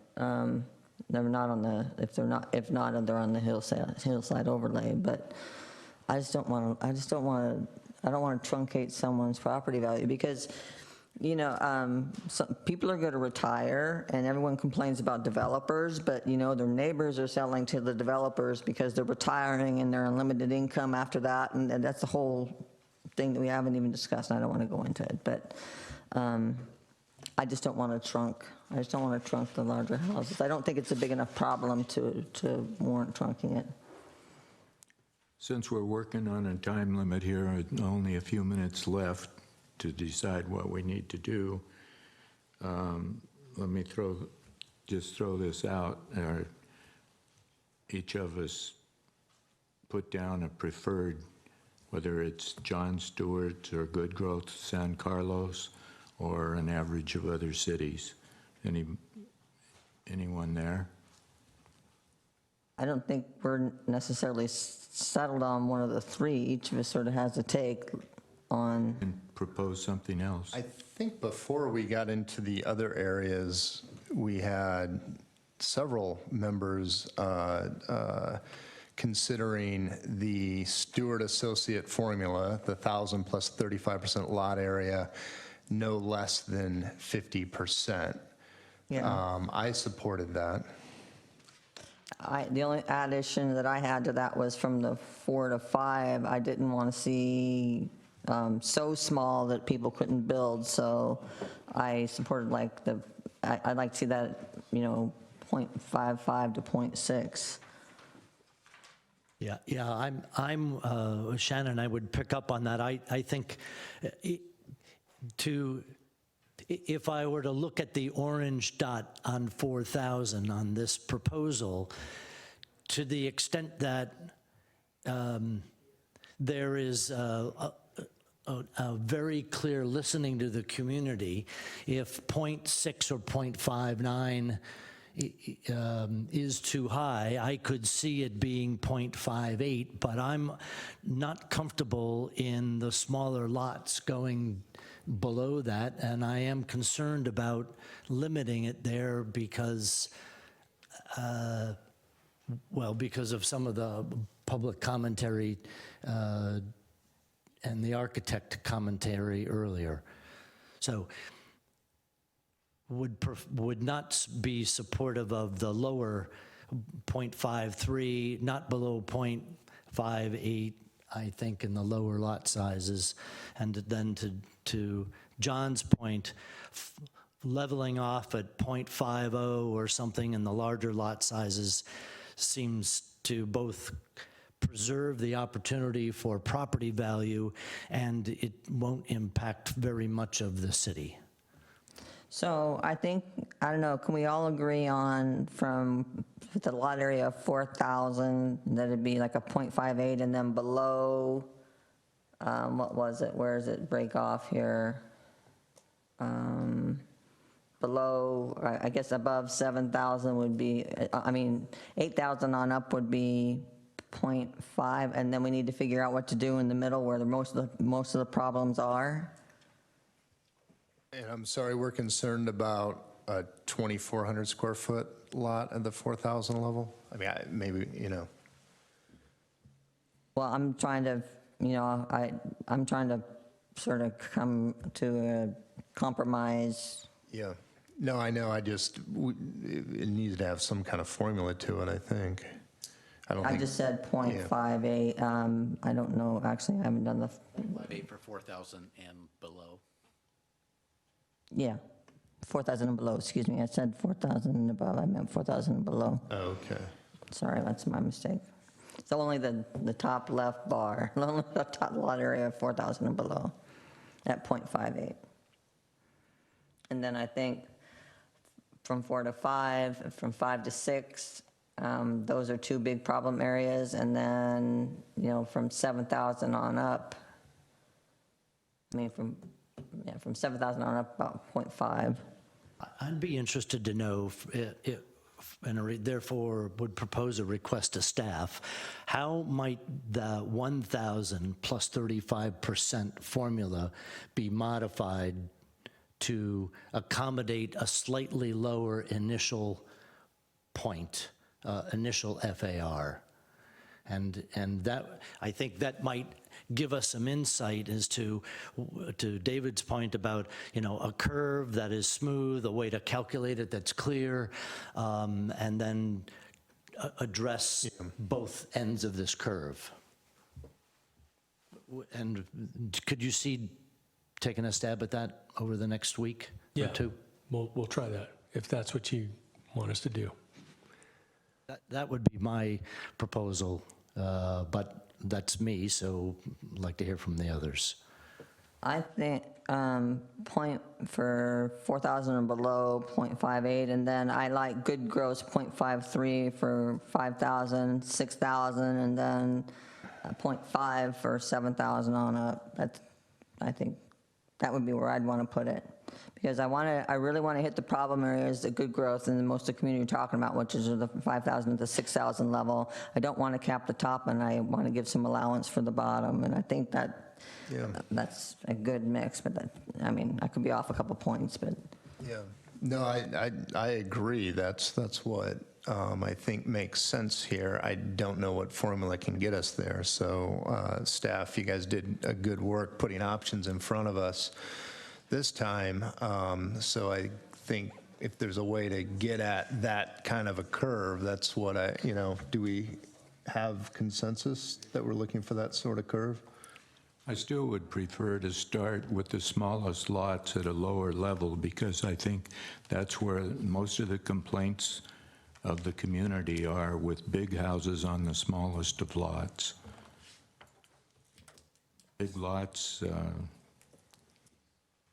take your pick. So let me understand, are we going to, the staff will present options to us and we'll reopen the public hearing and have a chance to vote? if we can come to some agreement on these numbers, then we don't need to do that. But I don't know, do we have 3 people that agree on 0.58, 0.53, 0.53, 0.5 on down or on up? I'm supportive of that shape of curve. I just, you got to have a formula so you can address what a 4,830 foot lot gets, right? I don't think we can just pick numbers here. It's got to be a curve, so we need a formula, and we're not going to figure that out here tonight. Then we need that. Then I vote, then this isn't a motion, then I vote, then we reopen public comment, we give staff direction, and we continue it to a date certain. And I hope it's not 2 weeks from now, because I'm not going to be here. But if that's the case, then I miss out, however you want to do it.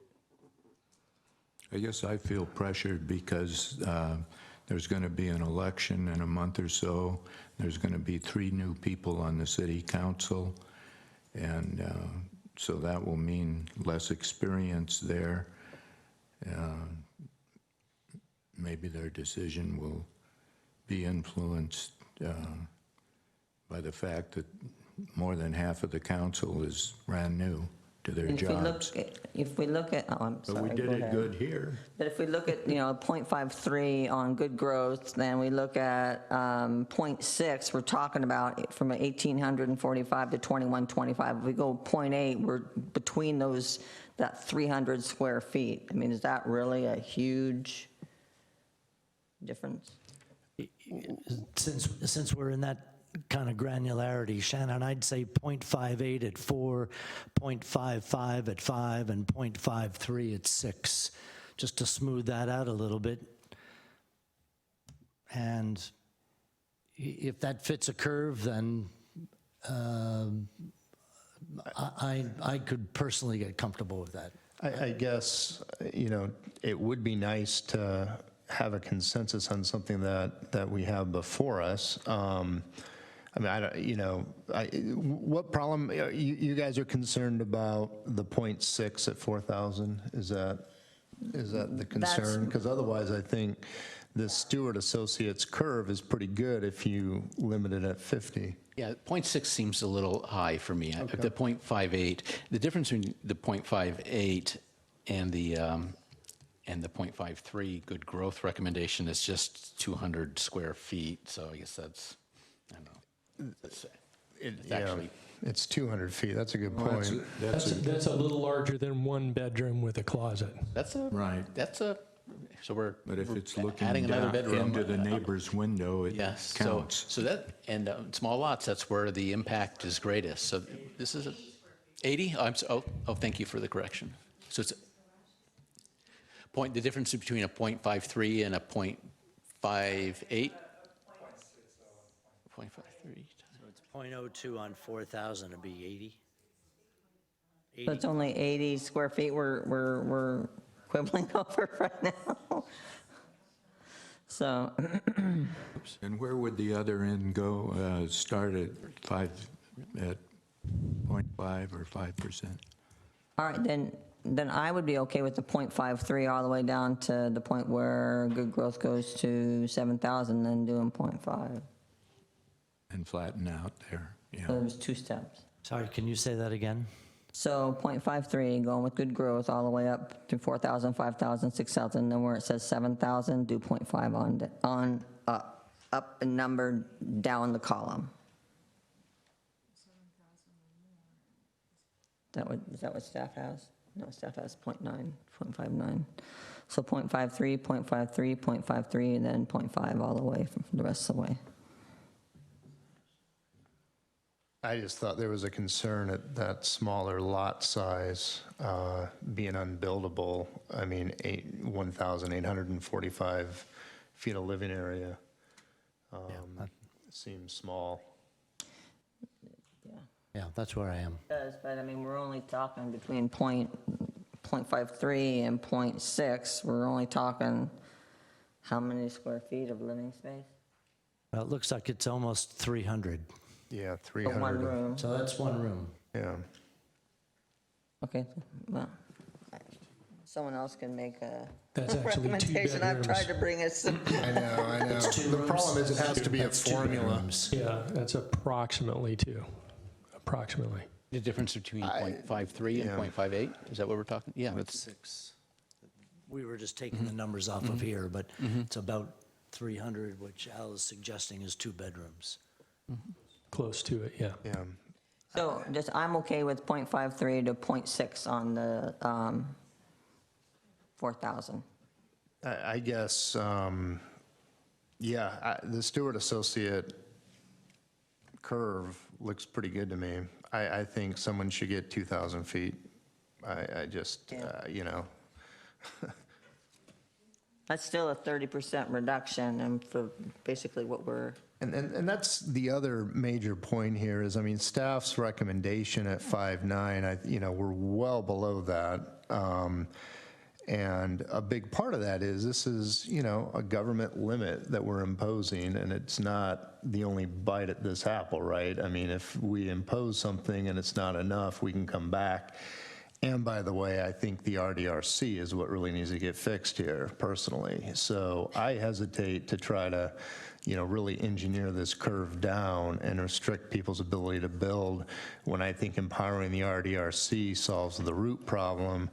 And even if we don't crank this down enough, we can crank it further in the future. yeah, well, I think you're right there. I mean, if we pick one and then give RDRC discretion, then they can make that call. If we give them some teeth, and I think we could. I'm inclined to take Stewart and Associates and then give the RDRC some latitude as to how they, they want to tweak it. Will that work? Just remember that the RDRC changes you're proposing are not before you tonight. Right, So right. that can't be a condition of approval, but you can agendize that for a future meeting. Okay, yeah. Yeah. 19, 29, 39, yeah, we're 20 minutes. Do we have a consensus with the Stewart Associates proposal, no less than 50%? I'm fine with the 50%, but I'm not good with the .6. Yeah, I'm okay with that. I'm not good with the .6, but Yeah, one vote. I'd be willing to support that. What did you Were you asking about the 50% end or the 0.6 end? Oh, you're, okay. We have to have a formula, so it's hard without, well, I mean, Can we have steps? You can have steps. I mean, is annoying. Okay, so I Okay. make a motion that we extend the meeting 15 more minutes, because I think we're so close. I second it. I'm the one that was tired, but now I'm like, I really want to get this done. Commissioner Roof, Yes. Commissioner Acapone, Yes. Commissioner Dugan, Yes. Vice Chair Bergman. Yes. And Chair Bradley. Yes. Thank you. I mean, formulas are fine if you want to discuss that. I'm okay with discussing it, but I think it's going to be hard to impute a formula tonight. Yeah. And so we either need to decide that we want to give staff the instruction to go do that, or we want to come up with, see if we can come up with something that's probably going to be close to a formula anyway. Or it's going to be stepped, but it's not going to be that egregiously Yeah. outside of these lines. And if I could just add, there's no line in the sand that says you have to have a smooth curve or some kind of a formula. You can do what you feel is right based on what you've heard. So you don't have to have a perfect curve. These look nice on the graph and everything, but that's not necessary. If you come up with blocks of FARs, that's fine too. What did you two come up, well, you wanted to go with the formula, but I think you also had numbers you were at one point discussing. Well, I lean towards a formula if we can find one we like, simply because, you don't have all that queer effect of if I add 10 more feet, now I'm in a different zone, and, now you're just like chiseling away your closets or something to stay underneath. One step function, a formula just kind of works naturally in that way.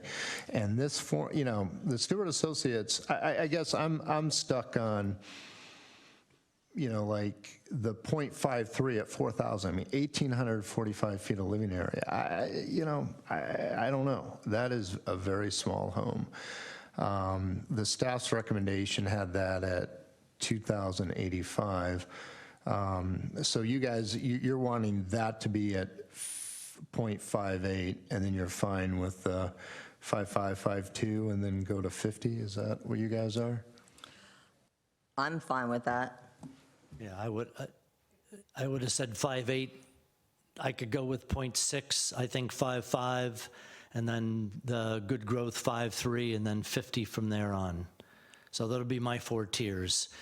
5.8, 5.5, 5.3, 5.0.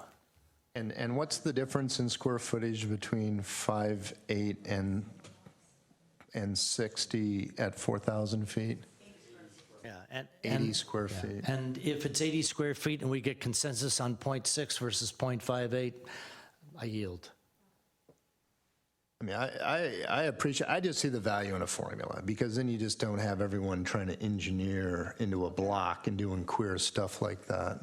I'm actually okay with that, frankly, because this last round that we just went in circle convinces me that we probably want to see this on a graph, and I'm okay with it. If we don't want, like, let's say the San Carlos 0.59, maybe we want to see, some places, something other than that. Maybe we say 0.5, 0.53 all the way across, or 0.54, whatever we want to say, and then we come back and we make a decision later if we want to see it on the graphs. Because I think where we're all leaning is what's this living area going to be, and is it realistic?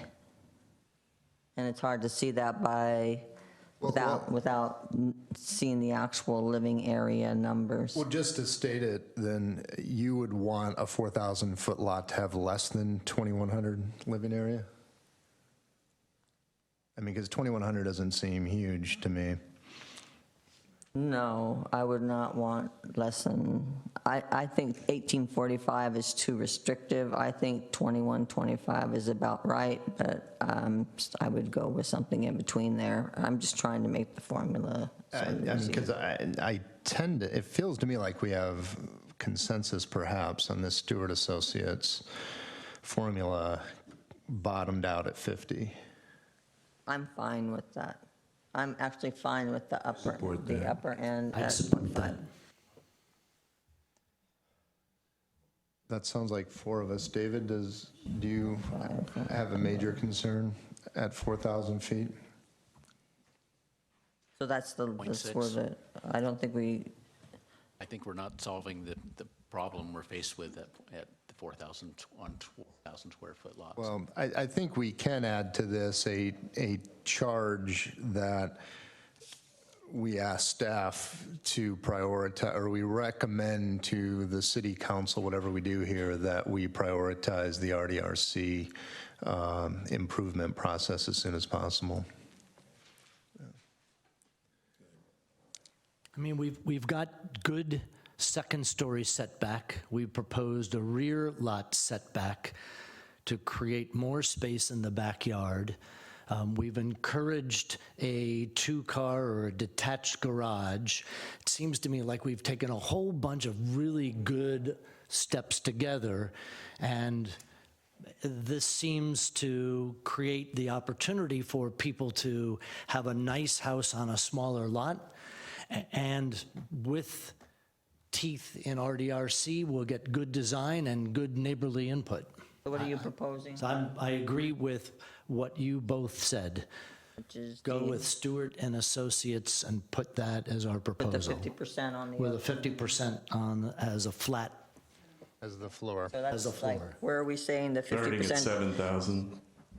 I just want to be clear for the record what you're. 1,000 yeah. on up would be the 0.5? Yes. Yes, 7,000 on up, 0.5. Well, just no, I think as it would be stated as, it's 1,000 square feet plus 35% lot area, no less than 0.5.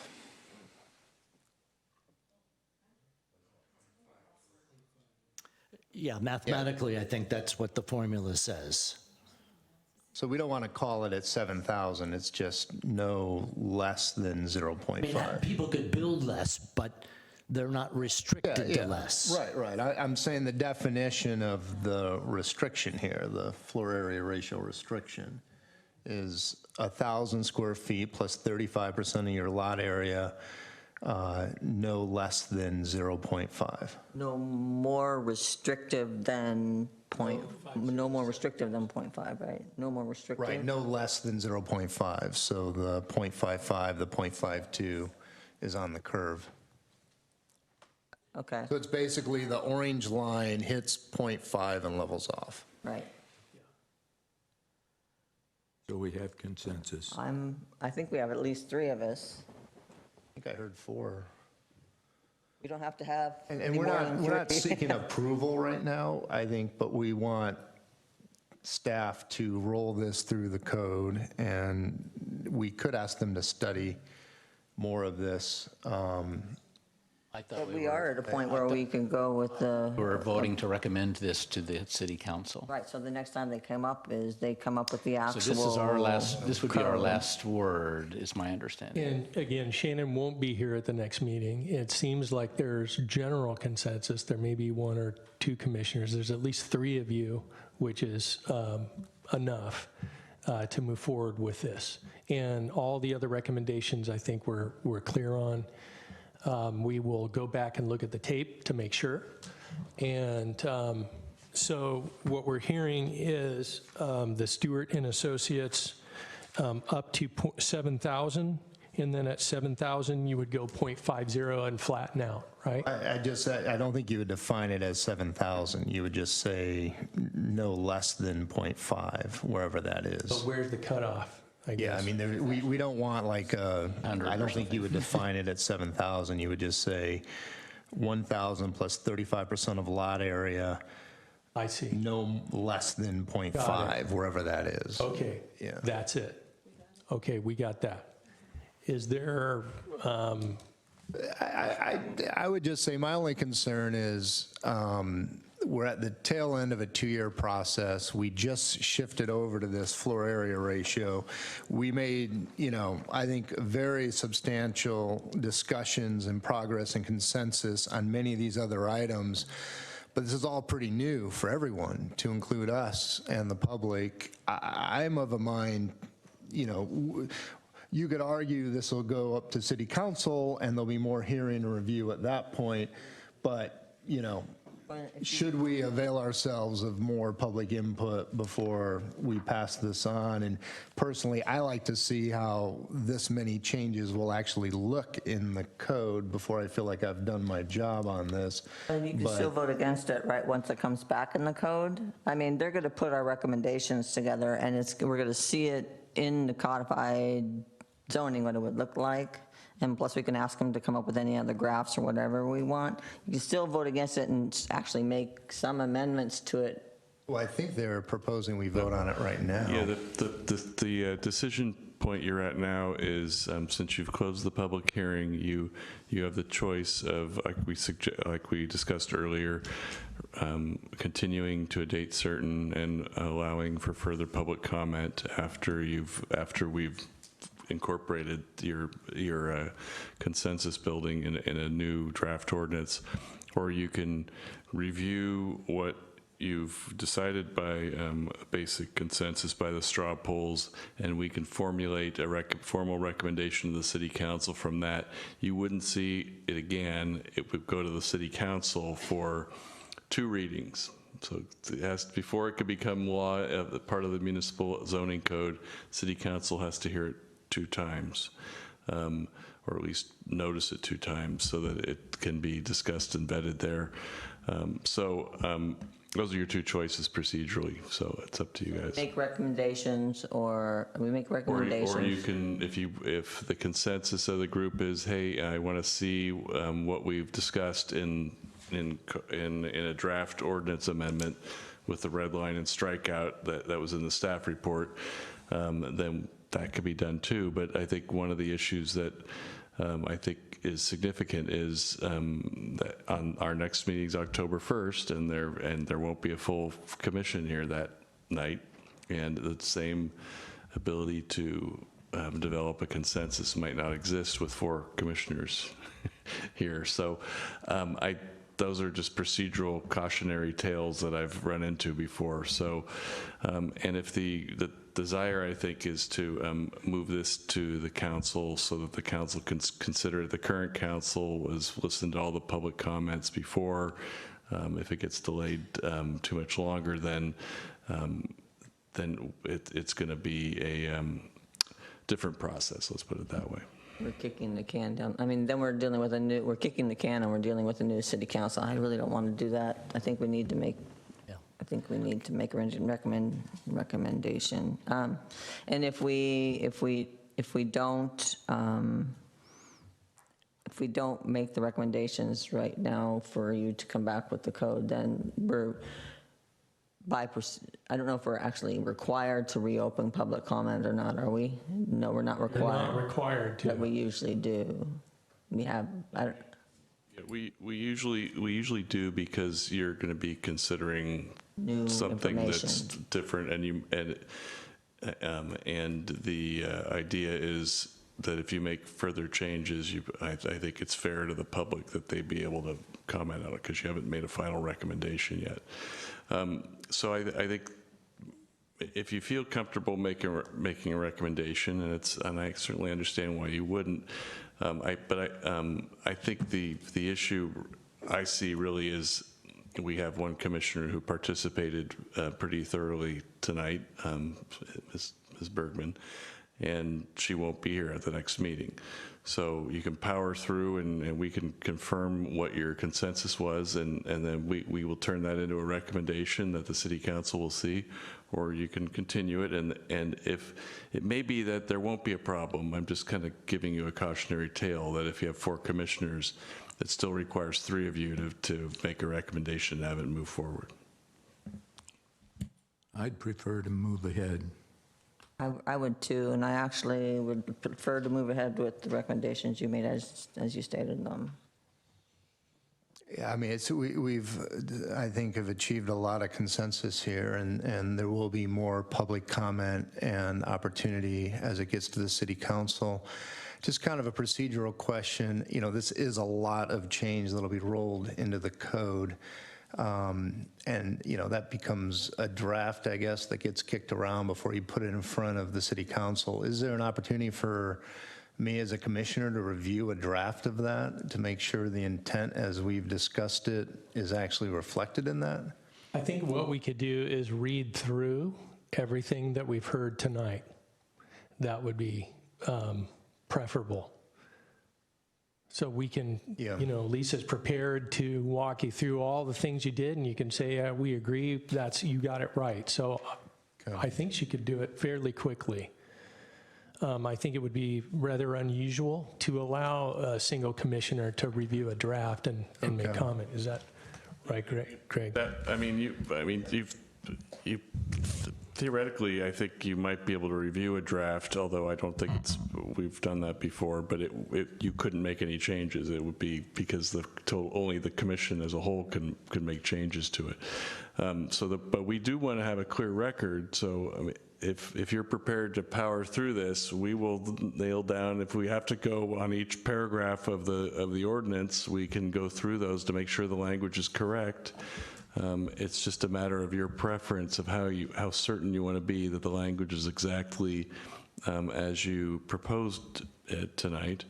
But if it really is up to your comfort level. I mean, my recommendation always is I want the commission to completely understand what recommendation they're making to the city council, and you know there is. I mean, some desire to move it forward, but I don't know. I mean, I'm not going to say you have to do that. I mean, I think I would like you to be able to understand exactly what you're, and if there's any question of that, I think that's not the way we want to operate. I mean, we want to operate with everybody having their say, but so that basically the two ways that we do it is we nail down all the language so you're comfortable tonight. We can do that. If you're not prepared to do that, then I think your only other choice is to review some revised language at a future meeting. And so what I think I've heard from the commission is that a number of you are ready to do that, and we're prepared. So why don't we, if there's no, I don't know, if there's no concern, we will go ahead and do that now. I'm fine with that. I mean, I trust you, but I'm also fine with let's do we need to extend for another 15 minutes and then? Yes. Okay, I motion that we extend the meeting 15 more minutes. I second. Okay. Commissioner Roof? Yes. Commissioner Acapone? Yes. Commissioner Dugan? Yes. Vice Chair Bergman? Yes. And Chair Bradley? Yes.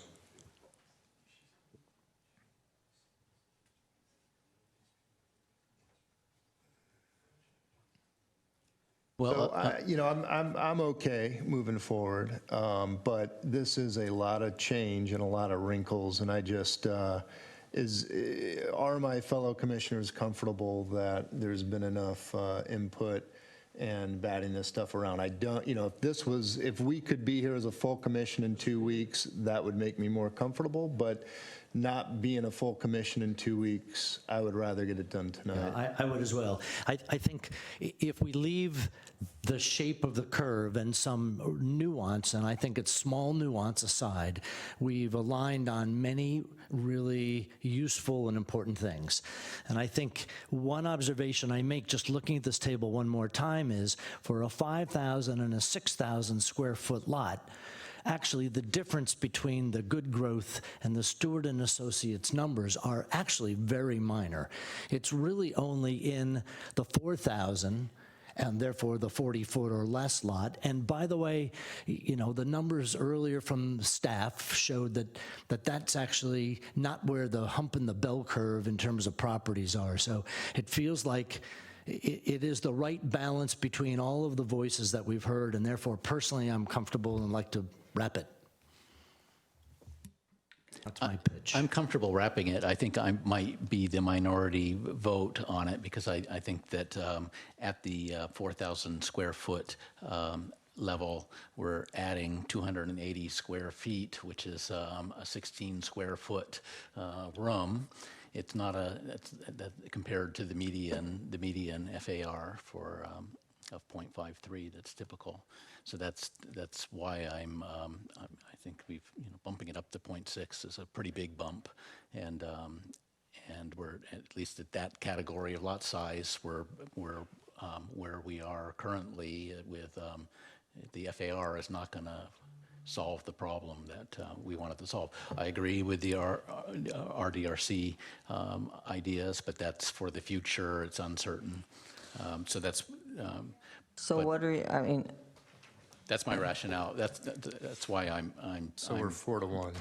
I think we've discussed it enough, but I don't so we're agree. 4-1? Yep. Exactly. Basically. So we're at the point, if we're 4-1, then we're at the point where if we could read through, I mean, it's a straw poll, right? But we can read through what we agreed on and make sure that we've captured it correctly. Very good. Lisa? Certainly. Okay, so for the first item that the Planning Commission took a straw poll on had to do whether to exclude basements from the FAR. As currently noted, they'd have to be completely below grade. And so the agreement that seemed to appear was that basements that are no more than 3 feet above grade and completely under the house footprint would be exempt from FAR. Yep, agreed. Is that correct? Correct. Okay, good. Okay, the next one has to do with rear lot setbacks. The proposal was that for the rear yard, the first story would be required to be set back at 20 feet and the second story at 25 feet. Correct. Yep. Correct. Yes. Agreement. The third item has to do with porches. And let me see, there was a lot of discussion here. So the requirement would be that porches in the front yard would be excluded from lot coverage up to 200 square foot maximum. And clarification that two-sided porches would be included within this provision. That's what I remember. And at or below the level of the front door. Yes. Agreement Yeah, there? yes. And there was one last. Yes. Yep. But patios in the rear would not be excluded from lot coverage. Is that correct? You said that was at the ground floor level, right? That was part of it? Yeah, we're just excluding covered front porches, not covered patios. Right. Correct. At That's the- what we At the have. ground floor, Right. porches at the ground floor level. Yes, equal to or At or below the below the level of the front front door. door. Okay, I'm sorry, I missed that when you were reading. But open decks and patios are excluded, right?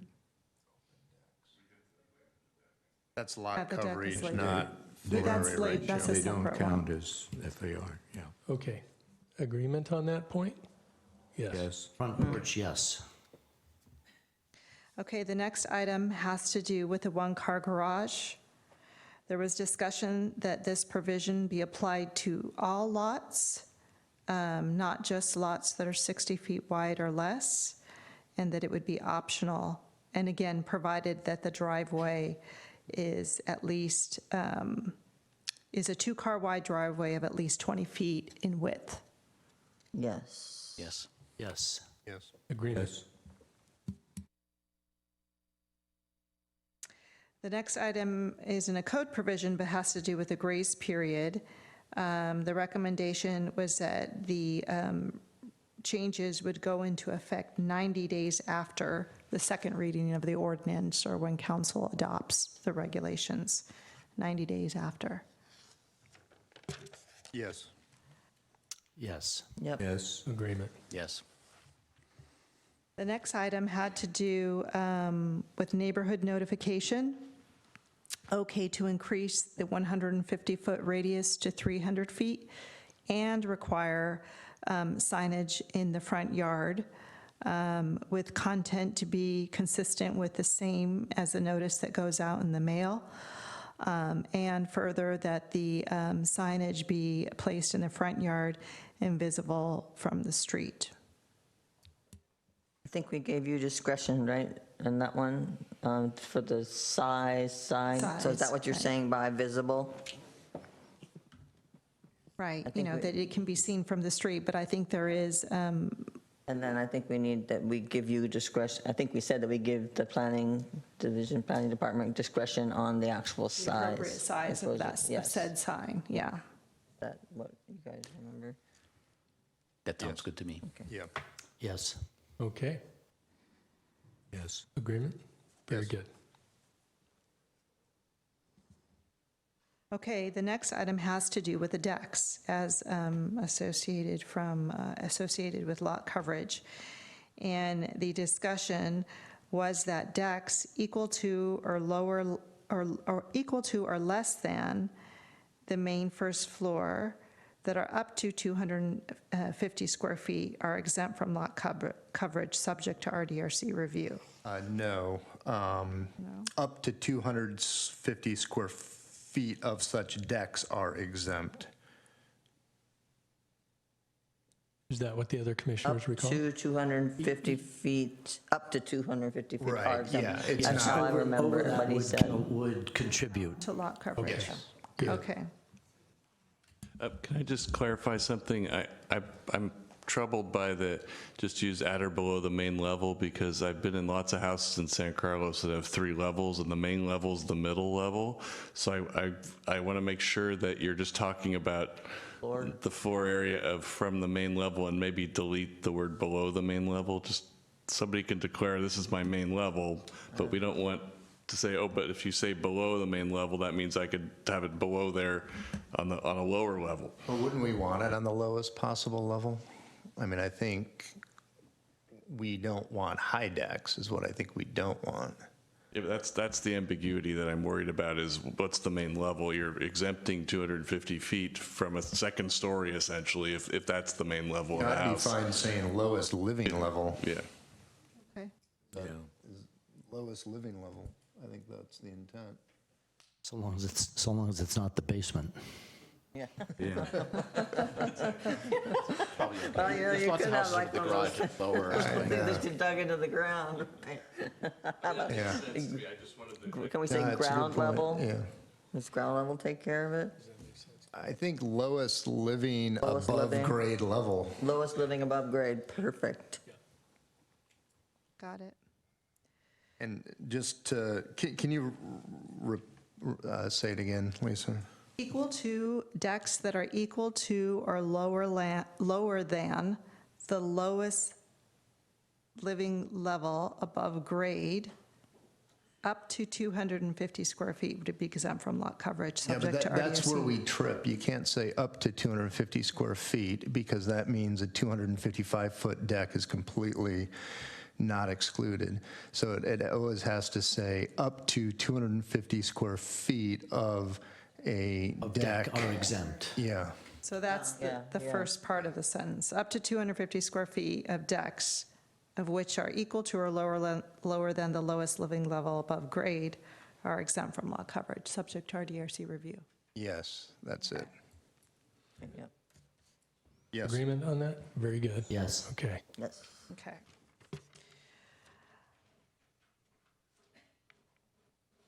Okay, the next item had to do with garages as being exempt from floor area ratio. Where this landed was that only detached garages, striking the side-loaded portion, so detached garages up to 250 square feet are exempt from FAR. I think we left it at 450 for detached. Did you? Okay. And again, we can't say up to. It has to be 450 square feet of a detached garage is excluded.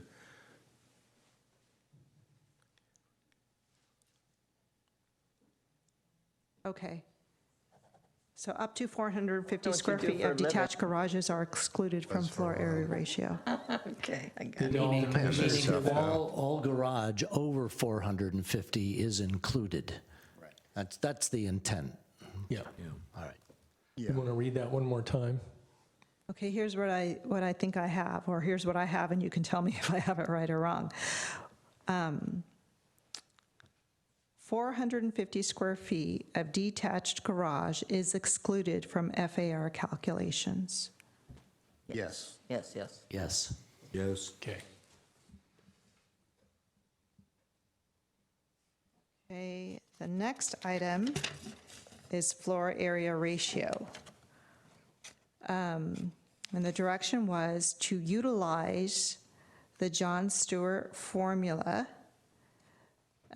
with the provision that for any size lot, there would be no less than a .50 FAR. So So it's 1,000 square feet plus 35% of lot area and no less than .5 FAR. yes. Yes.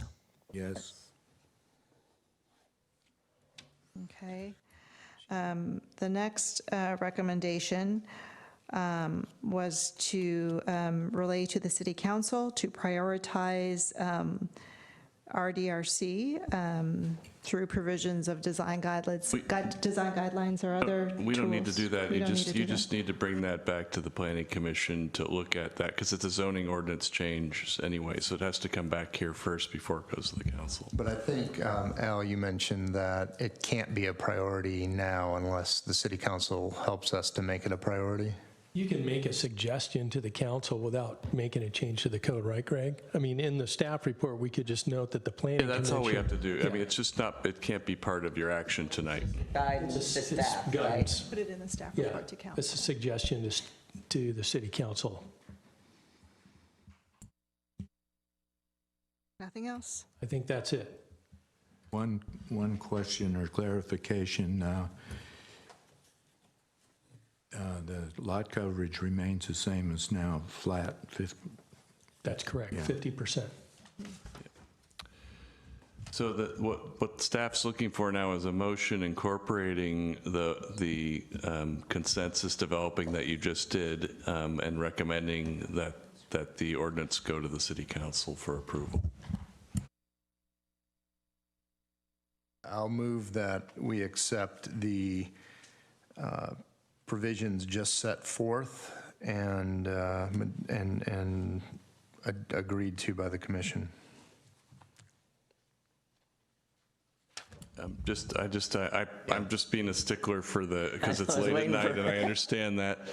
So what you're doing is, the motion that you're going to make is that I move to recommend to the city council that they adopt a resolution recommending amendments to the zoning ordinance as discussed tonight at the planning commission, and concerning single-family house size. Yes, that's what I move. I'll second it. Okay, the roll call. Commissioner Roof. This is a roll call for the motion or for the voting yes or no on it? It's been moved and seconded, so this is our vote. No. Nay. Commissioner Iacopone. Yes. Commissioner Dugan. Yes. Vice Chair Bergman. Yes. And Chair Bradley. Yes. Okay. Thank you. That concludes staff's component There of are a this few more meeting. items on the agenda that we have to note. Next is 1819 Eaton Avenue. And through the chair, I'd like to relay that the applicant has requested to continue the item to a date certain, and that date is October the 1st. Do we need a So we motion? just need a motion to continue the item to a date certain, October the 1st. So moved. Second. Commissioner Roof? Yes.